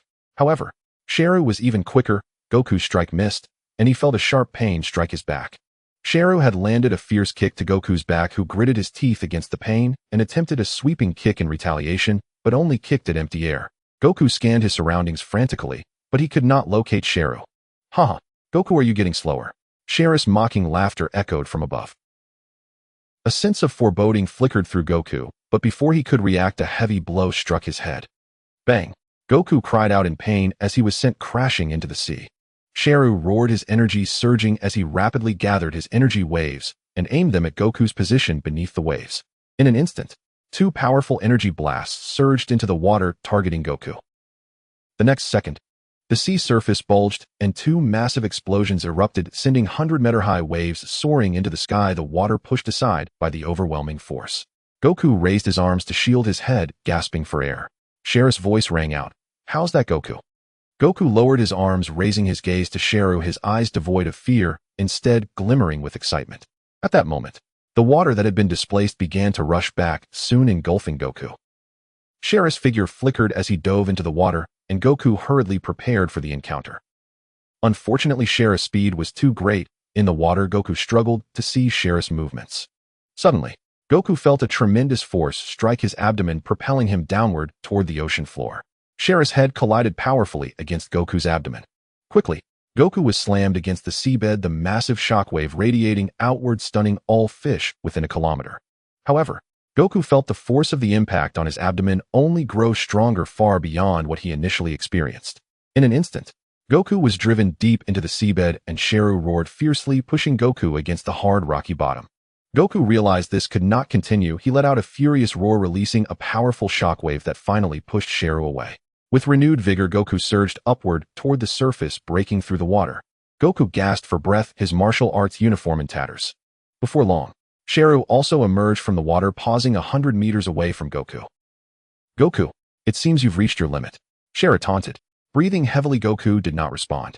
At that moment, a figure flashed beside Goku, and without even glancing to see who it was, he exclaimed, "Gohan, you're here." "Dad, what happened to you?" "I'm fine." "Great. Leave the rest to me." Before Goku could respond, Gohan shot forward, landing in front of Sheru. Sheru regarded Gohan with disdain, about to launch a few scornful words, when Gohan clenched his fists, unleashing his own energy. Ow! The sea trembled, the sky darkened, and thunder crackled ominously. As Sun Wukong let out a long, piercing, terrifying force erupted forth. The immense shockwave momentarily stunned Cell, who shielded his eyes with his right hand. As the wave dissipated, Gohan's Super Saiyan second stage form slowly emerged, his golden hair strikingly bright, crackling with electricity, accompanied by a thunderous roar that exuded undeniable power. Cell stared in shock at the beastly Gohan. "Is this Son Gohan?" Master Roshi observed the powerful Gohan with a flutter of excitement in his heart. Was this truly the beastly Gohan, the one hailed as the strongest single Z warrior? Doggot grinned at the beastly Gohan. Cell, let Gohan entertain you for a while." Gohan's gaze was cold as he fixed it upon Cell, who, despite being astonished inside, maintained an air of casual indifference. "So what if it's Gohan? I admit you're strong, but defeating me won't be so easy." As soon as the words left his mouth, Cell clenched his fists and let out a long ah. A similar surge of powerful energy erupted, shaking the entire sea, casting darkness upon the heavens as lightning flashed and thunder roared, rivaling Gohan's earlier transformation. Doggot couldn't help but chuckle wryly. He really was hiding his true strength. Master Roshi regarded Cell with a detached expression, seemingly unfazed by the sheer force Cell possessed. Gohan's expression flickered momentarily, but quickly regained his composure. With Cell completed in his transformation, confidence radiated from his visage. "Come on, Gohan, let me see how strong you really are." As the words echoed, Gohan and Cell launched themselves toward each other, halting just a meter apart, the atmosphere thick with tension. Master Roshi watched the scene with keen interest, a sight so familiar. He never expected to witness the battle between beastly Gohan and Cell with his own eyes. Cell roared and struck first, landing a solid punch squarely on Gohan's face. Bang! Gohan staggered back 10 meters, steadying himself, while coldly staring at Cell, a trickle of blood escaping from the corner of his mouth. Cell, taken aback, momentarily froze, but forced a smile to maintain his pride. Is that all you've got?"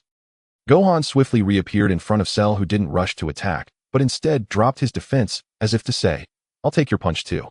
Gohan understood Cell's intent, and without hesitation tightened his fist and threw a punch. Bang!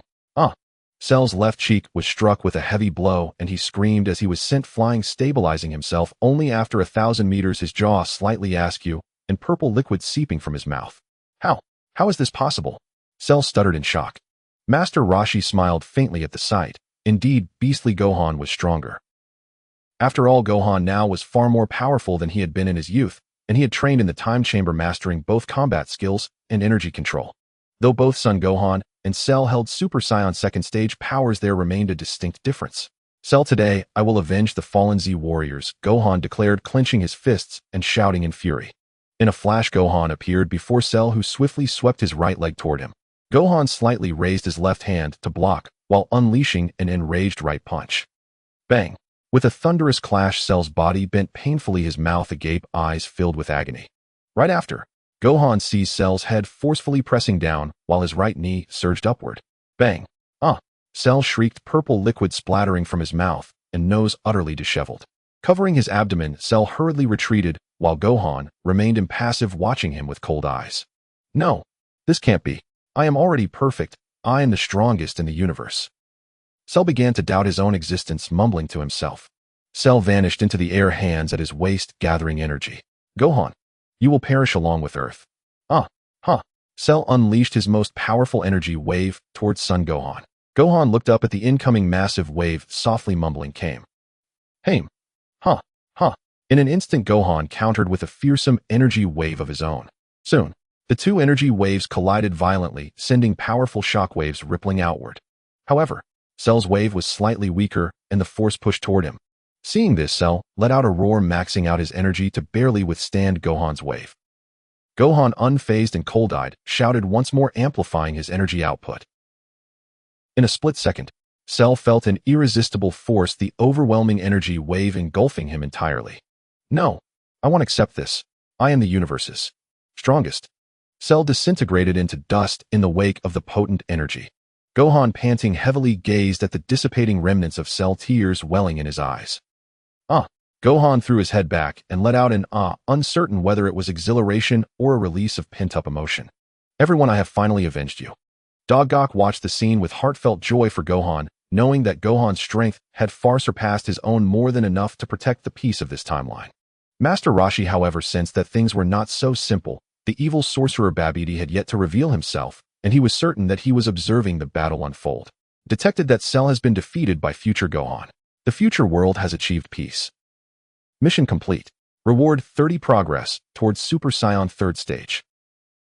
Master Roshi felt the surge of power within him, knowing he could transform into Super Saiyan 3rd stage at any moment.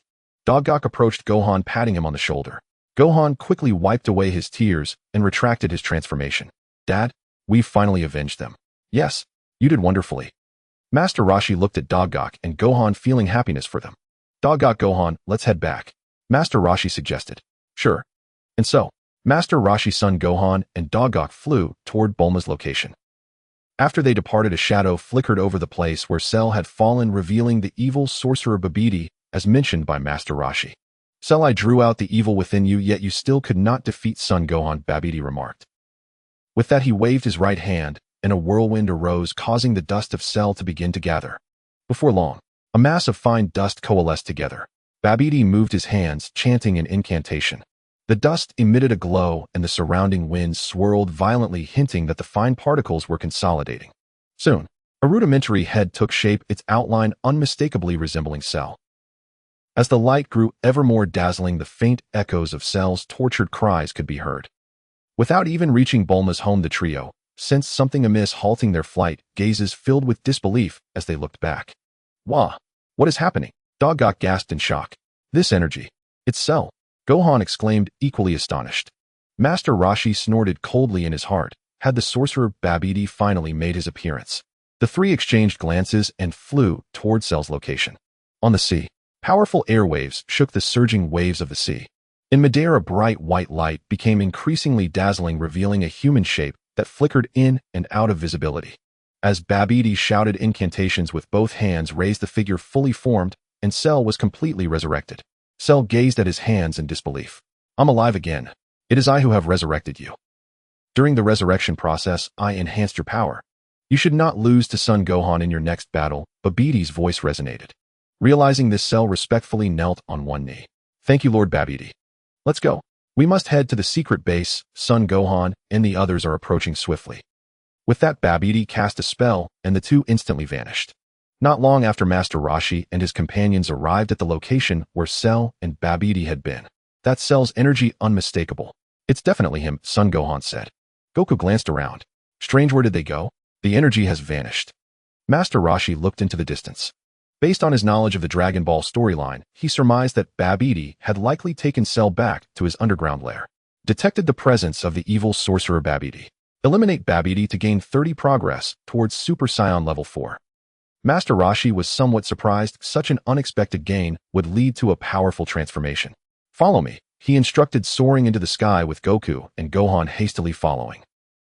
In a corner of Earth, underground secret base, before a massive egg stood Babidi and Cell. Lord Babidi, is this your subordinate, the demon? Cell marveled at the huge egg.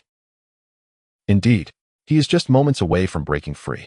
At that time, the entire blue planet, no, the entire universe will bow before me. As Cell gazed at the egg, he felt a wave of emotions. He had once thought himself the strongest in the universe, only to be defeated by Son Gohan. The saying, "There's always someone stronger," rang true. Babidi's gaze shifted to a nearby crystal ball, his expression brightening. They've indeed arrived. Cell looked over to see the crystal ball displaying Master Roshi Goku and Son Gohan, who had just landed at the entrance of the secret base. As Master Roshi Goku and Son Gohan touched down, two figures swiftly appeared before them. Goku and Son Gohan immediately became alert, ready for battle. Master Roshi, however, was somewhat surprised. These two were King Kai of the East and his attendant Kibito. Goku, Gohan, there's no need to be tense. They aren't bad guys, Master Roshi reassured. Kibito was somewhat taken aback, but managed to say, "Oh, old man, you actually know we're not bad." Haha, can the esteemed King Kai of the East be a bad guy? Kibito gasped as if struck by lightning. It was astonishing. Kibito stared gravely at Master Roshi. Who exactly are you? Master Roshi.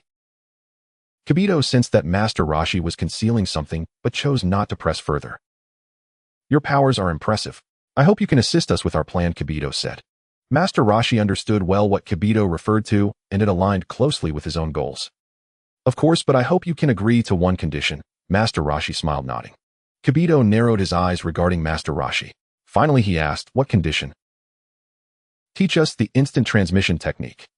Kibito was startled, puzzled, as to how this old man knew he possessed that ability. After some contemplation, Kibito responded, as long as you help me accomplish my plan, I will teach you instant transmission. Goku looked curious. What's instant transmission? Is it amazing? Is it delicious? Son Gohan asked with a drooling expression. Kibito, fuming, snorted in annoyance. It's a highly advanced technique.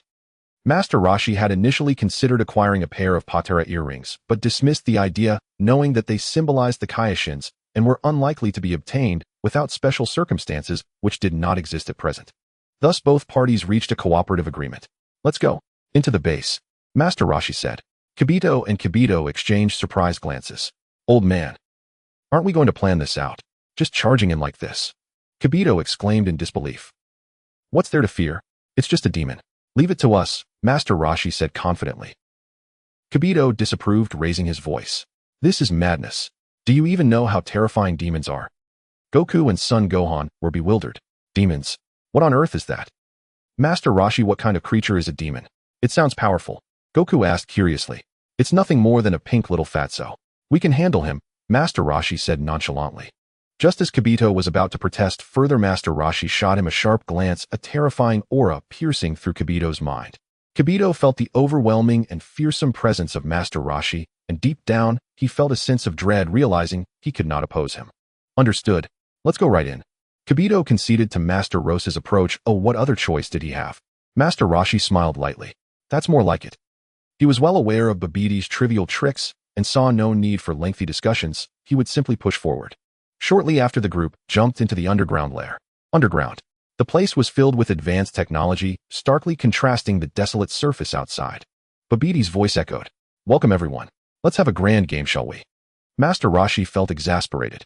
Was this yet another cliché plot? What was entertaining about battling a few weak cosmic beings? He looked up. Babidi, what kind of game? Just take us to the demon's egg chamber. Kibito were left agape, shocked that Master Roshi had so boldly demanded to go straight to the demon's chamber. Babidi paused for a moment before replying, that won't do. You must play my game first. Master Roshi, being the strongest among them, quickly located Babidi's hidden presence. Well then, we'll take care of this ourselves. As soon as he finished speaking, Master Roshi thrust his right hand downward, unleashing a massive wave of energy. The energy wave, like the sun's scorching heat, blasted through, creating a path straight to the demon's egg chamber. Kibito were left dumbfounded. Was Master Roshi really that formidable? Goku and Son Gohan, however, felt nothing wrong, instead sporting excited expressions. Kibito glanced at the duo, feeling a mix of disbelief and admiration. Let's go, Master Roshi called, leaping down first. Goku and Son Gohan hurriedly followed. Reluctantly, Kibito had no choice but to follow suit. As the sounds of landing echoed, Master Roshi, Goku, and Son Gohan successively touched down on the ground. Babiti's expression darkened as he glared at Master Roshi while Cell prepared for battle. Goku, seeing Cell, expressed his curiosity. Cell, you were reduced to ashes, and yet you can still revive. Babidi, you go ahead. Oh, I will hold them off, Cell replied, ignoring Goku and addressing Babidi instead. Master Roshi approached the demon egg and casually patted it. So this is the demon egg. Quite cute, isn't it? Pang, with a sense of urgency, quickly interjected. Master Roshi, don't touch it. If it wakes up, we're all done for. Babidi's face changed at this, but quickly regained composure as he began to cast a spell. In an instant, the surrounding environment transformed, and Goku and Son Gohan remained vigilant, scanning their surroundings. Are we back on the surface? Goku asked, curiosity etched on his face. Babidi flew above the demon egg, laughing maniacally. Ha! Let me show you my most perfect creation. Pang and Jebit's expressions shifted dramatically, and Pang swiftly raised his hand, unleashing an energy wave towards Babidi. Boom! The energy wave was effortlessly swatted away by Cell. Jebit charged in, only to be kicked away by Cell. Master Roshi, hurry. We must stop Babidi. We cannot let him release the demon, or the entire universe is doomed. Pang shouted urgently. Master Roshi remained calm. Kaioshin, don't panic, it's just a little demon. Pang was taken aback, doubting if Master Roshi was on Babidi's side. Babidi's expression soured upon hearing this. So it really is Kaioshin. Master Roshi showed no fear, and neither did Goku or Son Gohan. They seemed almost eager to see what powerful entity might emerge from the egg. Pang felt as if the sky had fallen. What kind of people were these? They were so unperturbed in the face of a terrifying demon, even appearing excited. Babidi continued his incantation, and before long exclaimed with enthusiasm, come forth. My strongest demon. In an instant, the pink egg soared into the sky and began to slowly open, with onlookers casting their gazes upward, some filled with fear, others with anticipation, and some with curiosity. Soon the egg fully opened, but the scene inside left everyone dumbfounded. Babidi's face instantly turned pale. Empty. It can't be. My demon was supposed to be inside. Pang and Jebit exchanged relieved smiles. Huh, it's empty. Fantastic. As soon as Pang spoke, he turned to Babidi. It's time to end this, Babidi. Cell positioned himself protectively in front of Babidi. I will ensure your safety, Babidi. At that moment, Babidi, Pang, and Jebit sensed something was amiss. The atmosphere grew oddly oppressive. Goku and Son Gohan's expressions turned grave, their eyes wide with surprise. Master Roshi, maintaining his composure, seemed to expect this turn of events. What a terrifying energy, Goku said, his face reflecting fear. Son Gohan clenched his fists in fear. This energy is profoundly evil and immense. Master Roshi looked up at the sky, prompting everyone else to do the same. In the air, a bizarre pink cloud writhed ominously, appearing strangely eerie. Babidi's face brightened. This must be my demon, it has to be. Pang also sensed the malevolent force, his face transforming in terror. Master Roshi, we must flee. Master Roshi regarded the pink cloud with a measured gaze, and calmly responded, Kaioshin, I told you to stay calm, there's no need to panic. Pang found himself momentarily speechless, reluctantly staying put. Before long, the pink cloud condensed and compressed, and with a resounding pop, a large pink figure suddenly appeared, plummeting toward the ground. Boom! The ground shattered upon impact. Wonderful! It's Majin Buu. It really is Majin Buu. Babidi exclaimed excitedly. Pang looked at Majin Buu, his expression turning grim and filled with dread.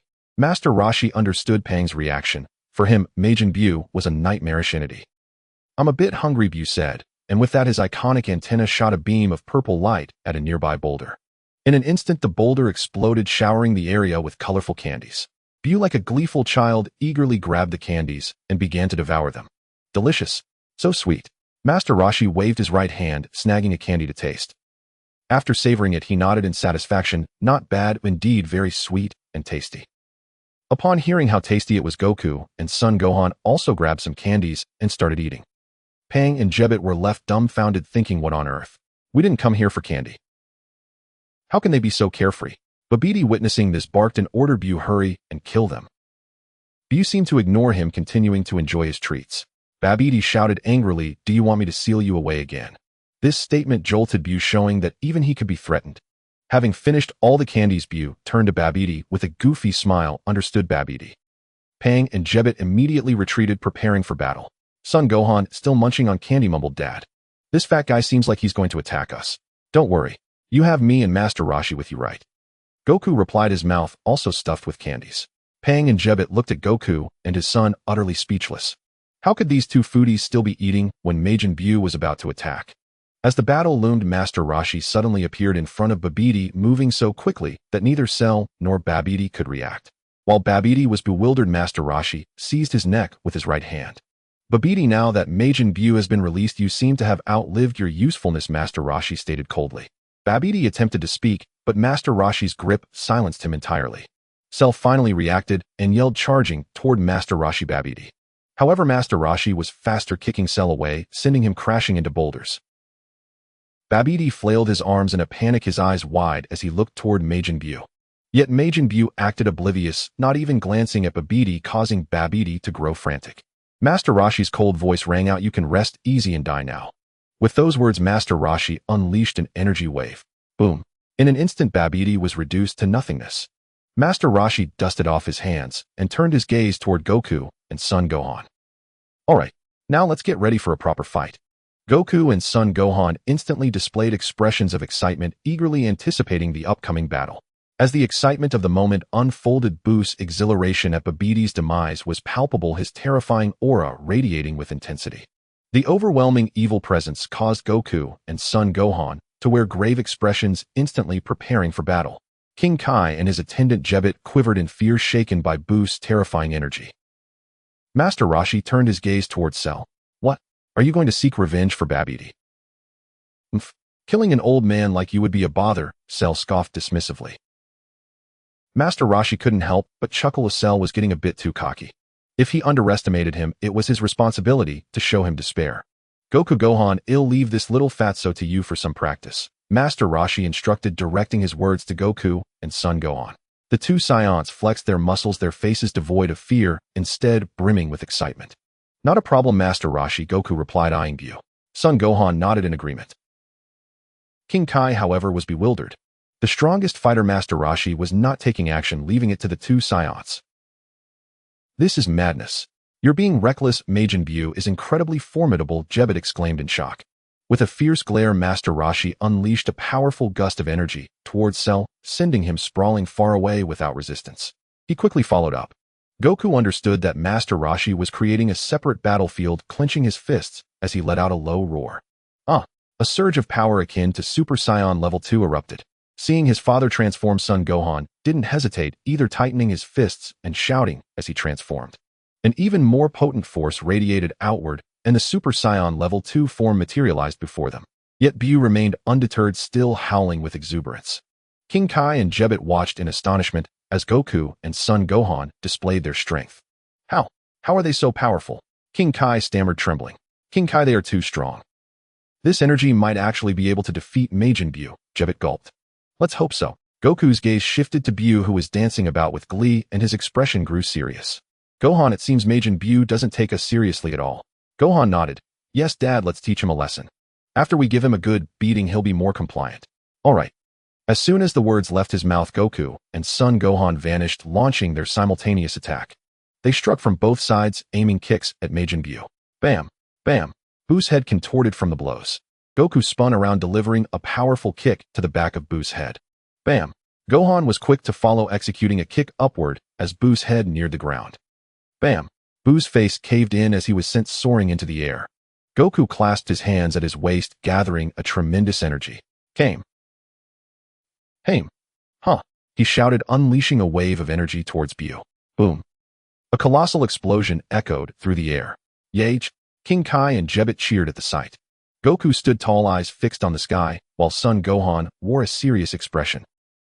"Here it comes!" Gohan shouted suddenly. Goku barely had time to react as Buu appeared above him, delivering a fierce punch downward. In a panic, Goku instinctively raised his arms to block. Bam! Goku screamed as he was sent flying backward. In an instant, Buu reappeared behind Son Gohan, who reacted much quicker than Goku. He turned and raised his leg to defend. Bam! A tremendous force erupted, accompanied by crackling lightning shattering the ground around them and creating a deep crater. Buu kicked Son Gohan's leg with a resounding crash, sending shockwaves through the area. Buu laughed gleefully at Gohan. Gohan gritted his teeth, trembling under the immense strength of Buu's kick. The two quickly retracted their right legs, launching simultaneous kicks that collided violently. Then in an instant, Gohan and Buu vanished from sight. King Kai scanned the area, hearing the sound of intense clashes above. He quickly looked up to see Gohan and Bu moving at blinding speeds, leaving trails of afterimages as they exchanged blows. Gohan appeared above Bu, aiming a powerful elbow strike, but Bu disappeared just in time, causing Gohan to miss. Bu then suddenly materialized to Gohan's left, executing a fierce horizontal kick aimed at his waist. Gohan vanished again just in time. Bu reappeared, and the sound of a massive collision echoed. Bam! Gohan and Bu's right legs collided with tremendous force, generating roaring thunder and lightning effects. The powerful aftershock sent King Kai and Jebet flying out of the battlefield without any means of resistance. At that moment, Goku was sprinting on the ground, leaping into the air to join the fight. Thus, the father-son duo launched a fierce assault on Bu, who held his ground, blocking their attacks, while occasionally countering. After 100 exchanges, Bu took a heavy punch from Gohan, his nose caving in, yet he quickly recovered. Bu, moving with lightning speed, landed a kick to Goku's abdomen. Bam! Goku's mouth opened wide as he coughed up blood, the force of the kick sending him crashing into the ground. Bam! With a thunderous impact, the earth shattered, forming a massive crater. Dad! Gohan shouted in urgency, but Bu seized the opportunity, launching both fists down towards Gohan's head. By the time Gohan reacted, it was too late. He took a heavy blow from Bu. Bam! Son Gohan too became a streak of black as he was sent crashing into the ground, creating another enormous crater. Meanwhile, on Master Roshi's side, Cell had been sent flying 10 kilometers away by Master Roshi's energy. Struggling to stabilize himself, Cell gazed at Master Roshi in astonishment. How can you, old man, possess such incredible power? Cell asked, disbelief etched on his face. Master Roshi regarded Cell with disdain.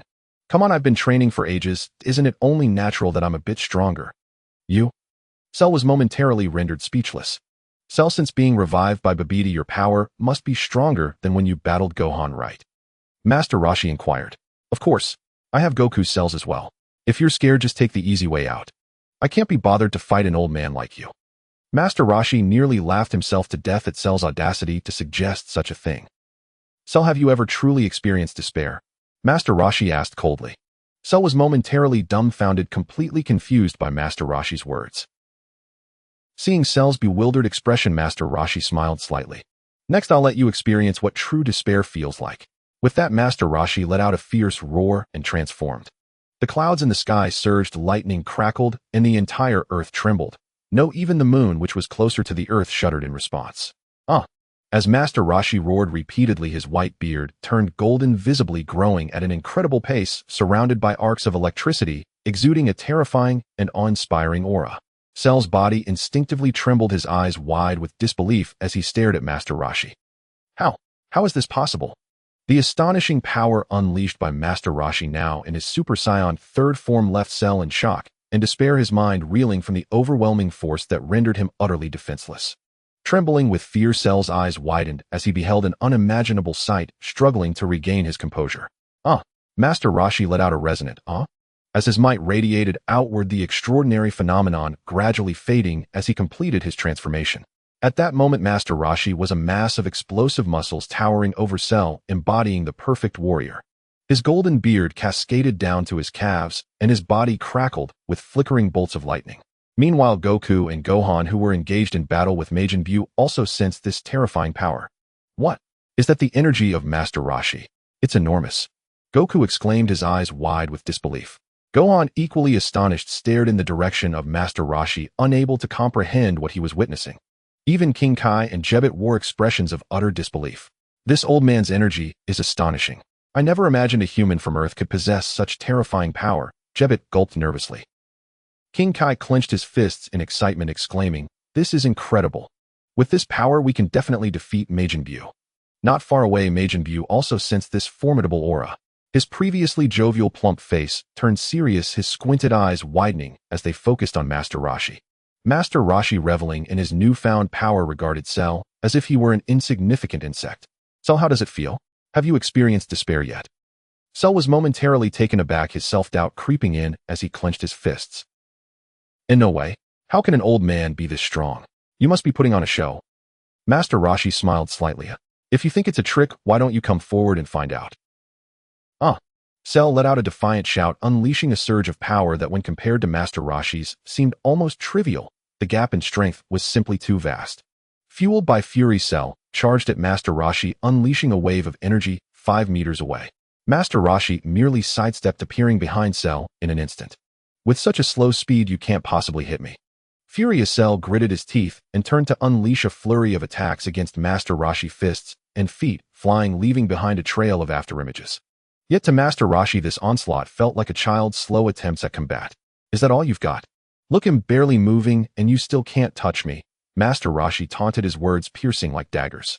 Infuriated Cell unleashed a relentless barrage of punches and kicks, yet still failed to graze even a hair on Master Roshi's body. Desperate Cell shouted, "You old fool, is dodging all you can do? Or is it just that your speed is a little better? Your punches lack any real power." Master Roshi took a few steps back, his demeanor cold. "Very well. Let me deepen your despair. Come on." Cell roared, tightening his right fist as he lunged at Master Roshi. Master Roshi clenched his own right fist, ready to retaliate. Bang! Crack! The sound of their clash echoed, followed by a bone-cracking noise. Cell felt a searing pain in his right hand, emitting a long, anguished scream. Master Roshi looked on, noting how deeply Cell's fist had sunk, a testament to the tremendous strength behind his own blow. Refusing to yield, Cell gritted his teeth and aimed a swift kick at Master Roshi's head. Master Roshi lazily raised his left hand, catching Cell's ankle with ease. Haha. With a cold chuckle, Master Roshi exerted pressure. Crack! Cell's ankle shattered with a sickening sound, and he stumbled back, howling in agony. In that moment, Cell finally understood the meaning of despair, true despair. Unwilling to accept defeat, Cell charged at Master Roshi once more, who regarded him with indifference, making no attempt to evade. As Cell drew near, he executed a powerful upward kick, striking Master Roshi squarely in the head. Bang! With a thunderous sound, Cell's entire body shot upwards, soaring through the sky until he broke through the clouds. Master Roshi looked up and in a flash appeared above the clouds. Cell's condition was pitiful. Purple liquid spewed from his mouth, and his eyes bulged, revealing the force of Master Roshi's earlier kick. "I won't accept this. I am the strongest. I am the mightiest in the universe," Cell shrieked defiantly. Master Roshi, observing Cell's complete loss of reason, felt no sympathy. A villain must be ready to be vanquished. Suddenly, Cell began to swell, and Master Roshi, having anticipated this, thought to himself, "Has he activated self-destruction? Haha, what can you do? I've initiated self-destruction. Come at me if you dare." Cell taunted, laughter echoing. Master Roshi, fully aware that this act would only hasten Cell's explosion, flew to face him, a smirk creeping across his face as he beheld the swelling figure. "Heh, do you think a self-detonation can scare me?" Master Roshi scoffed. Cell, taken aback, could not comprehend the meaning behind Master Roshi's words. Just wait and see as you explode with the earth," Cell responded with a cold chuckle. "Watch closely." As soon as the words left Master Roshi's mouth, he released a stream of energy from his palm, enveloping Cell in a protective aura. Cell, bewildered, realized he could not move a muscle, having already initiated self-destruction, and could only watch as the energy spread around him. Before long, Master Roshi's aura enveloped Cell, akin to a protective bubble. "What are you doing, you old fool?" Cell asked, confusion etched across his face. Master Roshi grinned mischievously. "You'll find out soon enough." With that, Master Roshi hurled Cell into the air. Thanks to the protective bubble, Cell did not explode. Cell remained puzzled, unable to grasp Master Roshi's intentions. Master Roshi launched Cell high into the sky, and as he began to descend, Master Roshi shouted, "Here you go." With a swift kick, he sent Cell rocketing outward, the aura ensuring that Cell felt no impact. Bang! Cell shot out of the Earth's atmosphere at breakneck speed. "No!" Cell howled in frustration. Moments later, a colossal explosion reverberated through the universe, lighting up half the sky above Earth. "Is it finally over?" Master Roshi mused, gazing at the heavens. Then in a flash, he vanished from sight. Meanwhile, on Goku's end, a figure flashed before Majin Buu, stabilizing himself to reveal Master Roshi in his Super Saiyan third form. With a smirk, Master Roshi addressed the pink, rotund creature before him. "All right, little pink fatso, it's my turn to take you on." Buu stared solemnly at Master Roshi, his expression filled with fury, steam rising from the top of his head. At the same time, an immense and terrifying power radiated from Buu. Goku and Gohan felt a wave of fear wash over them, trembling slightly. King Kai and his attendant Jebet were equally shaken, their bodies quaking in terror. In that moment, Buu let out a thunderous roar, unleashing a powerful aura that sent Goku, Gohan, King Kai, and Jebet flying thousands of meters away. Master Roshi looked at Buu, astonished. Truly, Majin Buu is formidable. This power is truly terrifying. At this praise, Buu puffed out his chest with pride, his nostrils flaring. In the next instant, Buu dashed forward and collided with Master Roshi. Bang! Caught off guard, Master Roshi was knocked back. Reacting quickly, he countered with incredible speed, appearing right in front of Bu and delivering a solid punch to his face. Bang! The force of the blow distorted Bu's round face. However, with a surge of strength, Bu quickly returned to his original form and propelled himself towards Master Roshi. Master Roshi also leaped forward to engage. Soon the two clashed fiercely. Bang! Bu's punch was dodged by Master Roshi, who then kicked Bu in the head. The immense force sent Bu's head bouncing backward like rubber flying 100 meters away. Immediately after, Bu's head rebounded with the same force, crashing into Master Roshi's head. Bang! Master Roshi felt a sharp pain in his forehead and retaliated with a wave of energy shot from his right hand. Boom! Bu's rotund belly was instantly pierced. Master Roshi understood that this minor injury was inconsequential. He unleashed wave after wave of energy blasts raining down upon Bu. Bang, bang, bang. The sounds of explosions echoed. From the smoke emerged Bu's furious roar. A powerful pink energy shield expanded from small to large, blocking the incoming energy waves. Bu concentrated, and his pierced belly quickly returned to its original state. Wow, your abilities are truly impressive, Master Roshi remarked. Bu basked in the praise, feeling proud. Suddenly, Bu's right arm elongated rapidly, delivering a punch to Master Roshi's face. Bang! Master Roshi's head snapped to the side. With satisfaction, Bu beamed at this hit. Master Roshi slowly turned his head, a slight smile forming at the corners of his mouth as he gazed at Bu. Seeing this, Bu froze in shock, realizing that Master Roshi showed no signs of injury, which meant his attack had been ineffective. Furious, Bu's head began to emit steam once more. At that moment, Master Roshi heard the voice of the Saiyan System in his mind. Detecting that Majin Bu is angry, force out the evil skinny Majin Bu within him. Completing this will reward you with 10 progress towards Super Saiyan 4th stage. Master Roshi was somewhat surprised. He hadn't expected to receive a reward just for fighting. He fixed his gaze on the pudgy Bu, a simple and straightforward plan forming in his mind to infuriate him further. Bu, is your power lacking? Try a little harder, Master Roshi provoked. Enraged, Bu appeared before Master Roshi, unleashing a flurry of attacks with all his might, creating countless afterimages targeting Master Roshi. Master Roshi also created afterimages, successfully dodging all of Bu's attacks. Bu, you need to speed up, otherwise you won't be able to keep up with me. Bu's anger caused steam to billow from his head as he increased his speed and strength, continuing his assault on Master Roshi. However, he still couldn't land a single hit, which only fueled Bu's rage as steam continued to pour from his head. Master Roshi observed this with delight, thinking to himself that this was exactly what he wanted for the steam to drive the evil skinny Bu out. Frustrated, Bu continued to steam, and Master Roshi swiftly delivered a kick to his face, creating an imprint. With a surge of effort, Bu regained his form, furious and clawing towards Master Roshi. Master Roshi smiled, slightly unconcerned, actually wishing for Bu to become even angrier. Bu launched another series of attacks, but Master Roshi dodged effortlessly, occasionally countering and creating dents in Bu's body. Although these dents didn't cause significant damage, their accumulation was overwhelming. Master Roshi appeared behind Bu, raising his hand and firing an energy wave at Bu's pink head. Bang! Bu's head was instantly obliterated but quickly regenerated. Goku and Gohan, watching from afar, were utterly shocked. How can he recover after having his head shattered? How do you fight that? Master Roshi observed Bu coldly. Looks like it's time to intensify the attack.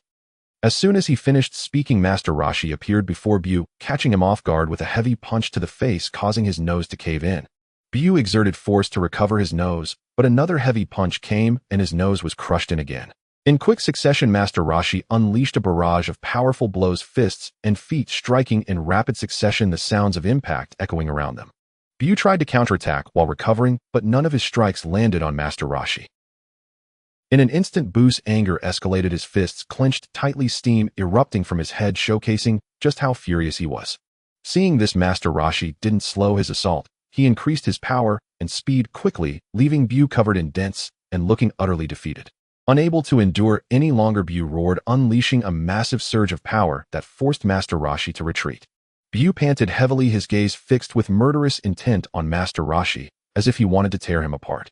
At that moment, Bu raised both hands high, forming a massive pink energy wave. Die!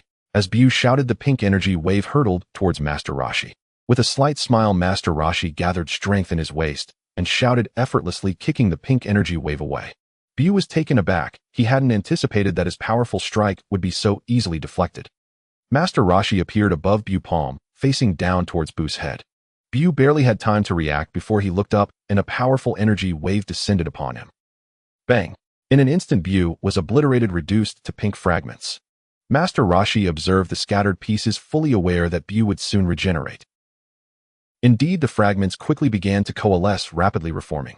Master Roshi smiled slightly, raising his hand once more to unleash another energy wave. Boom! The freshly reformed large chunks of Bu were again reduced to mere pieces. As Master Roshi watched the remnants gather once more, he refrained from delivering further blows. Soon Bu reformed, his face twisted with rage, steam pouring from small holes in his head. This time, it was white smoke, not the previous steam. Master Roshi felt a surge of satisfaction, or was he finally close to forcing out the skinny Bu? His efforts were not in vain. Bu's face shifted from anger to pain as he clutched his head, a dark aura emanating from him. Goku, Gohan, King Kai, and Vegeta trembled in fear. Before long, Bu let out a deafening roar, and the small holes in his head spewed forth a torrent of white smoke. The smoke formed a cloud above Bu. However, this cloud looked strange, as if it were gathering. Suddenly, a strong wind whipped up, and the cloud condensed violently, revealing a skeletal, emaciated figure resembling the pudgy Bu. Master Roshi smirked at the sight of skinny Bu. So you finally emerged. Fat Bu stood before Slim Bu, his expression a mix of fear and trepidation. In a moment of desperation, a burst of purple light erupted from the tail atop Fat Bu's head. Slim Bu swiftly leapt aside, and the purple beam struck a large rock. In an instant, the rock exploded, showering the area with a cascade of candy. Slim Bu seized the opportunity, grabbing a handful of sweets and stuffing them into his mouth. Then with incredible speed, Slim Bu dashed toward Fat Bu, who recoiled in shock and threw a punch in response. However, Slim Bu nimbly dodged, delivering a powerful kick to Fat Bu's ample belly. With a loud crash, Fat Bu was sent hurtling into a small stone peak, the sheer force of the impact shattering it to pieces. Xing and Vegeta stared wide-eyed in disbelief at the scene before them. Two Majin Boos. Xing stammered in fear. Dog Kong and Son Gohan exchanged grave glances, their expressions darkening. Gohan, can you feel it? This Slim Bu is pure evil, far more malignant than Fat Bu. I can sense it too. His energy is incredibly strong, much more so than Fat Bu. Master Roshi observed the unfolding chaos, fully aware that Fat Bu was soon to be devoured.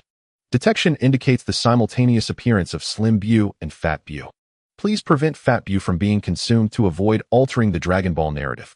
Reward 10 progress towards Super Saiyan Level 4. Roshi had hoped to enjoy the spectacle, but the Saiyan system had other plans. On Fat Bu's side, he was utterly defenseless against Slim Bu's relentless assault, whether due to fatigue from his earlier battle with Roshi or some other reason. Slim Bu wore a wicked grin, dismissing Fat Bu entirely and even toying with him. In this moment, Slim Bu unleashed a barrage of punches to Fat Bu's enormous belly, each strike leaving a deep dent.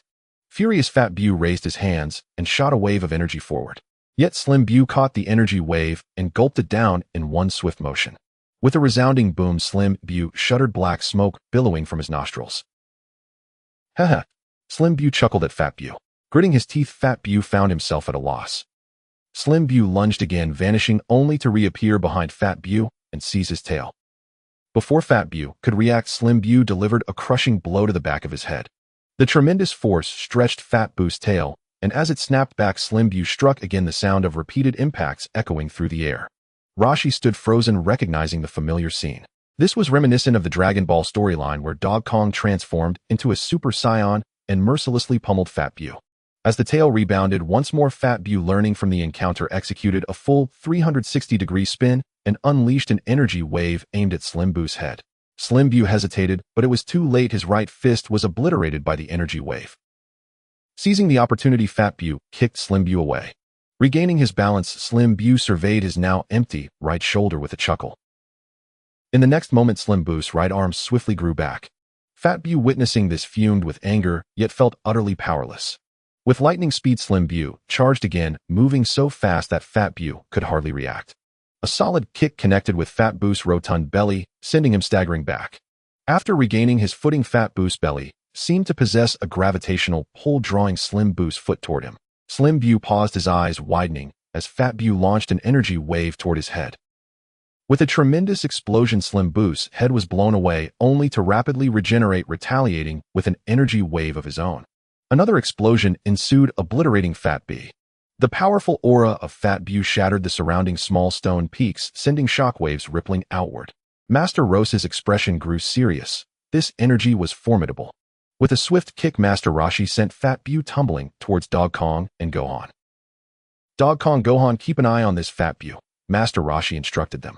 The Kaioshin and his attendant Jebet watched in fear as they gazed at Fat Bu. Dog Kong and Gohan, however, showed no signs of fear and confidently replied, "Don't worry, Master Roshi." In an instant, Slim Bu propelled himself towards Master Roshi, who braced himself for the confrontation. "Come on then." As soon as the words left his mouth, Master Roshi launched himself at Slim Bu. Soon the two collided midair. The sound of their impact echoed loudly. Both of their fists struck each other's faces simultaneously. The next moment, they were both sent flying 100 meters away by the force of their punches. Then with a roar, they charged towards each other once more. Bang! Their knees collided violently, lightning flickering in the aftermath. Slim Bu unleashed a wave of energy toward Master Roshi, who leaned back to evade, countering with a kick aimed at Slim Bu's chin. However, Slim Bu reacted swiftly, raising his left hand to block. Bang! With the sound of the impact, Slim Bu grabbed Master Roshi's ankle and hurled him towards the ground. Bang! The ground cracked, creating a deep crater.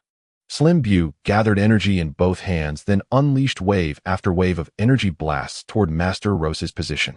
In no time, a torrential downpour of energy waves rained down. Bang, bang, bang. The sounds of explosions filled the air. Then Slim Bu raised his hands high and unleashed a massive purple energy wave downwards. Boom! A thunderous explosion resonated, shaking the earth and sending shockwaves through the area. Dog Kong, Gohan, the Kaioshin, Jebet, and even the prone Fat Bu were all thrown backward. After a brief moment, the smoke from the explosion began to clear, revealing a crater several kilometers wide. Dog Kong and Gohan looked anxiously at the crater, fearing that Master Roshi had been killed. Suddenly, the ground trembled as chunks of rock began to levitate from the crater. A powerful gust of energy spread outwards, and Master Roshi's figure slowly rose into view. Slim Bu blinked in surprise, unsure whether to be amazed by Master Roshi's resilience or something else entirely. Master Roshi floated in midair, stretching his shoulders as the sound of cracking bones echoed around him. "That feels nice. This massage technique is quite impressive. Much better than some of the female therapists I've encountered," he remarked with a satisfied expression. Whether Slim Bu understood him or not, he was clearly furious, steam venting from his head. Noticing that Slim Bu's energy had surged, Master Roshi smiled slightly. "Looks like I need to take this more seriously." Slim Bu was the first to strike, vanishing and reappearing directly in front of Master Roshi, launching a fierce punch. Master Roshi swiftly dodged 100 meters away, but Slim Bu was quick to follow, and Master Roshi vanished again. Thus, the two figures flashed rapidly through the air, appearing one moment 100 meters away, the next atop a mountain, and then on the ground. Slim Bu's attacks repeatedly fell short, infuriating him. Suddenly, Master Roshi delivered a sweeping kick to Slim Bu's face. Bang! An imprint appeared instantaneously, but it quickly healed. Master Roshi, with his right hand poised, unleashed a wave of energy. Boom! Slim Bu's head was obliterated, only to regenerate almost immediately. Just as Slim Bu regained his form, Master Roshi swept another kick toward him. Bang! The tremendous force sent Slim Bu flying 1,000 meters away, crashing into a small mountain. Slim Bu roared in anger, unleashing a powerful wave of energy. Master Roshi was somewhat surprised. "Oh, so he can actually increase his power." Slim Bu charged at Master Roshi at high speed. Bang! Master Roshi was sent flying 1,000 meters once again. As Slim Bu flew, he unleashed a flurry of energy blasts, saturating the air with attacks aimed at Master Roshi. Seeing this, Master Roshi chuckled, his right hand slicing through the air to deflect one energy blast after another. From 100 meters away, the sounds of explosions echoed. Suddenly, Slim Bu appeared above and behind Master Roshi, hands clasped, ready to strike down. Master Roshi, caught off guard, was unable to evade in time. Bang! The immense power drove Master Roshi into the ground. Bang! The earth shattered, creating yet another crater. However, Slim Bu barely had time to celebrate, as Master Roshi propelled himself upward from the crater, charging at Slim Bu. Bang! Master Roshi's fist connected with Slim Bu's chin. Slim Bu gritted his teeth and retaliated. In an instant, the two were locked in fierce combat, exchanging blows and energy waves, the sounds of their clashes and explosions filling the air. From a distance, Dog Kong and Gohan watched in astonishment. Such incredible speed in their movements and attacks, Dog Kong exclaimed, his eyes wide with amazement. "Yes, it's so fast that I can only see after images. I can't even discern their attack trajectories." Gohan nodded, echoing the sentiment. The Kaioshin and Jebit were left dumbfounded, unable to comprehend the velocity of the battle between Master Roshi and Slim Bu. Back at the fight, Master Roshi delivered a powerful kick to Slim Bu's chest, and an unusual sight unfolded. It seemed as though Master Roshi's foot had struck rubber, leaving a long imprint on Slim Bu's back. Seeing the surprise on Master Roshi's face, Slim Bu let out a sinister chuckle and retaliated with a punch to Master Roshi's face. Bang! The colossal force sent Master Roshi flying 1,000 meters away. As he stared at Slim Bu's smug expression from a distance, Master Roshi realized he needed to finish this quickly as his energy reserves were depleting. Warning: Slim Bu's third stage is about to manifest. Please ensure that you eliminate Slim Bu before he transforms into the powerful muscular form. Completing this task will reward you with a 10 progress towards Super Saiyan 4th stage. Master Roshi was momentarily taken aback. Eliminate Slim Bu. How does one eliminate him? Reduce him to dust. However, the Saiyan system remained eerily silent. With no other options, Master Roshi had to proceed with his own methods. He darted forward and appeared right in front of Slim Bu. Slim Bu was momentarily caught off guard, not expecting Master Roshi's sudden burst of speed. Master Roshi spread his hands over his temples and shouted, "Solar flare!" A blinding light radiated from Master Roshi, enveloping Slim Bu, who instinctively raised his arms to shield himself. Seizing the opportunity, Master Roshi gathered energy in both hands. Came. Huh. In an instant, a massive energy wave crashed into Slim Bu, instantly disintegrating him into dust. As he watched the clouds of dust disperse, Master Roshi retreated 100 meters, his gaze fixed on the swirling particles. Before long, a fierce wind swept through, rapidly coalescing the dust. Then a brilliant purple light burst forth, resembling a purple sun hanging in the sky. Master Roshi raised his hands to shield himself. Dog Kong, Gohan, the Kaioshin, and Jebit all hurriedly followed suit, shielding their eyes. Moments later, the purple light faded and a roar echoed across the skies. Master Roshi looked on in astonishment as a robust fat Bu emerged, hovering effortlessly in the air. His power has increased and his appearance has changed. This Bu is undoubtedly one of the major bosses in Dragon Ball. Fat Bu locked his gaze on Master Roshi, a mocking smile gracing his face before he swiftly launched himself forward to attack Master Roshi. The Turtle Hermit did not panic. After all, he was a Super Saiyan of the 3rd tier, more than capable of matching Bu's final form. When he had first watched Dragon Ball Son, Goku's Super Saiyan 3 state, while impressive, could not withstand the overwhelming energy consumption. However, with the Saiyan system as his golden finger, he was no longer hindered by such limitations. At this moment, Bu was merely in his robust form, one that the Turtle Hermit could easily handle. Moreover, he still had several sins of beans in his pocket. He felt completely secure, steady as an old dog. Bu's strong physique allowed him to accelerate significantly, appearing before the Turtle Hermit in an instant, yet the Turtle Hermit remained unfazed. With a grin, Bu launched his attack, his fists leaving afterimages as they struck towards the Turtle Hermit. The Turtle Hermit met the assault heat in his fists, colliding with Bu's in rapid succession, each impact sending shockwaves that trembled the ground beneath them. After dozens of exchanges, both combatants' right fists clashed ferociously, and a powerful force sent them both staggering back 100 meters. Bu's expression remained stoic as he raised both hands to unleash wave after wave of energy blasts. In response to this cliché tactic, the Turtle Hermit used his right hand to deflect each energy wave. Not to be outdone, the Turtle Hermit quickly raised his left hand, sending his own energy waves hurtling towards Bu. Bu, grinning widely, deflected each of the Turtle Hermit's blasts with his right hand. In a flash, the Turtle Hermit appeared before Bu, sweeping his right leg towards Bu's waist. With a powerful impact, Bu's torso deformed like rubber from the kick, but he merely grinned wider and retaliated with a massive purple energy wave aimed at the Turtle Hermit. Caught off guard by the close-range blast, the Turtle Hermit could only hastily raise his hands to defend. In an instant, the Turtle Hermit was sent soaring into the sky by the enormous purple wave. With a thunderous explosion echoing through the air, the sky and earth seemed to be painted in purple hues. Not long after, the heavens and earth returned to their original colors. Bu gazed up at the descending Turtle Hermit, who looked back with a hint of surprise. "You have certainly improved from the earlier slimmer Bu." Bu said nothing in reply, instead displaying a smug, sinister smile. In the next moment, Bu vanished and reappeared before the Turtle Hermit, delivering a surprise punch that sent the Turtle Hermit flying 1,000 meters. With a roar, the Turtle Hermit unleashed his energy, quickly retaliating with a punch that struck Bu squarely in the face, so fast that Bu could barely react. With a loud thud, Bu was also sent flying 1,000 meters back. Enraged Bu roared, the energy exploding forth like a purple comet charging at the turtle hermit. The turtle hermit, now fully focused, transformed into a beam of golden light racing towards Bu. In that moment, the sky was filled with dazzling gold and purple lights clashing in combat, each fierce collision releasing bursts of golden and purple brilliance. Son Goku watched in astonishment. They've powered up again. Son Gohan, equally surprised, exclaimed, "This time I can hardly keep up with their speed, it's too fast." The King Kai looked on in disbelief. Are you truly Earthlings? How can you possess such terrifying power?" In the air, the turtle hermit unleashed an energy wave that severed Bu's right arm. However, Bu merely exerted himself slightly, allowing his arm to regenerate, and swiftly countered with an energy wave directed back at the turtle hermit. The turtle hermit deflected the wave with his hand, but Bu seized the opportunity, delivering a swift kick to the turtle hermit's head with such speed that he could not evade it. With a resounding crash, the turtle hermit was sent flying 1,000 meters, crashing heavily into a small mountain. With a series of explosive impacts, the mountain crumbled under the turtle hermit's weight, debris flying in all directions. Bu's figure darted into the cloud of shattered rock. In that moment, the sound of fierce collisions echoed within the debris, shockwaves scattering stones everywhere.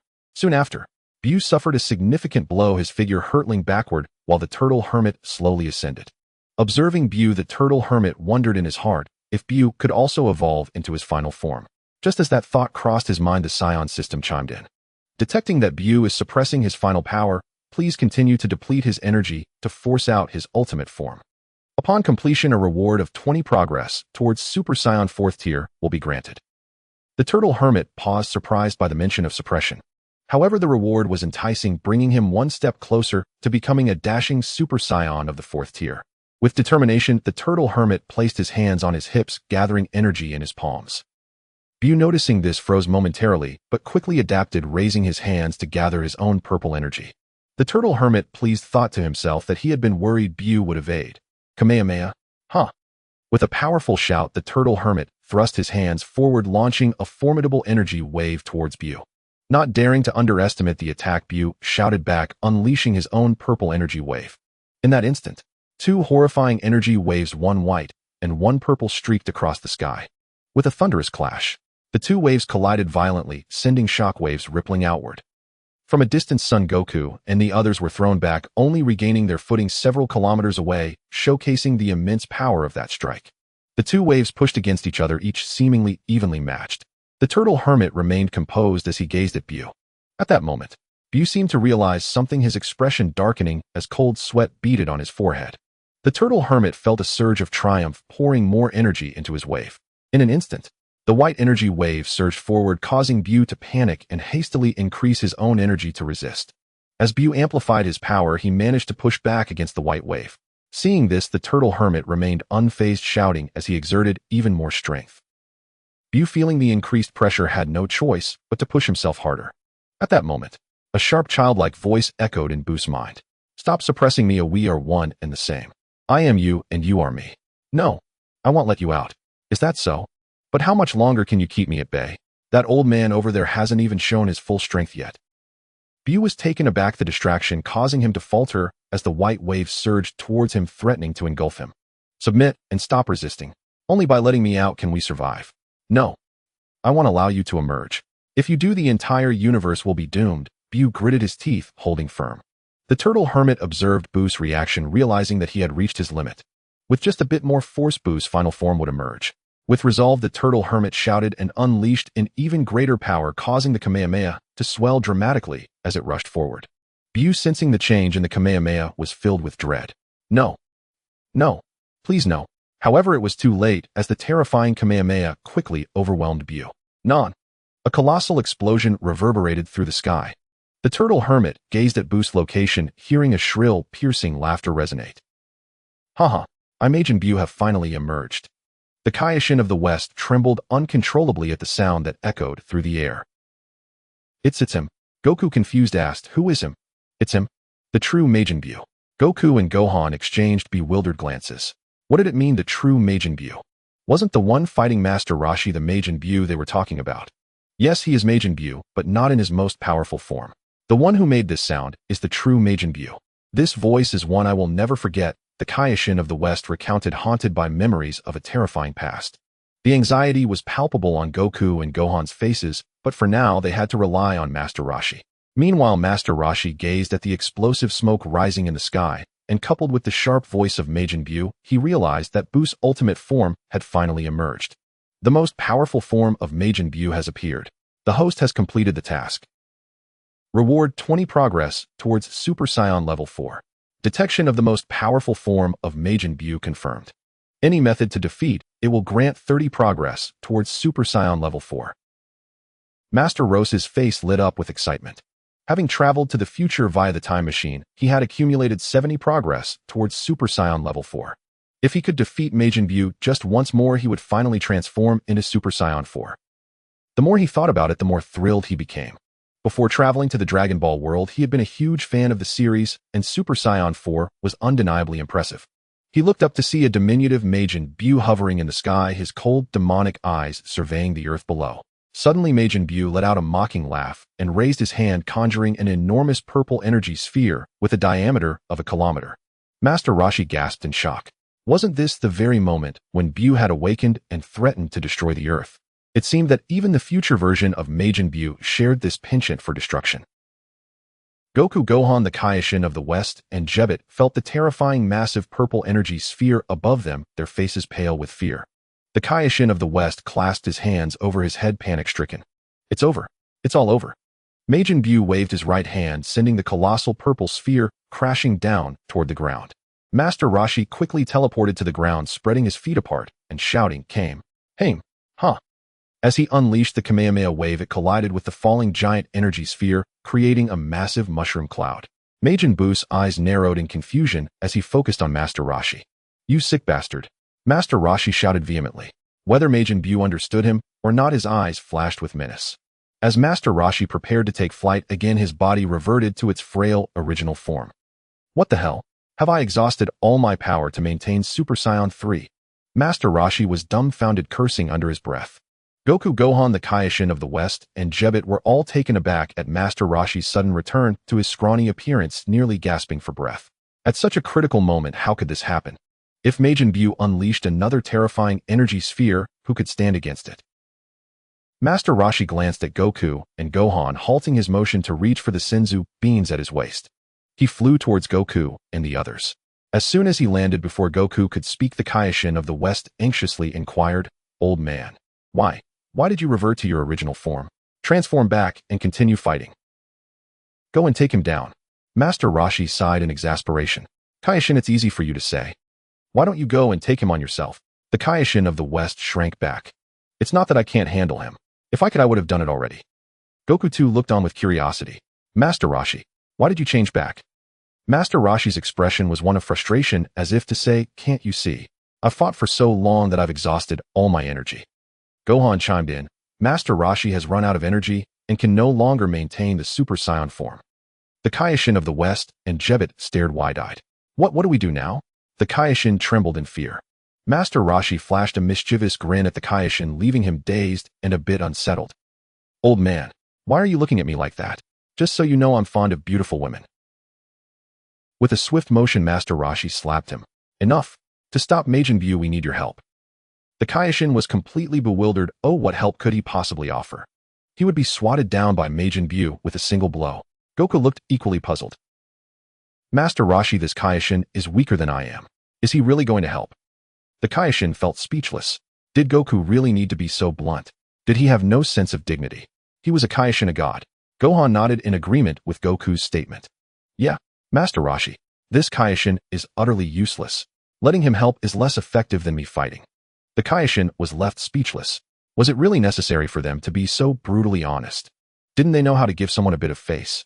Jebet stood by, equally shocked, unable to believe that his master was being insulted so brazenly. He couldn't take it any longer. Jebet glared fiercely at Goku and Gohan. "What? Did I say something wrong?" Goku boldly met Jebet's glare. "Oh no." Jebet instantly cowered. Weakness was weakness. He couldn't possibly compete with the two before him. As Master Roshi and the others continued their banter, Majin Buu in the sky let out a derisive laugh, raising his hand once more, a sphere, even larger than before, appearing, emanating an overwhelming aura of destruction. The Kaioshin of the West and Jebet were instantly horrified. "Old man, hurry, tell me how I can help." The The Kaioshin pleaded urgently. Master Roshi had been waiting for this moment. Kaioshin, take off your earrings. Without asking why, the Kaioshin quickly removed his earrings and handed them to Master Roshi. Old man, what now? Master Roshi turned to Goku and Gohan. You two each take one and put them on, one on the left, the other on the right. Goku and Gohan didn't dare question the order and complied immediately. Though the Kaioshin and Jebet were bewildered, this was not the time for questions. Soon Goku and Gohan had donned the earrings. All set. Master Roshi, what's next? Goku asked, and as soon as the words left his mouth, a brilliant light erupted from his body. Gohan was similarly engulfed in dazzling radiance, blinding both the Kaioshin and Jebet.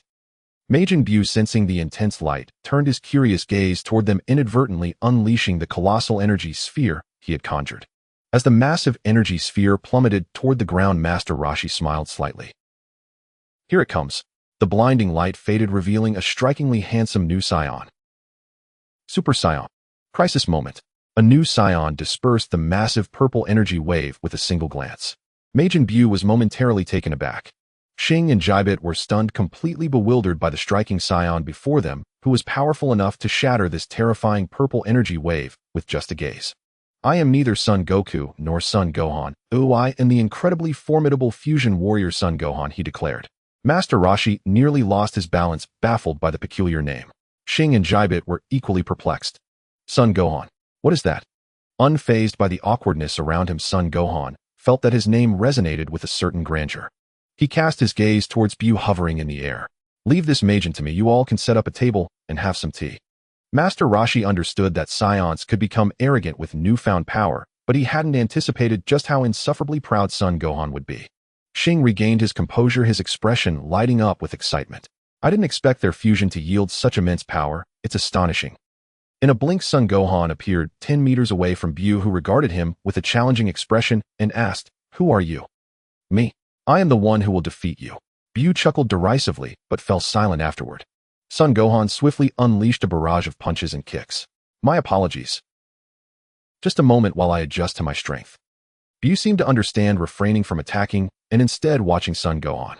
Son Gohan's fists moved with incredible speed, sending shockwaves rippling through the air. At that moment, a gust of wind from his punch struck Buu's face, leaving a 5-inch gash. Oops, I forgot you were there, Son Gohan apologized. Such a minor wound, however, was quickly healed by Buu. Son Gohan looked at Buu in awe. Your recovery ability is truly remarkable. All right, I've adapted to my power, let's go. Buu raised his hand and unleashed several energy blasts, but Son Gohan did not dodge, allowing the waves to hit him. Boom, boom, boom. Amidst the explosions, Son Gohan's voice emerged from the smoke. It's getting rather foggy, Buu, you need to hit a bit harder. Suddenly, Son Gohan's figure flashed before Buu, and without warning, he delivered an elbow strike to Buu's face. Boom. The tremendous force sent Buu staggering back 100 meters, his head thrown back. My apologies. I seem to have overdone it, Son Gohan said, looking at Buu. Buu's gaze turned icy as he charged towards Son Gohan. Son Gohan appeared relaxed, even casually resting his hands on his shoulders. Soon Buu's attacks reached Son Gohan, who effortlessly blocked them with his legs. In a flurry of movement, Buu swung his fists rapidly, while Son Gohan skillfully defended himself, the sounds of their clashes echoing around them. Buu, you need to put in more power. This isn't enough, Son Gohan urged. Hearing this, Buu gritted his teeth and increased his strength. Now that's more like it, Son Gohan exclaimed, no longer defending himself as he let Buu's punches rain down upon him. The sounds of flesh meeting flesh echoed through the air. From a distance, Xing watched this scene with wide eyes, astonished. Son Gohan. He's incredibly strong. Master Roshi also felt speechless, surprised by Son Gohan's reckless bravado. In the sky, a multitude of strikes was exchanged, and Buu took a step back, panting heavily. Son Gohan wore a satisfied grin. This feels good, Buu. I must say your technique is quite impressive. You should consider opening a massage parlor. I would definitely patronize you. Buu seethed with rage, steam practically billowing from his head as a surge of even greater power erupted from him. Son Gohan showed no concern, instead smiling. Your power has increased. Looks like I need to show you my true abilities. As he spoke, Son Gohan raised his fists to the sky and shouted, a golden aura enveloping him, his hair turning golden as he unleashed a formidable Super Saiyan power. Transformed, Son Gohan beckoned Buu with a gesture, inviting him to attack. Buu's expression darkened as he charged at Son Gohan, executing a sweeping knife-hand strike as he entered the attack range. Son Gohan ducked under it and retaliated with a powerful horizontal kick to Buu's head. Boom. The tremendous force contorted Buu's face. Wow, what exactly is your body made of? It's truly fascinating. Buu quickly recovered, launching a furious and rapid assault on Son Gohan. Faced with this relentless barrage, Son Gohan remained calm, deftly avoiding and countering the attacks. After 100 exchanges, Son Gohan released a powerful energy wave that obliterated Buu, but Buu quickly reformed, lunging at Son Gohan once more. Once again, the air was filled with the sounds of intense combat. Xing, witnessing the fierce battle above, exclaimed in disbelief, "Is this the power of my earrings fusion?" Jibit was equally astonished, turning to Master Roshi with wide eyes. "Old man, how did you know the Kai's earrings could fuse?" This question piqued Xing's interest, and he too looked at Master Roshi. Master Roshi felt embarrassed, momentarily at a loss for words. He couldn't very well say he learned it from the Dragon Balls, could he? Well, I heard it from the Kai of our world. Yes, he told me," he replied, awkwardly deflecting the question to the Kai. Xing looked baffled. The Kai? Even I, the Kaioshin, didn't know about it. How could a mere Kai know? Master Roshi shook his head, feigning ignorance. "I wouldn't know." With Master Roshi silent, Xing decided not to press further. At that moment, a tremendous explosion echoed through the air, sending shockwaves rippling outwards. Master Roshi, Xing, and Jibit looked on.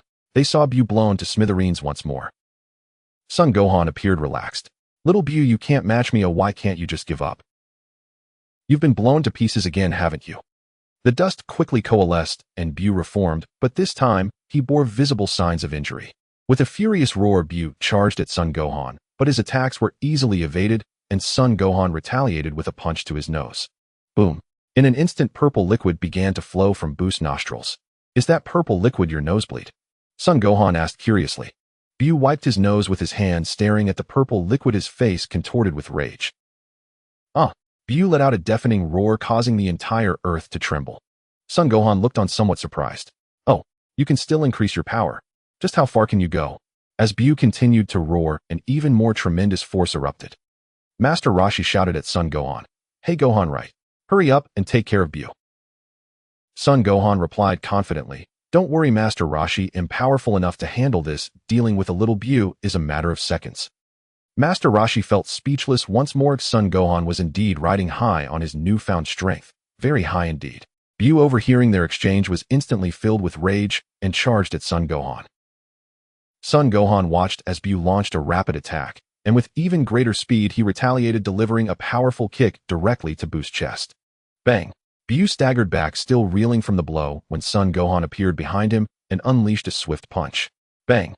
In quick succession, Son Gohan darted back and forth, striking Buu with such intensity that various parts of his body began to deform.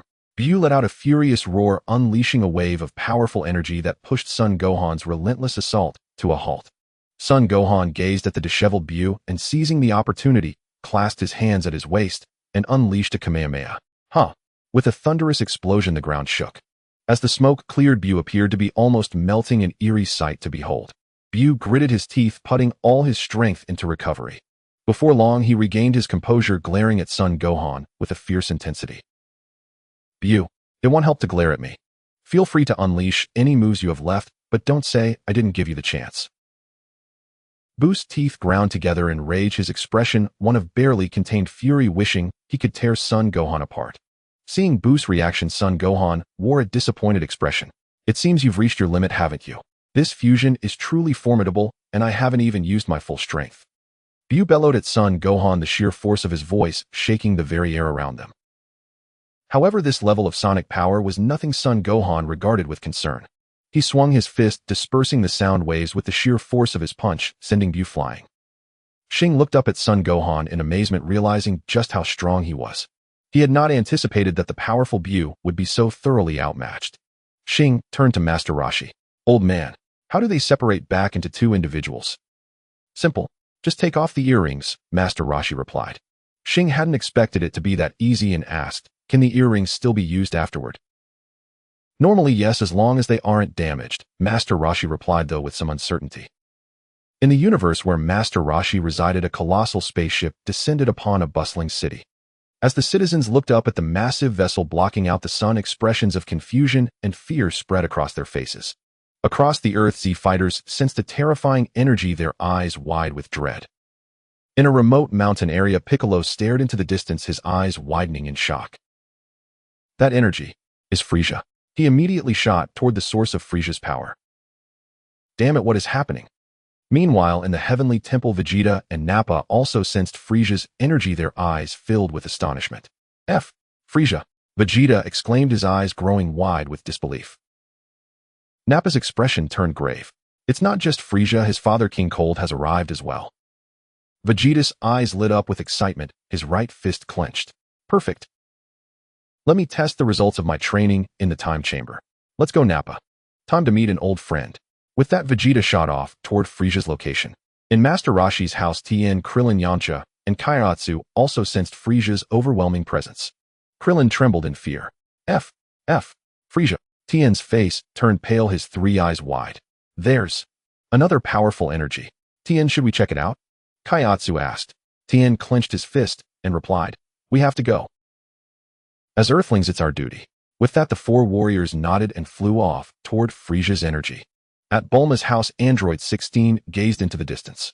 17, 18, there are several strong energies in that direction. 17 looked puzzled. Oh, who could it be? I don't know, but one of them is definitely Frieza. Oh, Frieza, let's go take a look. 17 suggested. But that old man told us to keep Bulma safe. 16 hesitated. Don't worry, Bulma's security system is top-notch. There's no danger, 17 reassured him. After considering it, 16 and 18 agreed, and the three androids flew off toward Frieza. On Frieza's spaceship, which was as large as a football field, the doors opened to reveal Frieza, who surveyed the land with a displeased expression. I'm back. What a lovely place this is, he sneered. King Cold observed the city below. Frieza, how should we handle these ants down there? Frieza raised his right hand, conjuring a massive energy sphere. How to handle them? Simple, blow them all to pieces. If I weren't waiting for that old man, I would have destroyed this planet already, he said with malice. With that, a tremendous explosion erupted from the city below, reducing it to ashes. Oh, what a beautiful sight. Frieza cackled maniacally at the destruction. In the future, Son Gohan pressed Buu into the ground, pummeling him with relentless punches. Even with Buu's formidable regenerative abilities, he struggled to recover under such a barrage of powerful attacks, leaving him battered and bruised. At that moment, Master Roshi's voice echoed. Son Gohan, finish him off. There's no point in dragging this out. With Buu nearly out of energy, it was evident just how overwhelming Son Gohan's power was. He had been thoroughly dominated throughout the fight. All right, Master Roshi, I'll take him down now, Son Gohan replied. Buu's eyes widened in fear. He desperately wanted to escape, but he was firmly held in place and had little strength left. At that moment, Son Gohan seized Buu by the head and hurled him into the air, clasping his hands at his waist to prepare another Kamehameha. In an instant, a terrifying energy wave surged toward Buu. Seeing the overwhelming energy of the Kamehameha, Buu's face turned pale with fear. He quickly raised his hands to counter it, launching wave after wave of energy in a futile attempt to resist. However, it was all in vain.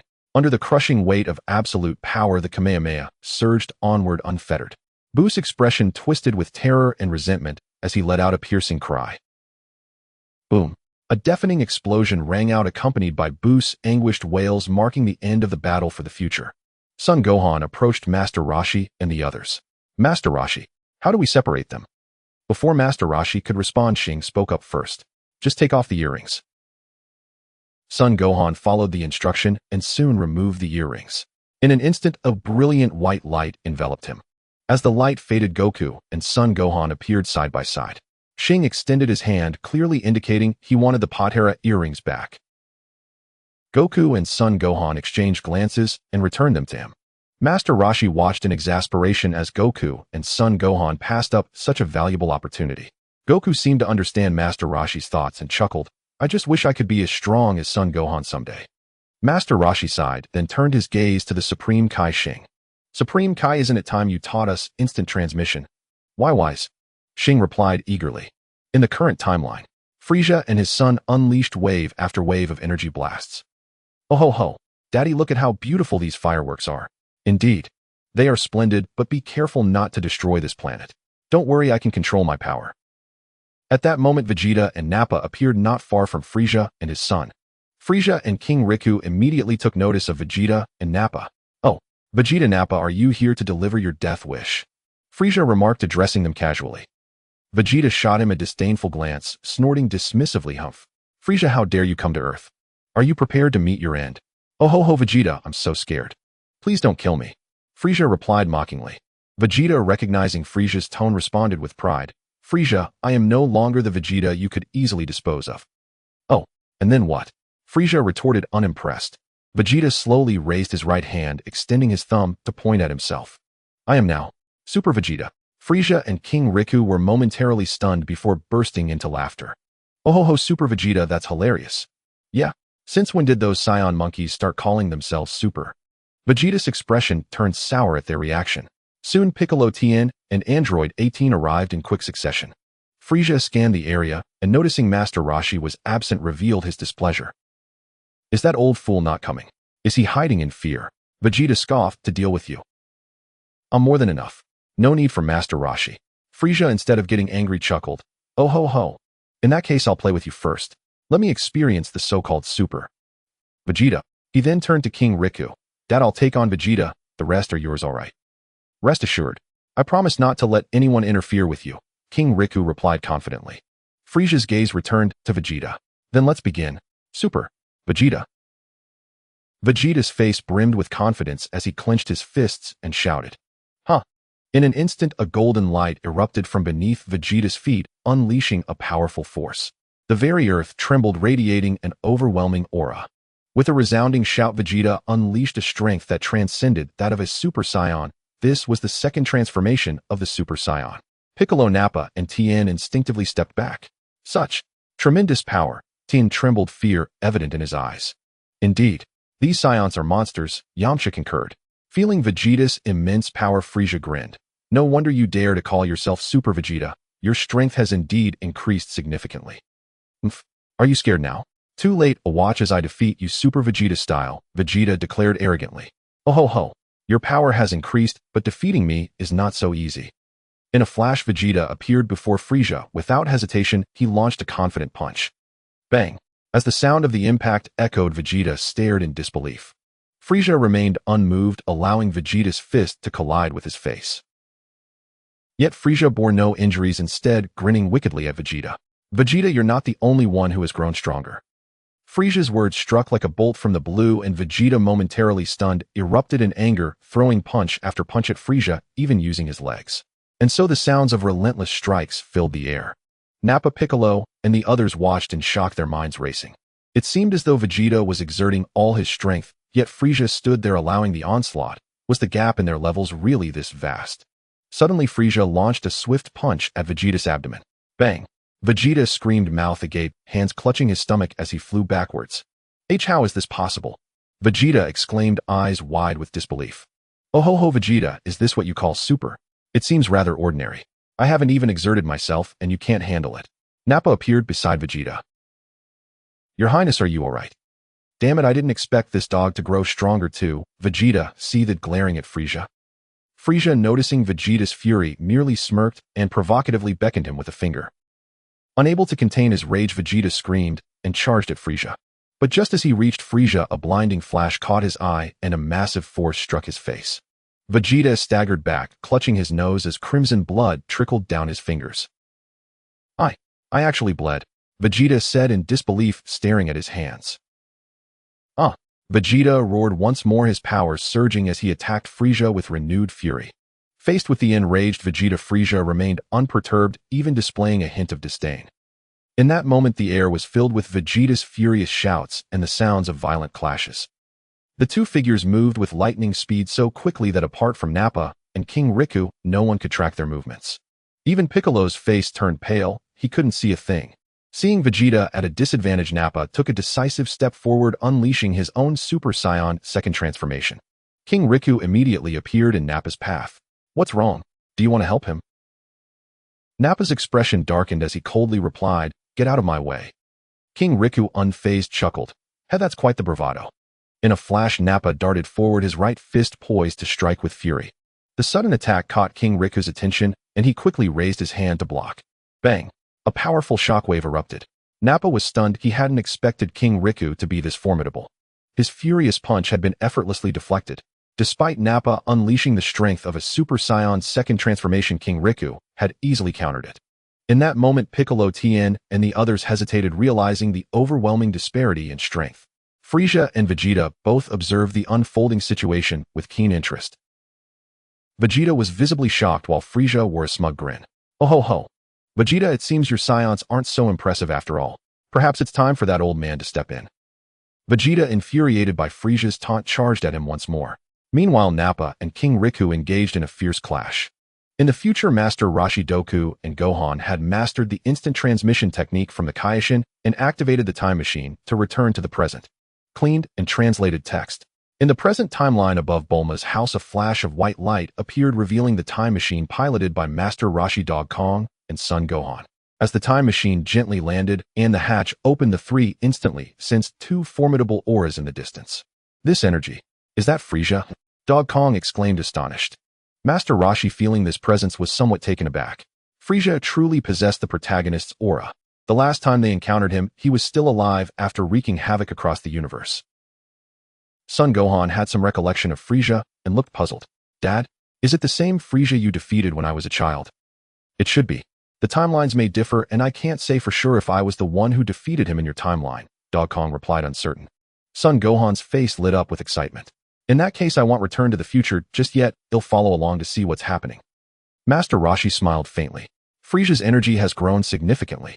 Although Frieza had become much stronger, Master Roshi had attained the 4th level of Super Saiyan, defeating him shouldn't be too difficult. Let's go see, Master Roshi declared, soaring into the sky, followed closely by Dog Kong and Son Gohan. Meanwhile, Frieza was engaged in a brutal confrontation. Vegeta's anguished scream echoed through the air. Frieza had his tail coiled around Vegeta's neck, holding him aloft, and ruthlessly broke his arm. Then, with a barrage of punches raining down, the sounds of flesh meeting flesh filled the sky. Ho ho ho. Super Vegeta, what's wrong? You seem a bit out of sorts, Frieza taunted with a sinister grin. At that moment, the cries of Nappa reached them as well. Piccolo and the others turned to see Nappa attempting to kick King Riku, only to have his attack effortlessly blocked, followed by a brutal punch that shattered Nappa's right knee. Nappa, is this the best you can do? King Riku responded with a cruel smirk. Enraged by the taunt, Nappa unleashed an energy wave toward King Riku. With a swift motion, King Riku smacked it aside, sending it flying. In a flash, King Riku seized Nappa by the throat and hurled him violently to the ground. With a resounding crash, a massive crater formed around Nappa's impact point. King Riku glanced disdainfully at Nappa. You overestimate your abilities. You think you can fight against me, the Universal King Riku? Piccolo, Tien, and the others were wide-eyed with shock, trembling in fear. Frieza and King Riku were simply too powerful. Even 2 Super Saiyans were no match for them, and any attempt to intervene would be futile. Androids 16, 17, and 18 were similarly stunned. They hadn't expected Frieza and his father to be this formidable. In that moment, they all felt insignificant, realizing the existence of such overwhelmingly powerful aliens in the universe. Vegeta's cries continued, but Frieza was merely toying with him, delivering punches that caused pain but ensured he would not die. Listening to Vegeta's tormented screams, Frieza basked in delight. Ho ho ho. Vegeta screamed even more pitifully. That sound is simply exquisite. It brings me such joy. Seeing Frieza reveling in the torment, King Riku smiled proudly, pleased with his son's enjoyment. At that moment, King Riku's gaze shifted to Piccolo and the others, and his expression darkened instantly. To prevent you from disturbing Frieza's amusement, I'll deal with you first. Upon hearing this, Piccolo and the others turned pale, with Piccolo's face turning green as he quickly removed his weighted clothing. In an instant, all Z fighters adopted their battle stances. However, King Riku looked utterly unimpressed. He vanished and reappeared right before Piccolo. An unprecedented pressure overwhelmed Piccolo, turning his complexion even greener. He raised his hand, shouting a powerful energy wave. Boom. Suddenly, a shadow burst forth from the explosion of smoke. Bang. King Riku's fist connected with Piccolo's abdomen, causing him to widen his eyes in pain as uncontrollable liquids spilled from his mouth.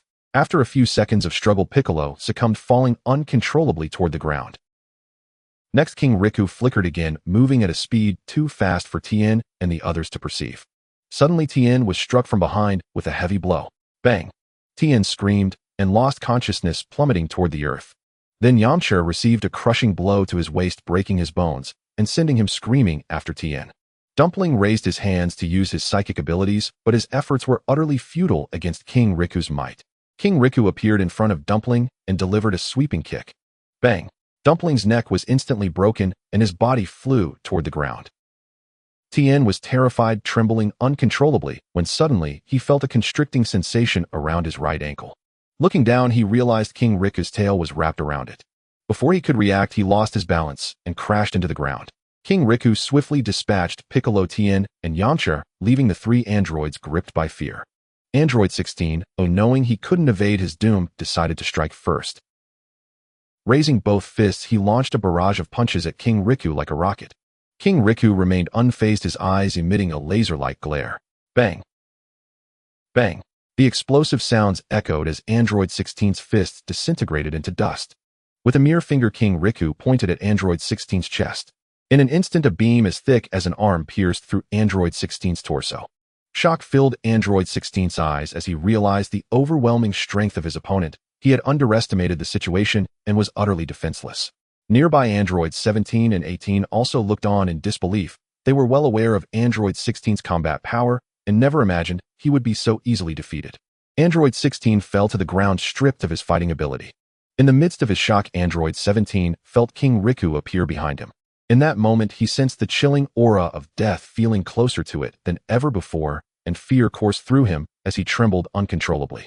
Summoning courage, Android 18 attacked first, delivering a sweeping kick aimed at King Riku's head. Bang! But King Riku remained unmoved, his gaze still coldly fixed on Android 17. Suppressing his fear, Android 17 turned and threw a punch at King Riku's chest. Bang! Yet it was utterly useless. King Riku stood firm, completely unaffected.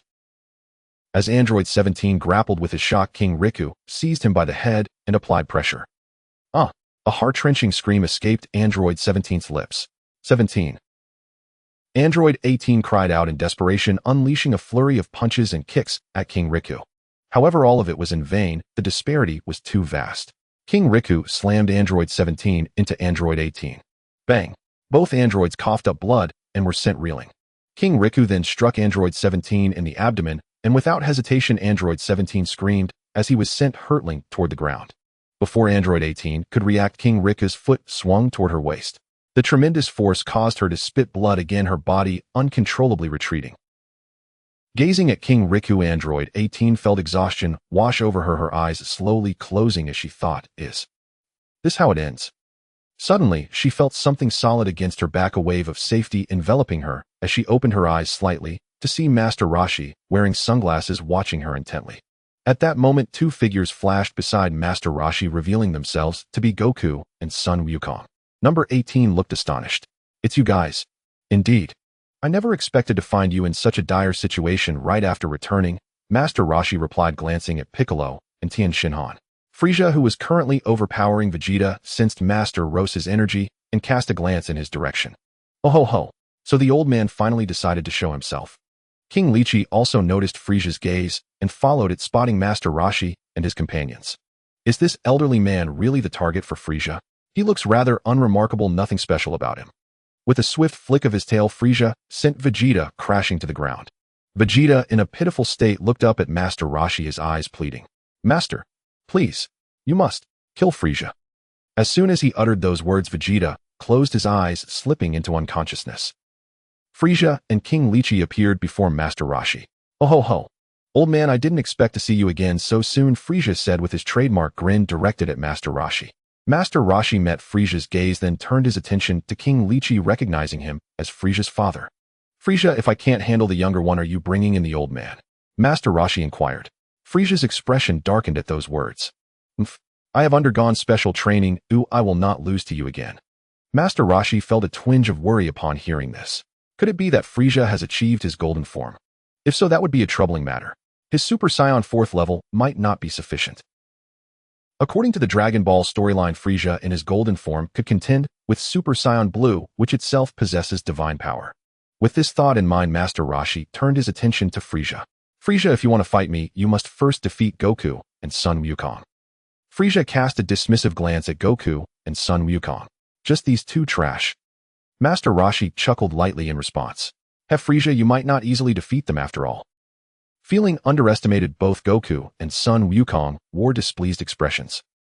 Master Roshi could not help but feel a sense of anticipation.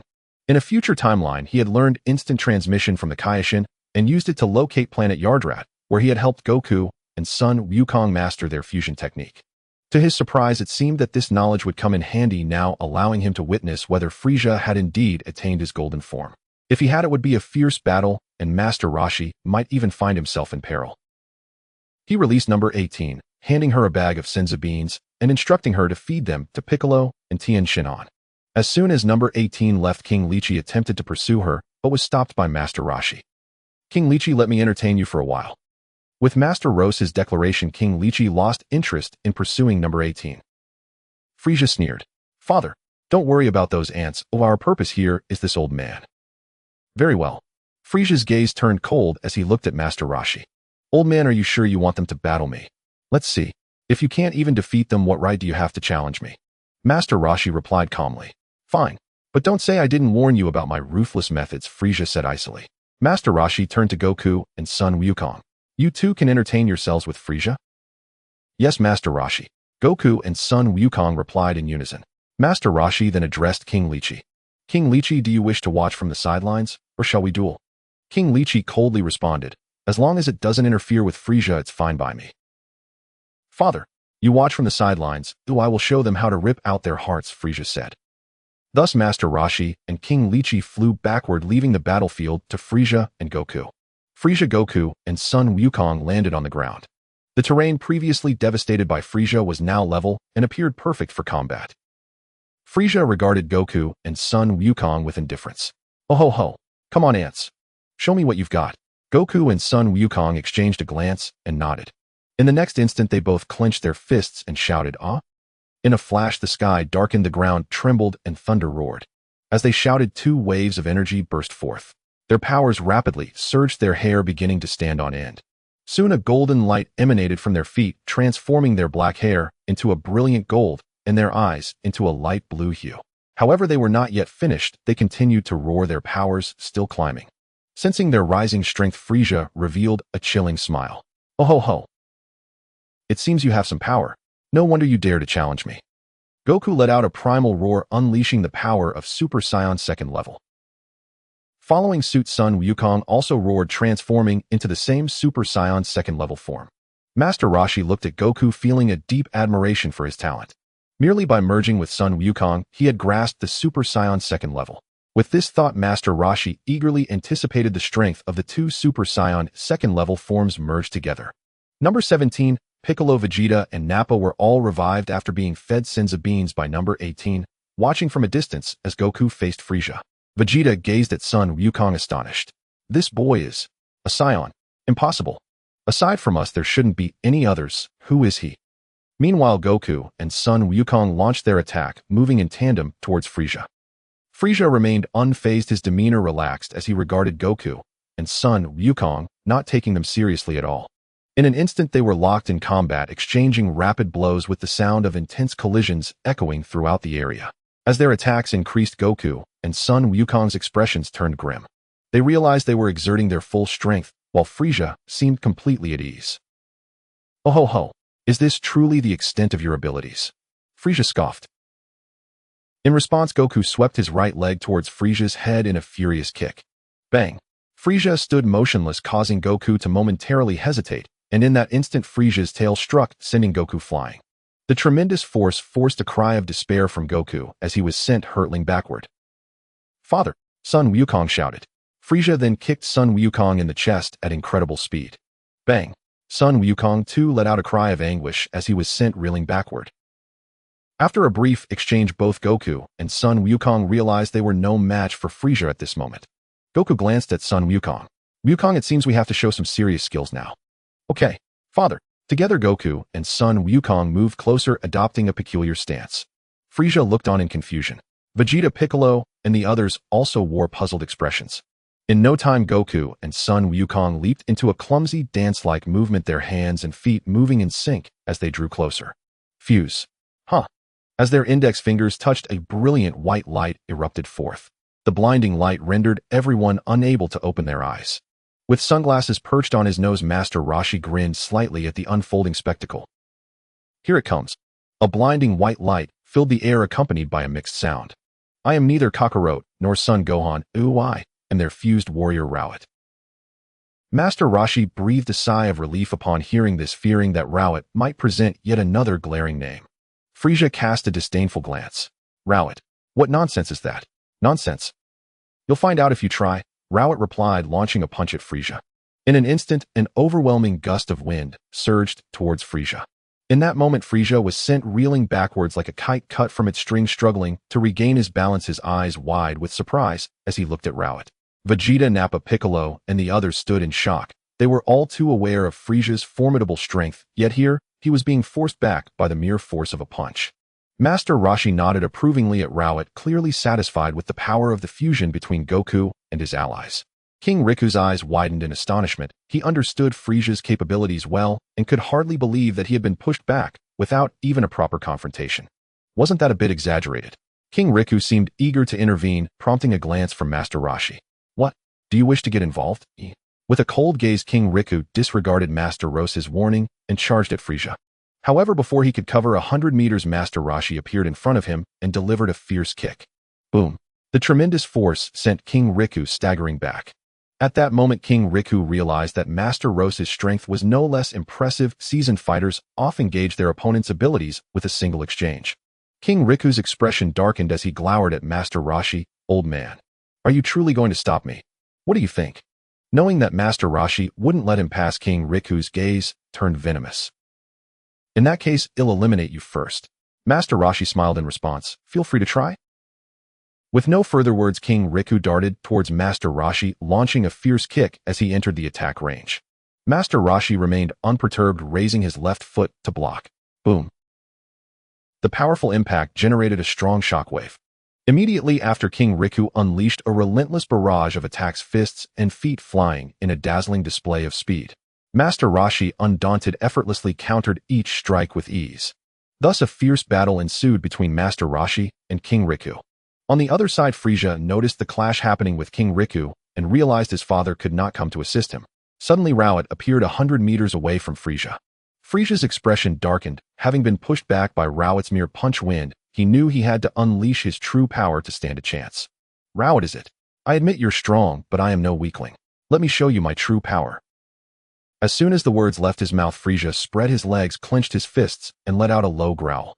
In an instant, the winds began to swirl, the earth trembled, and the sky darkened ominously. Simultaneously, Frieza's power surged rapidly, black, malevolent energy erupting from his body. The sheer malevolence caused Vegeta, Piccolo, and the others to stare in shock, their bodies trembling in response. Even King Riku and Master Roshi, who were engaged in their own battle, paused at the sight. Master Roshi looked at Frieza in surprise. King Riku, however, wore a smug expression. Frieza is my most talented offspring. You all should prepare to be slaughtered. Master Roshi smirked at King Riku's words. Oh, let us see whose offspring is more formidable, yours or my disciples. With King Riku no longer inclined to fight, Master Roshi relaxed, content to observe the clash between Rowett and Frieza. Frieza, growling deeply, continued to unleash waves of dark energy. Rowett, however, felt no pressure and instead wore a look of excitement. At this moment, Frieza threw back his head and let out a long roar. Oh!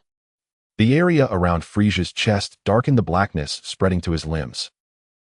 Before long, his entire body was enveloped in a pitch-black hue, resembling a harbinger from the abyss, emanating a powerful and malevolent force. At the sight, Master Roshi's heart raced. Could this be the Black Frieza form? If it were, then fighting would be futile. That form could even rival the god of destruction, Beerus. Master Roshi scrutinized Frieza, noticing something amiss. No, Frieza was simply cloaked in darkness. He had not yet achieved the black form. The dimness in the sky only added to the eerie presence of the blackened Frieza, his eyes radiating a purple glow. Frieza looked at Rowett with a smug grin.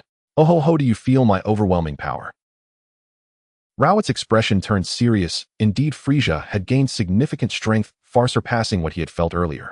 Yes, you are much stronger now, but what does this dark appearance signify? Rowett asked, smiling. This is my newly developed form, which I call the Dark Form, Frieza proclaimed proudly.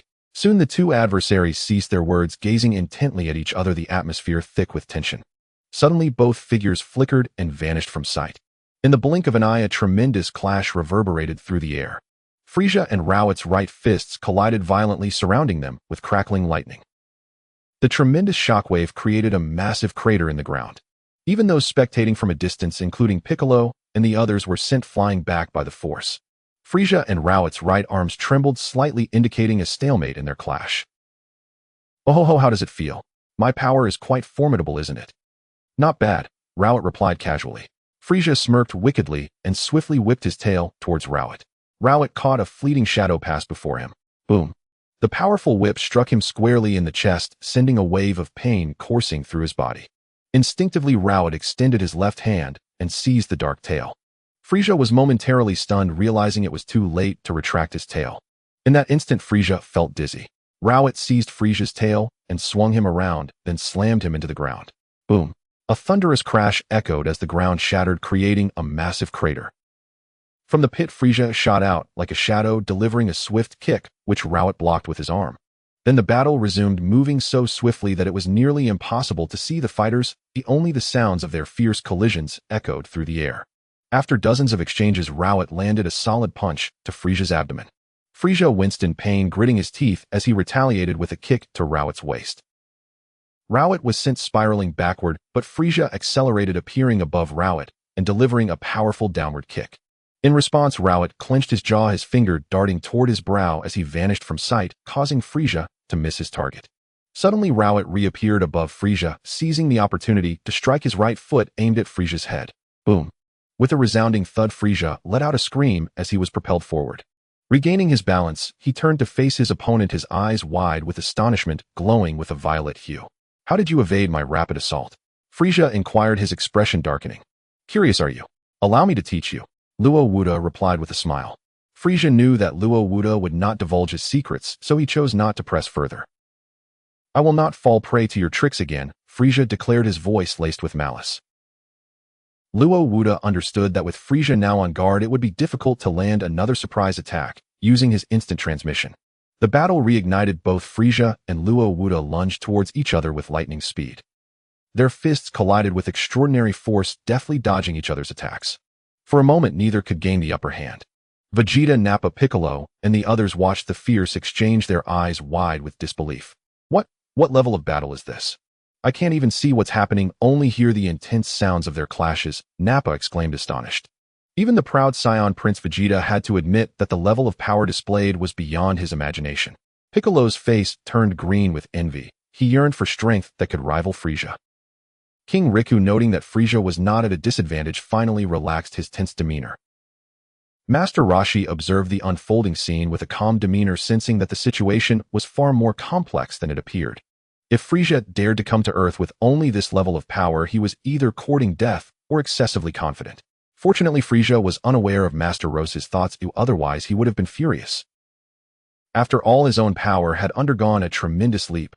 Who knew that Master Roshi had achieved something even more extraordinary through fusion? On Luo Wat's side, Luo Wuda and Frisia's fists collided with tremendous force. Bang! Both were thrust back, raising their hands to unleash energy waves against each other. The energy waves collided, resulting in a violent explosion. Boom!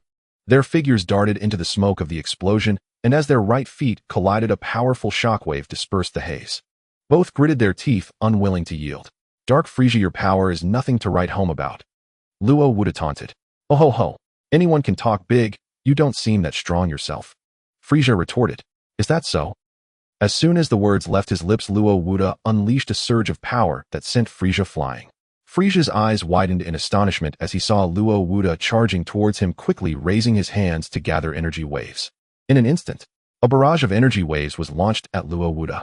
Luo Wuda deftly swatted each energy wave aside with his left and right hands, countering with several waves of his own aimed back at Frisia. Frisia's eyes widened, and with a fierce glare he unleashed two beams resembling lasers that pierced through Luo Wat's energy waves one after another. Bang! Bang! The sound of explosions filled the air. And so the black and gold beams danced in a fast-paced duel, accompanied by the sounds of clashing and furious roars. At this moment, Luo Wuda landed a powerful kick to Frisia's abdomen, causing Frisia to retreat and bellow in rage as a surge of dark energy erupted from him. He retaliated with a punch to Luo Wat's face. Bang! Luo Wuda was knocked back, crashing through several mountain peaks. Frisia followed up with a series of furious roars, pursuing the retreating Luo Wuda. Luo Wuda gritted his teeth and launched a series of energy waves at Frisia, but Frisia swiftly deflected them all. With a roar, Luo Wuda steadied himself, unleashing a formidable aura that pushed Frisia back. In that moment, neither party wasted time with words, they clashed once more. Bang! Their knees collided violently, sending shockwaves that shattered mountains and igniting black and gold lightning around them. Suddenly, Frisia's tail wrapped around Luo Wat's left ankle. Luo Wuda was momentarily stunned, and by the time he reacted it was too late. Frisia roared, exerting force with his tail and slamming Luo Wuda into the ground. Bang! The earth trembled and shattered, creating a massive crater. Die? Frisia bellowed, raising his right index finger, which quickly coalesced into a colossal black energy wave. Then, Frisia's finger struck down toward the crater. Vegeta, Piccolo, and the others watched in horror, cold sweat beating on their foreheads. If that terrifying blow struck Earth, it would spell disaster. Soon, the black energy wave crashed into the ground, embedding itself like a black diamond. As despair washed over Piccolo, Vegeta, and the others, the black energy wave halted its descent and began to rise. Frisia's expression shifted to one of surprise and malice. Emerging slowly from the crater, Luo Wuda pushed against the black energy wave with both hands. Vegeta, Piccolo, and the others sighed in relief. Clenching his teeth, Luo Wuda roared, unleashing an overwhelming power that sent the black energy wave soaring into outer space. Frisia gazed at the soaring black energy wave, panting heavily, his expression one of astonishment. Meanwhile, Luo Wuda was also gasping for breath, clearly drained from the fierce battle. Realizing that the time for his fusion was drawing near, Luo Wuda understood that the initially sustainable 30 minutes had been significantly reduced due to the intensity of the fight. With a serious expression, Luo Wuda clenched his fists and unleashed an even greater surge of power. Ow! The ground trembled and the darkened sky cleared, returning to a bright day. As Luo Wat's low growls intensified, his power skyrocketed. Frisia's eyes widened in shock. This guy still has hidden strength. King Riku felt the overwhelming force, and his heart sank once again.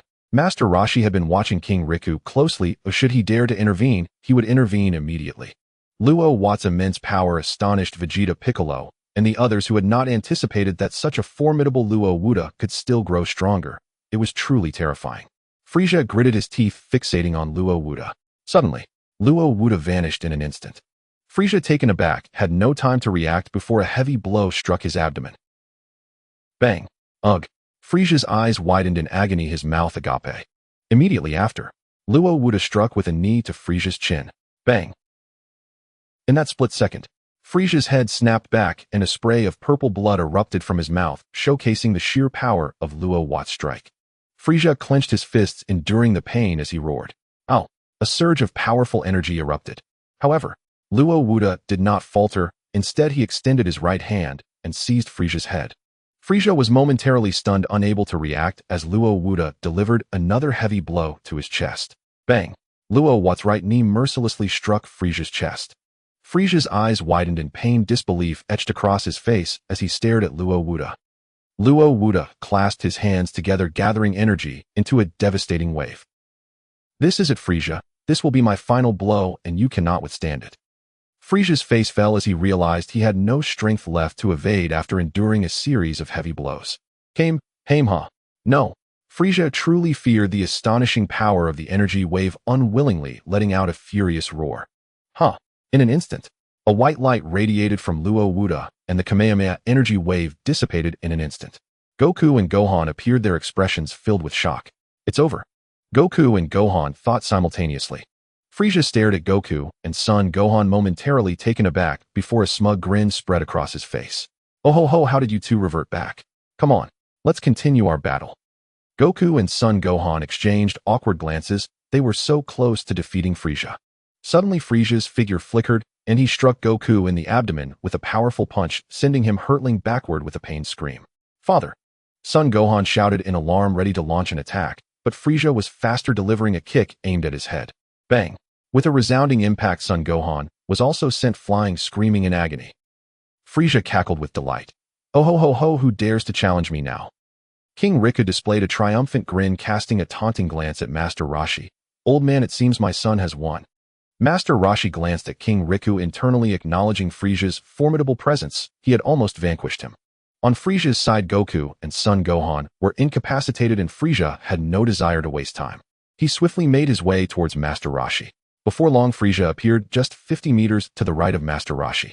Oh ho ho ho, old man, do you see? I, Dark Frisia, am the strongest. Master Roshi turned slightly to regard Frisia. Frieza, you are indeed quite powerful, but to defeat me you may need to reconsider. Umph. Is your mouth made of stone? How rigid it is, King Riku scoffed. Frieza hovered beside King Riku. Father, this old man is quite formidable. I have exhausted much energy in our previous battle. If we join forces we can annihilate him and this planet. All right. Frieza, I have long found that old man displeasing. King Riku nodded in agreement. Frieza glared at Master Roshi with arrogance. Old man, will you take the easy way out, or let us beat you senseless before we finish you off? Master Roshi nearly burst out laughing. Frieza truly thought little of himself. Frieza, do you think you're the only one who has grown stronger? Frieza was momentarily taken aback, but then thought to himself, even if Master Roshi had become stronger, it could not be by much. After all, he had trained in a dimensional space to achieve his dark form. This old man couldn't possibly surpass him. With that thought, Frieza felt reassured. Oh ho ho ho, old man, you've grown stronger, haven't you? Could it be you have a new form? Master Roshi smiled slightly. You guessed correctly. I indeed have a new form. Frieza's eyes widened in shock. He knew that a new form for a Saiyan signified a significant leap in power. King Riku glanced at Frieza. Frieza, don't let this old man intimidate you. Together we will eliminate him regardless of his form. With King Riku's words, Frieza shed any fear and instead revealed a proud expression. Oh ho ho, old man, did you hear that?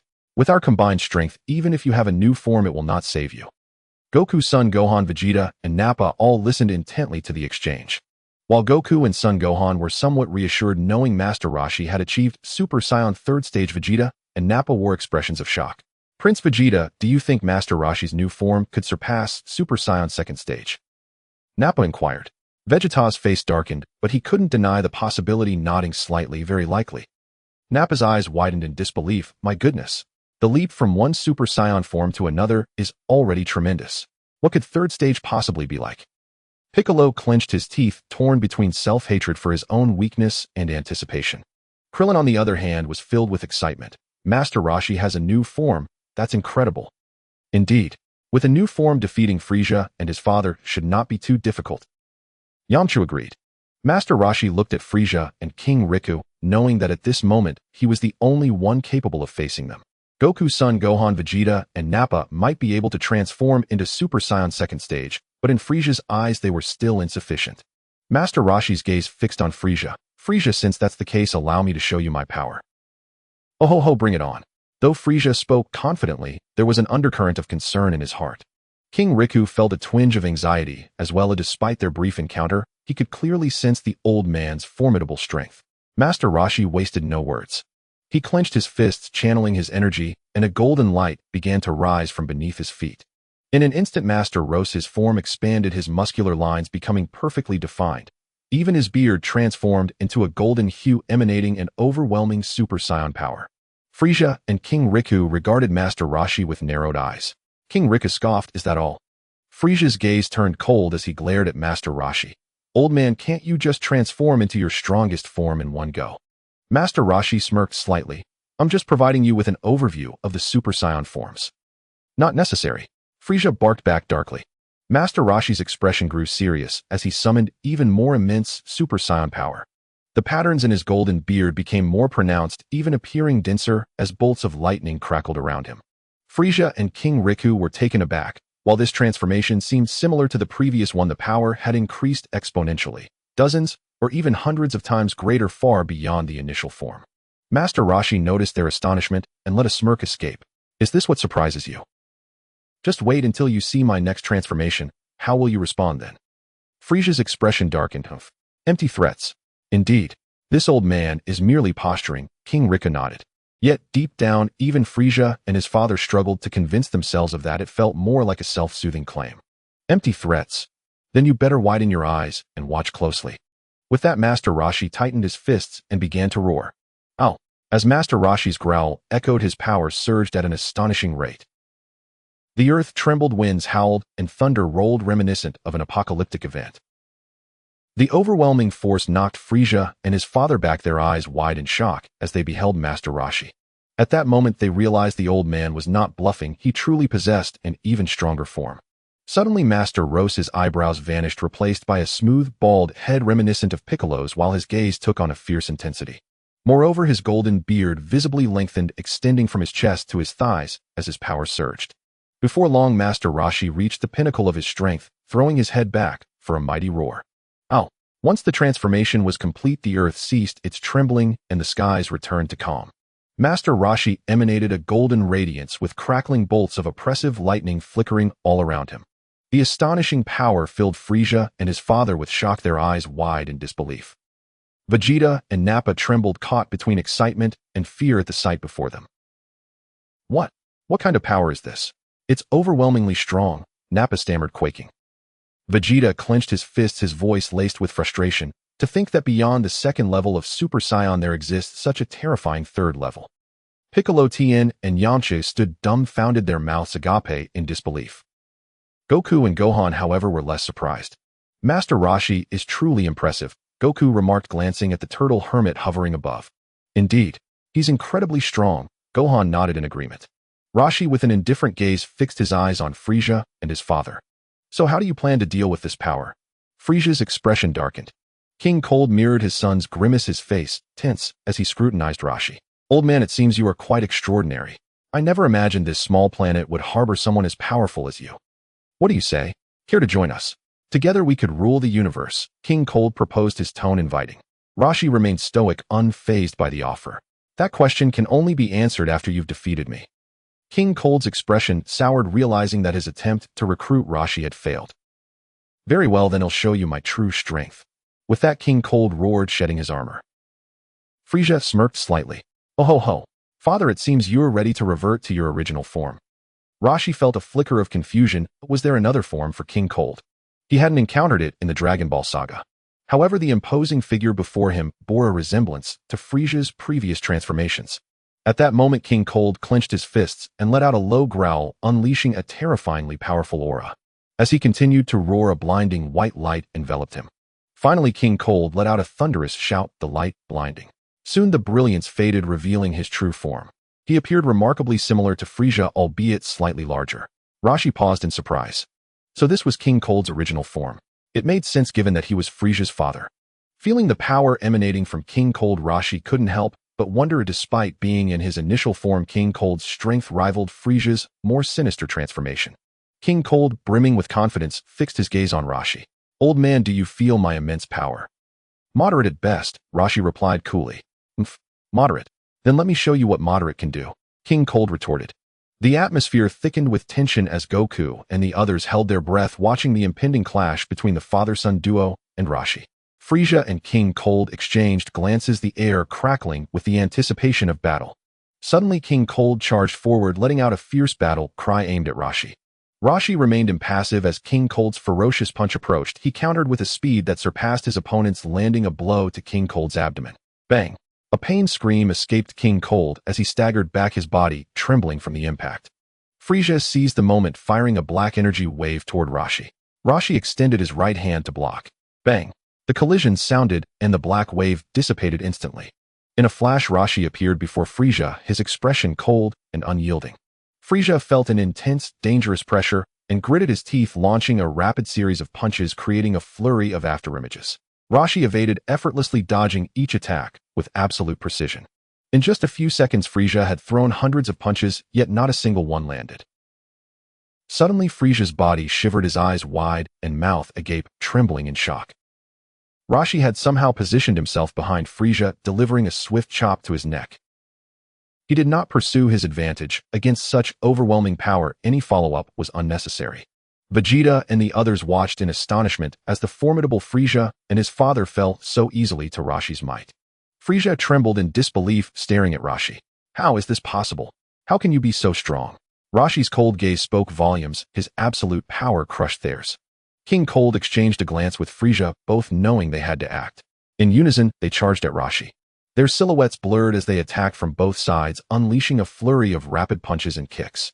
Yet Roshi moved even faster, evading every assault with ease. With each failed attack, Frieza and King Cold grew increasingly shocked, realizing that despite unleashing all their power, they couldn't even graze him. The sheer speed of attack and defense left only Goku, Gohan, Vegeta, and Nappa able to perceive the faintest remnants of the battle. For Piccolo and Tien, it was an incomprehensible blur filled only with the sounds of rushing wind and shifting space. Then with newfound speed, Roshi countered after dodging King Cold's right fist, sweeping his leg across King Cold's chest. Bang! A pained cry escaped King Cold as he flew backward. Frieza then descended from above, shouting as he brought his heel crashing down.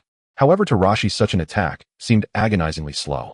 He merely sidestepped, delivering a powerful knee strike to Frieza's chest. Bang! Frieza howled in pain, soaring backward as well. Both father and son clutched their chests, their eyes wide with shock as they regarded Roshi. They realized just how powerful he was, utterly astonished that even together they stood no chance against him. It was almost surreal.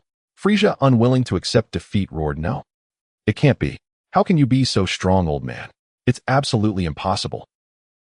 King Cold shot Frieza a serious glance, his own expression grim, but he refrained from shouting like his son. "Old man, I admit your strength. It seems I must reveal my true power now." Frieza, bewildered, exclaimed, "Dad, you have an even stronger form." King Cold nodded. "Indeed. Our Frieza clan gains new transformations at certain levels of training, unlocking incredible new powers." Frieza was perplexed. He knew about their family transformations, but wasn't he already in his final form? What new transformation could there possibly be? Noticing Frieza's confusion, King Cold spoke softly. "Frieza, watch closely. I will now demonstrate my new form. With your exceptional talent, you will master this form in due time. I call this transformation the Golden Form." As the words left his lips, King Cold clenched his fists and let out a mighty roar. A surge of terrifying golden energy erupted, enveloping the heavens and causing the very planet to tremble. A dazzling golden light, accompanied by King Riku's roar, filled the air, emanating a terrifying power. Frieza stared in astonishment at King Riku, unable to believe that this father figure possessed such a fearsome strength. Goku, Vegeta, Gohan, Nappa, and Piccolo wore expressions of sheer terror. This power felt so divine to them that they couldn't muster a shred of resistance. Master Roshi's eyes widened in surprise as he gazed at King Riku, realizing that the worst fears he had harbored were indeed coming to fruition. In the storyline of Dragon Ball Golden, Frieza's power was comparable to that of Super Saiyan Blue, which was renowned for its divine might. If King Riku could transform into this golden form, his power must be formidable as well. What was more concerning was that he had never seen a Super Saiyan 4th stage battle against Golden Frieza, and he wasn't sure if they could triumph over this golden form. "Oh ho ho! Old man, can you feel this terrifying and unparalleled power from my father?" Frieza boasted, reveling in his father's might, and immediately began to taunt Master Roshi. Soon after, the sky gradually returned to its original state, while King Riku glowed in gold, radiating an aura of terrifying power. With confidence gleaming in his eyes, King Riku looked at Master Roshi and asked, "How do you like my power, old man?" Master Roshi nodded in acknowledgement. "Quite strong." "Haha. It's rare to hear you say the words, very strong." King Riku responded, his confidence growing. The overwhelming aura of King Riku made Goku, Gohan, and the others feel as though they could barely breathe. King Riku clenched his right fist. "Come on, let me experience your Super Saiyan 3rd stage once again." Master Roshi was fully alert. After all, this golden form was not to be trifled with. As the battle was about to commence, Frieza hastily retreated 1,000 meters, his eyes sparkling with excitement as he watched King Riku. At that moment, King Riku's voice rang out. "Frieza, watch closely and see how your father defeats this old man." Master Roshi, unwilling to underestimate the situation, unleashed the full power of the Super Saiyan 3rd stage. In an instant, Master Roshi made his move, darting toward King Riku to strike. Without any unnecessary movements, he delivered a powerful kick directly at King Riku. King Riku smirked slightly, raising his fist in response. Bang! A colossal collision echoed through the air, distorting the very fabric of space. Master Roshi quickly adjusted his attack angle and aimed his right fist at King Riku. This time, King Riku did not evade or defend. He allowed Master Roshi to strike. Bang! Master Roshi's fist connected firmly with King Riku's face. Yet, King Riku remained as steady as a mountain, his expression barely changing. King Riku chuckled. "Haha, is this your greatest strength, old man? It feels more like you're just scratching an itch." Master Roshi's face grew serious as he channeled his energy, fists clenched, launching a furious barrage of punches toward King Riku.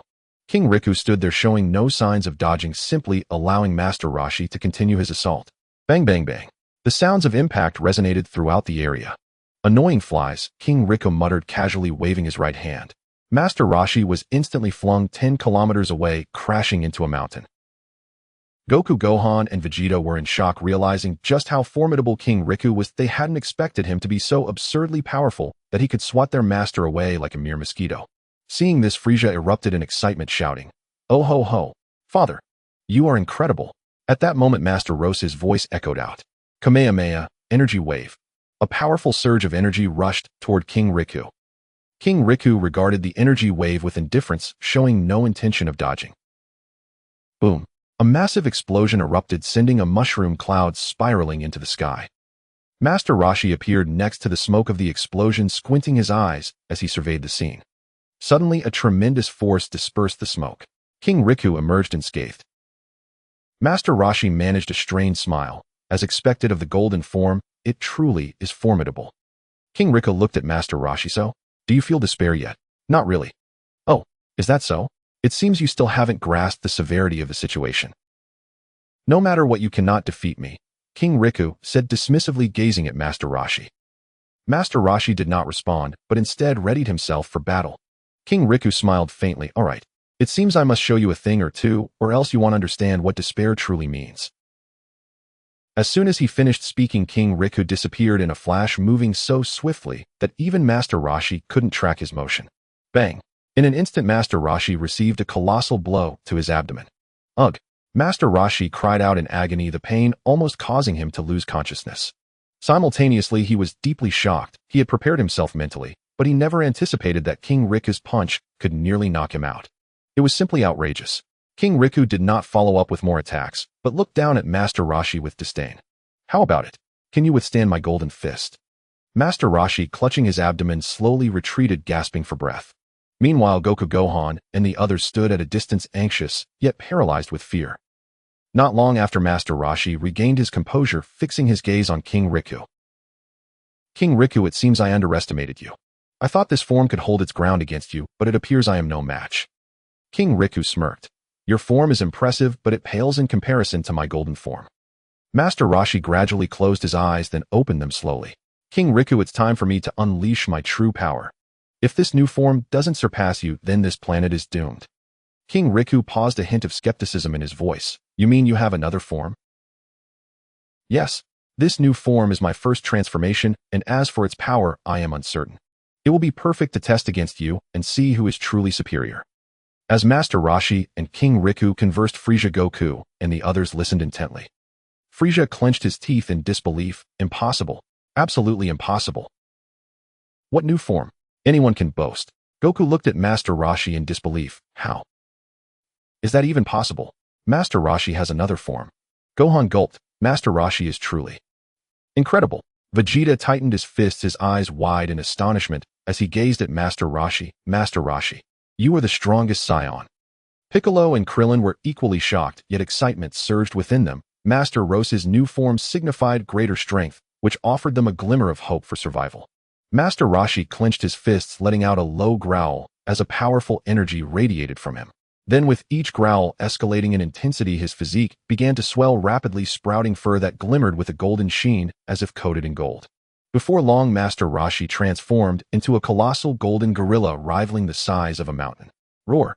The gorilla let out a thunderous roar that resonated through the heavens and shook the earth. The roar of the great ape left everyone in utter shock.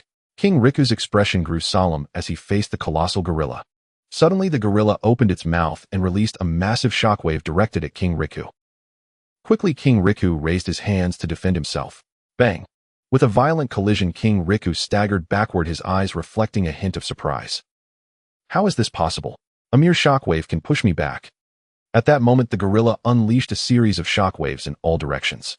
Each shockwave wreaked havoc, turning a mountain to ash in an instant. Roar!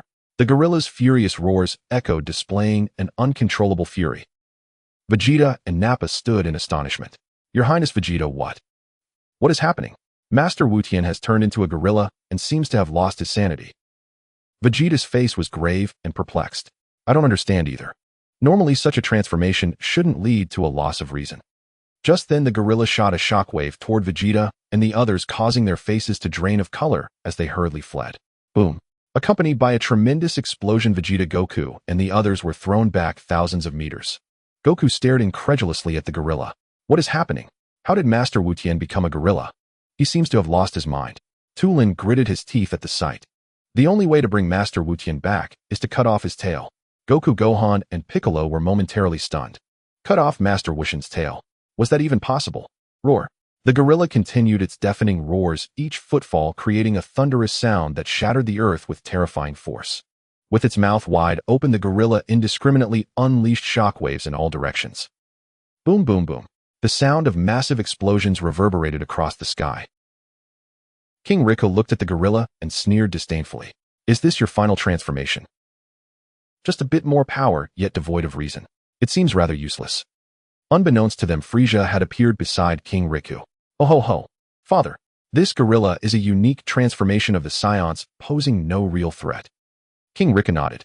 However, at this rate, we may not even need to intervene. This gorilla could wipe out all the humans on this planet by itself. Indeed. I wonder how this old man will feel once he realizes he has exterminated all of humanity on this planet, Frieza remarked with a hint of anticipation. At that moment, King Riku and Frieza noticed several beams of light hurtling toward the gorilla. Oh, it's Vegeta and the others. They can't possibly think they can stop the gorilla, can they? King Riku said, surprised. Oh ho ho. Father, it seems there's going to be a good show. Goku, Gohan, Vegeta, and Nappa all transformed into Super Saiyan second grade. Piccolo, Tulin, and the others quickly summoned their full strength as well. The androids, except for the severely damaged Android 16, joined the fray alongside Androids 17 and 18. Tulin shouted, Goku, draw its attention. I'll use Energy Slice to cut off Master Roshi's tail. Got it. Goku unleashed Kamehameha with both hands. Huh. As Goku shouted, a powerful Kamehameha surged toward the gorilla's face. Boom. However, it proved utterly ineffective. Instead, the gorilla retaliated with a shockwave aimed at Goku. Seeing this, Goku quickly pointed his fingers at his forehead. Swish. In the blink of an eye, Goku vanished, reappearing next to Gohan. That scared me. I thought I was done for. Luckily, I could instant transmit, Goku said, still shaken. Seeing that the gorilla's attention was on Goku, Tulin rushed to the gorilla's right side, raising his right hand high. Energy Slice. A swirling shockwave formed rapidly in Tulin's palm, growing larger until it reached a size of 10 meters. Aiming for the gorilla's tail, Tulin acted without hesitation. Master Wutian. Wake up. With Tulin's shout, the Energy Slice descended toward the gorilla's tail. Goku, Gohan, and the others watched intently. Before long, the Energy Slice struck the massive tail, yet it seemed ineffective, merely creating sparks on the surface, as if slicing through steel. Tulin's eyes widened in disbelief. How is that possible? Goku, Gohan, and the others were equally astonished. At that moment, King Riku's voice rang out. What are you all thinking? Do you really believe you can sever the tail with your strength? Oh ho ho. It appears we won't need to lift a finger. This gorilla could annihilate you all. Just then, the gorilla directed two shockwaves at Frieza and his father. The shockwaves zipped through the air, reaching Frieza and King Riku in an instant. King Riku and Frieza quickly raised their hands to defend themselves. Boom boom. With two massive explosions, Frieza was blasted back 1,000 meters, while King Riku only staggered back a few meters. Frieza, King Riku shouted anxiously. Once Frieza steadied himself, he glared furiously at the gorilla. You beast, do you dare to strike at me, the king? The gorilla seemed to comprehend, leaping toward Frieza with its immense form. A crushing sense of pressure enveloped Frieza. The gorilla's eyes, larger than Frieza's, locked onto him, sending a chill down his spine. Frieza gritted his teeth and unleashed a furious energy wave. Die? In an instant, a powerful energy wave surged toward the gorilla's face. Boom. A tremendous explosion erupted, shrouding the gorilla's visage in smoke. However, before Frieza could revel in his apparent success, a colossal hand came crashing down upon him. Bang! In that instant, Frieza felt as if a mountain had struck him, letting out a shriek as purple blood sprayed from his mouth. Frieza was knocked down to the ground like a fly. Bang! The ground trembled as a large crater formed instantly. Frieza lay helplessly at the center of the crater, struggling to lift himself. Damn it, I will make you pay. Before Frieza could finish, a massive foot descended upon him. Bang! Ugh! With a thunderous stomp, Frieza's anguished cries rang out. Frieza, King Riku rushing over shouted anxiously. The gorilla raised its fists, preparing to deliver a fatal blow to Frieza. Damn it! Stop! King Riku roared, appearing in front of the gorilla, delivering a fierce kick to its chest. Bang! The gorilla let out a roar and was sent flying 1,000 meters, landing heavily on the ground. The gorilla quickly rose, throwing its head back to unleash a long cry. Roar! King Riku scooped up Frieza. Frieza, are you alright? Father, I am fine, just kill this gorilla. Alright, I will take care of him right now. At that moment, a voice filled with authority echoed through the air. Want to kill me? That won't be so easy. King Riku and Frieza were taken aback, their gazes turning toward the gorilla. The gorilla watching the father-son duo wore a slight smirk, its eyes cold and indifferent. King Riku, I apologize for the initial transformation. I was a bit unaccustomed, but I will be ready soon. Thank you for your patience. As the gorilla spoke, its fur emitted a faint golden glow and overwhelming power radiating from it, while its massive form began to shrink rapidly. Goku, Son Gohan, Vegeta, and Nappa looked on in astonishment. Wonderful. Master Potato has regained his senses, Goku exclaimed, clenching his fists in excitement. On the side of Master Roshi, after completing his transformation, his physique showed little change. A thick tail was prominently displayed, while his upper body was covered in striking red fur. His eyes had a unique appearance adorned with both red and gold, and his mustache had turned black, lending him a somewhat youthful look. Master Roshi gazed at King Riku. Come on, let's continue this fight. I want to see whether your golden form is superior, or if my Super Saiyan 4th stage reigns. King Riku's expression grew serious as the pressure emanating from Master Roshi filled him with a sense of danger. The confidence he once had evaporated, replaced by a looming crisis. Frieza, gritting his teeth in anger, pointed at Master Roshi. Old man, don't celebrate too soon. My father will definitely defeat you. Oh, is that so? Come on, King Riku. Frieza, move to a safer distance. The shockwave from this battle will be disastrous. All right, father. Once Frieza flew away, Master Roshi and King Riku prepared for combat. The atmosphere became tense. In the next moment, both combatants sprang into action, their forms flashing as they moved at incredible speeds. Bang! Their fists collided with a force that sent powerful shockwaves rippling through the air, warping the very fabric of space. Following this, they engaged in a fierce battle, trading blows with fists and feet. The air was filled with the sounds of their intense clashes, each impact sending shockwaves spiraling outward. Bang! Bang! Bang! Bang! In the distance, Goku, Son Gohan, Vegeta, and Nappa watched in wide-eyed amazement. What incredible speed! I can't even follow their attack trajectories, Goku marveled. Indeed, I can't see anything either. This level of combat is beyond our imagination, Son Gohan agreed, nodding in acknowledgement. As the sounds of their fierce clashes echoed through the air, it became apparent just how intense the battle was. Suddenly, King Riku landed a punch on Master Roshi's left cheek. Master Roshi gritted his teeth and retaliated with a punch to King Riku's chest. Bang! Both fighters were sent staggering back 100 meters, only to re-engage in combat once more. The sky resonated with the sounds of their ferocious exchanges. After dozens of exchanges, King Riku was knocked away by a kick from Master Roshi. King Riku snorted through his nostrils. Die. He quickly raised his right hand, unleashing a massive golden energy wave toward Master Roshi. Seeing this, Master Roshi chuckled and prepared to counter with a tight fist. Bang! The energy wave was instantly deflected. Seizing the opportunity, King Riku appeared before Master Roshi in a flash, slamming his palm into Master Roshi's abdomen and unleashing a powerful energy wave. In an instant, Master Roshi was sent flying thousands of meters, crashing through multiple stone mountains. King Riku darted toward Master Roshi swiftly, but halfway there a powerful energy wave surged toward him. The speed was so swift that King Riku hastily raised his hands to block. Bang! King Riku was also sent flying thousands of meters, crashing into a range of peaks. God! King Riku let out a roar, his figure speeding toward Master Roshi once more. Master Roshi, not to be outdone, surged forward at high speed to meet King Riku. Bang! With a resounding clash, their hands locked in a tight grip.